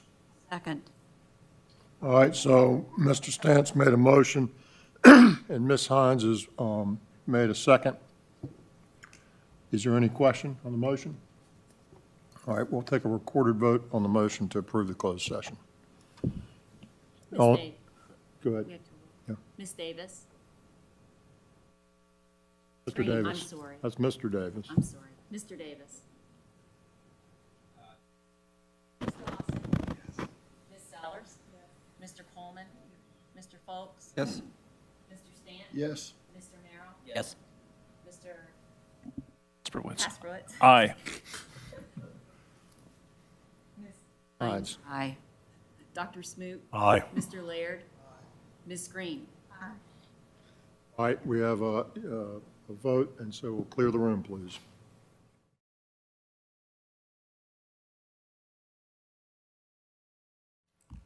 All right, we're back into, we got to vote on 8. No, that's in the next meeting. I'm sorry. We're into the director's items report. Ms. DeBrule.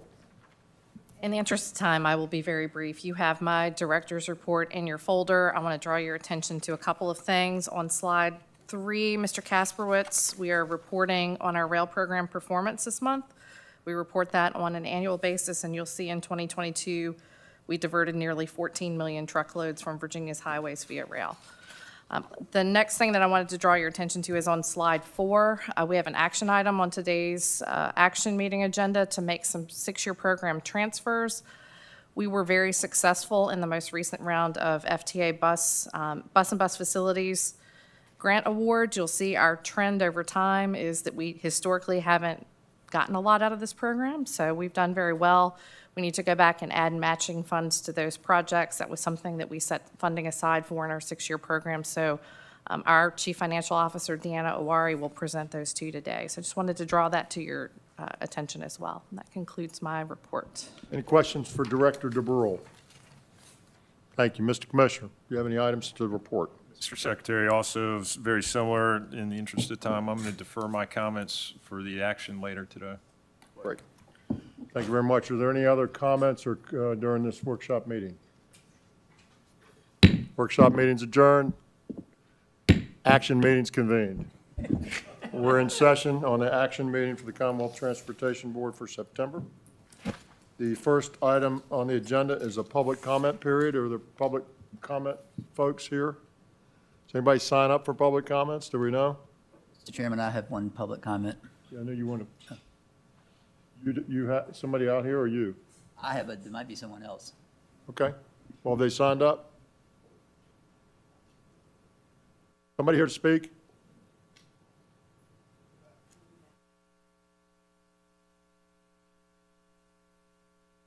If you're here to speak, come on up. Whoever gets here first wins.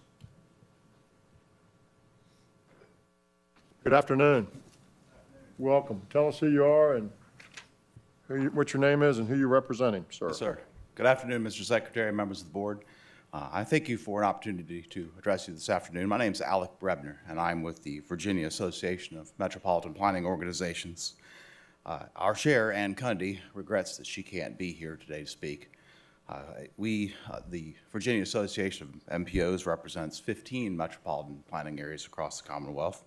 And an MPO is a coalition of local governments that gathers to guide transportation policy and set project priorities for their region.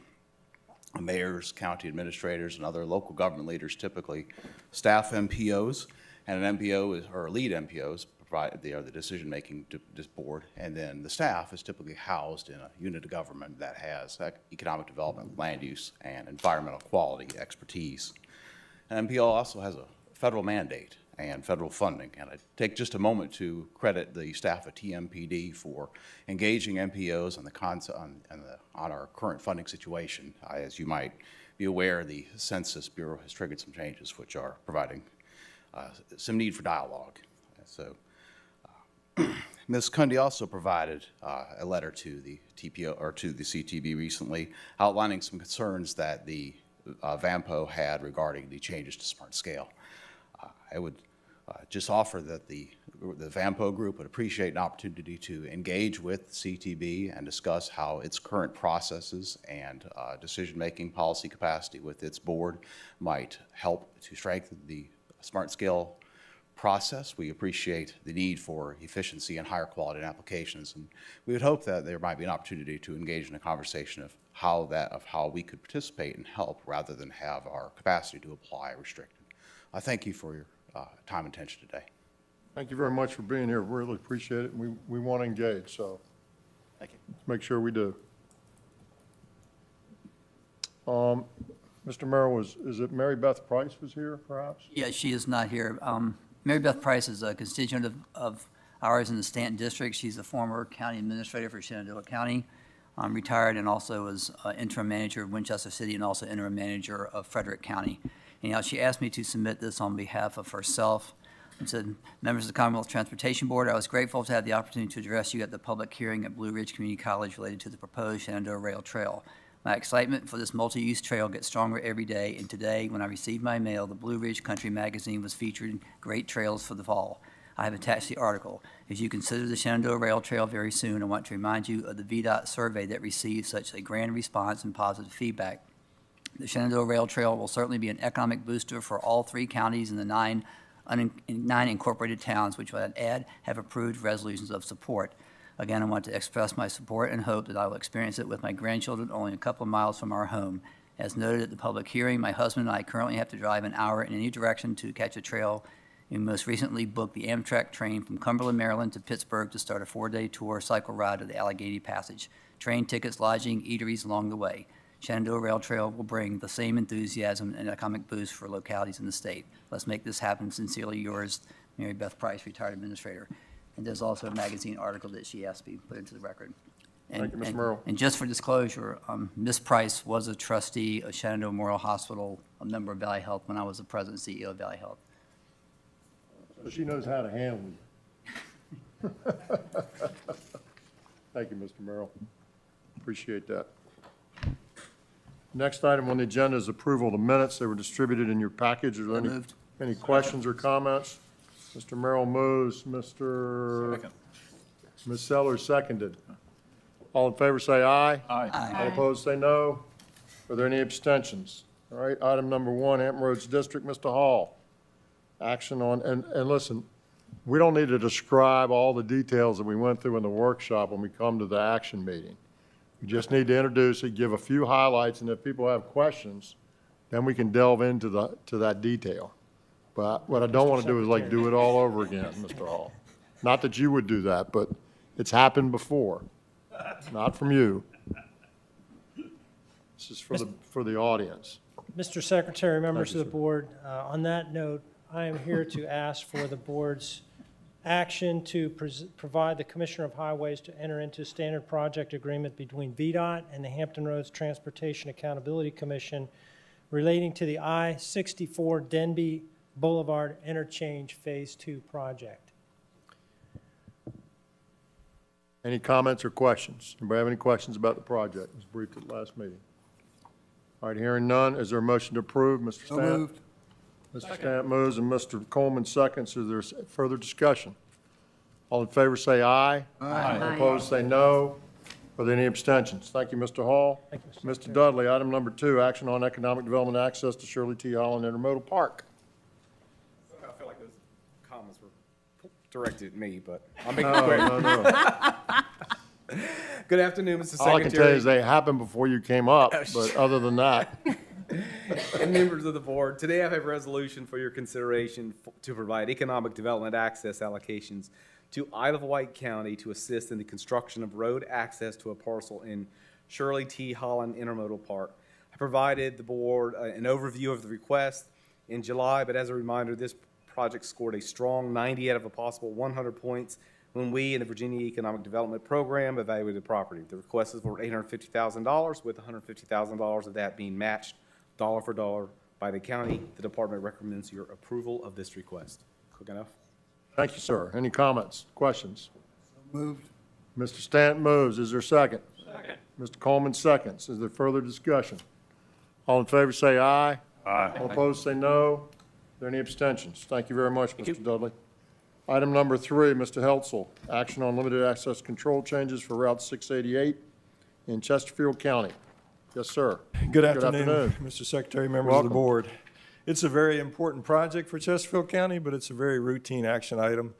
The limited access changes were required because of reconfiguration of an interchange because we extended Woolridge Road west of Route 288. We've done all of our public involvement and environmental work.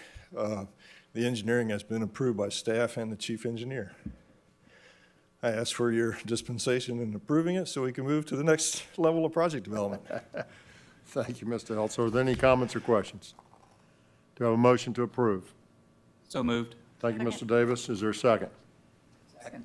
Mr. Merrill seconds. So Mr. Davis moves, Mr. Merrill seconds. Is there further discussion? All in favor say aye. Aye. All opposed say no. Are there any abstentions? Thank you very much, Mr. Heltzel. Thank you, sir. Item number 4, Ms. McGee. Maybe not. Joanne. Item Chair, number I got four, the short action on- straw. Action on AI. Yes, sir. I'm appearing on behalf of Kathy McGee. Bottom line, I'm seeking, VDOT's requesting approval and authorization for the commissioner to sign an agreement that will provide for delivery of the artificial intelligence-based decision support system designed to enhance transportation incident management control, particularly in Northern Virginia, and part of this program will also extend down eventually into the metropolitan Fredericksburg area. So moved. Ms. Hines moves, Mr. Casper seconds. Is there further discussion? I don't call it the metropolitan anything related to Fredericksburg. But no, that's my only comment. They don't like that up there. Comment noted. Further discussion? We have a motion by Ms. Hines, a second by Mr. Kasperitz. All in favor say aye. Aye. All opposed say no. Are there any abstentions? Thank you very much, Ms. Deem. Item number 5, action on locality land conveyance located in the city of Alexandria. Thank you, Mr. Secretary. Members of the board, item number 5 requests the board's action to authorize the commissioner to convey property to the city of Alexandria pursuant to their request for residual parcels. We recommend your approval. So moved. Second. Ms. Hines moves, Mr. Casper seconds. Is there further discussion? All in favor say aye. Aye. All opposed say no. Are there any abstentions? Thank you very much. Item number 6, Ms. Pryor, action on FY 24 to 29 6-year improvement program transfers. Good afternoon, Mr. Secretary. I have 2 items. The first, as you noted, is my normal monthly transfers, and I recommend your approval. Any comments or questions? Is there a motion to approve? Move approval. Ms. Green moves and Dr. Smoot seconds. Is there further discussion? All in favor say aye. Aye. All opposed say no. Are there any abstentions? Thank you very much. Item 7, Ms. Pryor. Item 7 is the amendment of 8 projects to the 6-year improvement program. They are safety projects, ferry boat projects, and 1 locally funded project, and I recommend your approval. So moved. Mr. Kaspertz moves. Is there a second? Mr. Coleman seconds. Is there further discussion? One question. Yes, sir. Mr. The Merrill. source of these funds? Safety funds, ferry boat funds, and accounts receivable for the oversight project in Northern Virginia from the city of Alexandria. Further questions? All right, we had a motion. Did I have a motion in a second? Mr. Kaspertz moved and Mr. Coleman seconded. I apologize, I lost it. All in favor say aye. Aye. All opposed say no. Are there any abstentions? Thank you very much. Item number 8, Ms. O'Ware, how are you today? Welcome. Action on the 24-29 6-year improvement plan project updates for federal discretionary match. Yes, good afternoon, Mr. Chairman, members of the board. DRPT comes to the board this afternoon to request state capital dollars for 4 discretionary grants that were awarded through FTA's Grants for Buses and Bus Facilities and Low and No Emissions Vehicle Programs. The grantees were awarded over $67 million on June 26th from the FTA, and DRPT has identified $346,834 in unobligated state funds to contribute toward the match for these discretionary federal grants. If adopted by the CTB, the additional funding will be incorporated into our 24-29 SIP. Moved. Ms. Hines moves, Ms. Sellers seconds. Is there further discussion? All in favor say aye. Aye. All opposed say no. Are there any abstentions? Thank you very much. Item number 9, Mr. Todd, action on rail industrial access to Carolina Avenue LLC in Henrico County. Yeah, Mr. Secretary, good afternoon. Members of the board, I hope all is well. We received an application for rail industrial access for Temperback Technologies. They are located in Henrico County. They've requested $336,000 to reestablish rail service to bring in cornstarch for their packaging products. They have met the eligibility requirements and exceeded the minimum scoring criteria. I would recommend approval for the funding by the board. Is there a motion to approve? So moved. Mr. Davis moves. Is there a second? Second. Ms. Green seconds. Any further discussion? All in favor say aye. Aye. All opposed say no. Are there any abstentions? Thank you very much, Mr. Todd. Thank you. Mr. Trogdon. Action, item number 10, action on policy for the implementation of the Transit Ridership Incentive Program. Yes, thank you, sir. So these were several changes to policy, basically in response to some legislative action primarily. So with 3 of them, I won't go into detail. I don't know if you adopt them separately or as a group, but if any questions. We'll do them in a group unless there's a discussion otherwise. Move approval. Ms. Sellers moves and Second. Ms. Hines seconds. Is there further discussion? Mr. Fo- Ahead of you. We get the next one. We get the next one. Is there further discussion? All in favor say aye. Aye. All opposed say no. Are there any abstentions? Thank you very much. So we did 10, 11, and, no. We did 10, 11, and 12. Let's be clear on that because I wasn't clear. Is everybody good with that? 10, 11, and 12. Thank you very much. Thank you, Mr. Trogdon. Very efficient. Next item, Mr. Britch, is item number 13, action on the authorization of the PAFA and the project agreement that we just discussed and was handed out to you, and I know nobody's been able to read it. Correct. Yeah, you got to pass it to read it. Mr. Chair. I apologize. Yes, sir, Mr. Commissioner. Mr. Chairman, members of the board, I've got a resolution before you authorizing the Commissioner of Highways to execute an amendment to the project administration and funding agreement for the Hampton Roads Bridge Tunnel Project expansion project between the Virginia Department of Transportation and the Hampton Roads Transportation Accountability Commission. And this resolution is in concert with the discussions and presentations that we just had, and it's been updated to reflect that as of some moments ago. That is correct.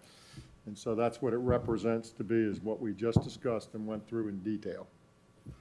That is correct. Then I can go through those 8 points that are contained that would be amendments to the PAFA if the board would like. We just did it. I understand. Are there any comments or questions? Board recommend, or the department recommends Stant? your approval. Mr. Stant? So moved. Mr. Stant moves and Mr. Coleman seconds. Is there further discussion? All in favor say aye. Aye. All opposed say no. Are there any abstentions? Mr. Bidman, how we doing? I'm doing great. Looks like we're in fast forward mode. Mr. Coker, let's rock it today on bids, huh? Yes, sir. So we have 4 projects to recommend for award in excess of $5 million. First project up is order number J92. This is in the Bristol district. This is to construct truck climbing lanes on I-81 in the northbound and southbound lanes. That's why you see 2 UPCs. We had 1 bidder, WL Construction and Paving, with a low bid of $17,229,352. It was within range, and I recommend approval. I move we approve that project. Second. Excuse me, I didn't hear you. Could you say that again? I'm going to submit it in writing. Mr. Folks moves. Is there a second? Second. Dr. Smoot seconds. Is there further discussion? All in favor say aye. All opposed say no. Are there any abstentions? All right, next one.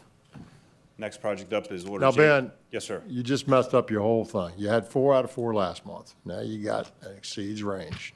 Ben. It's close. It's close. It's All right, real close. talk to us. All right, so this is order J31 in the Hampton Roads District. This is in the Accomack and Northampton counties. It is a road reconstruction project.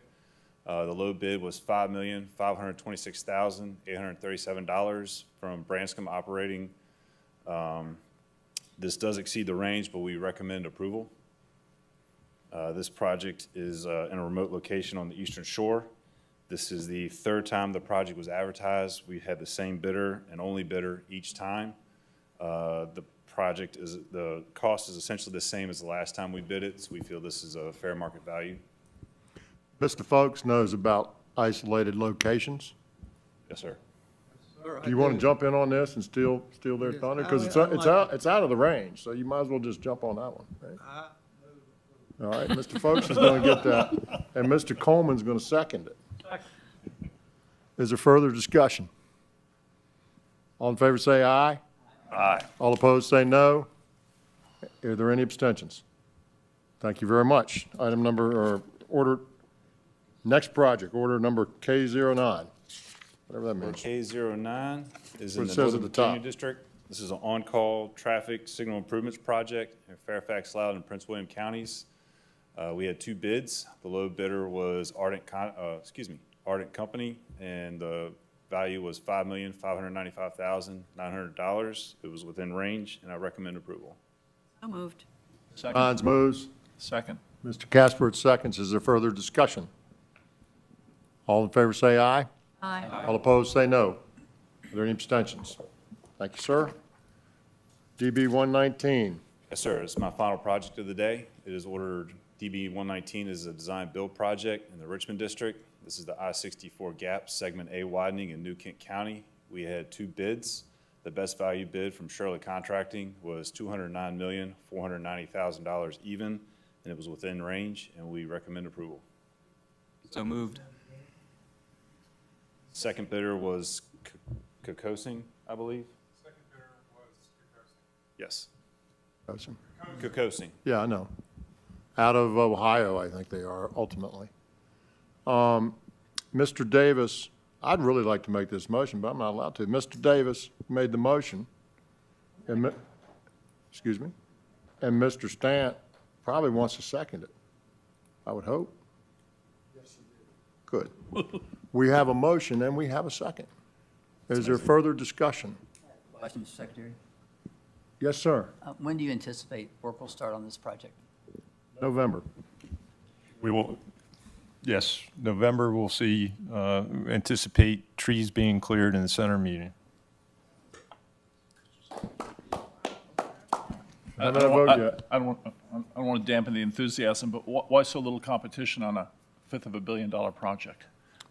Mr. Secretary, I'd say that we had three bids coming into it up to the final one. We had one bidder drop out in the closing days of it due to some contractual items that they could not get through their parent company in the final days. Now, we have already put out a statement or a request for qualifications on segment C, which is on the eastern side, and that bidder has come back to the table. They have cleared their legal issues with their parent company, who is overseas, unfortunately. So we had two bids. We would have had three, but in this case, we had two at the end. Mr. Malvin, wherever you are. All in favor, say aye. Aye. All opposed, say no. Are there any abstentions? Thank you very much, sir. Thank you, sir.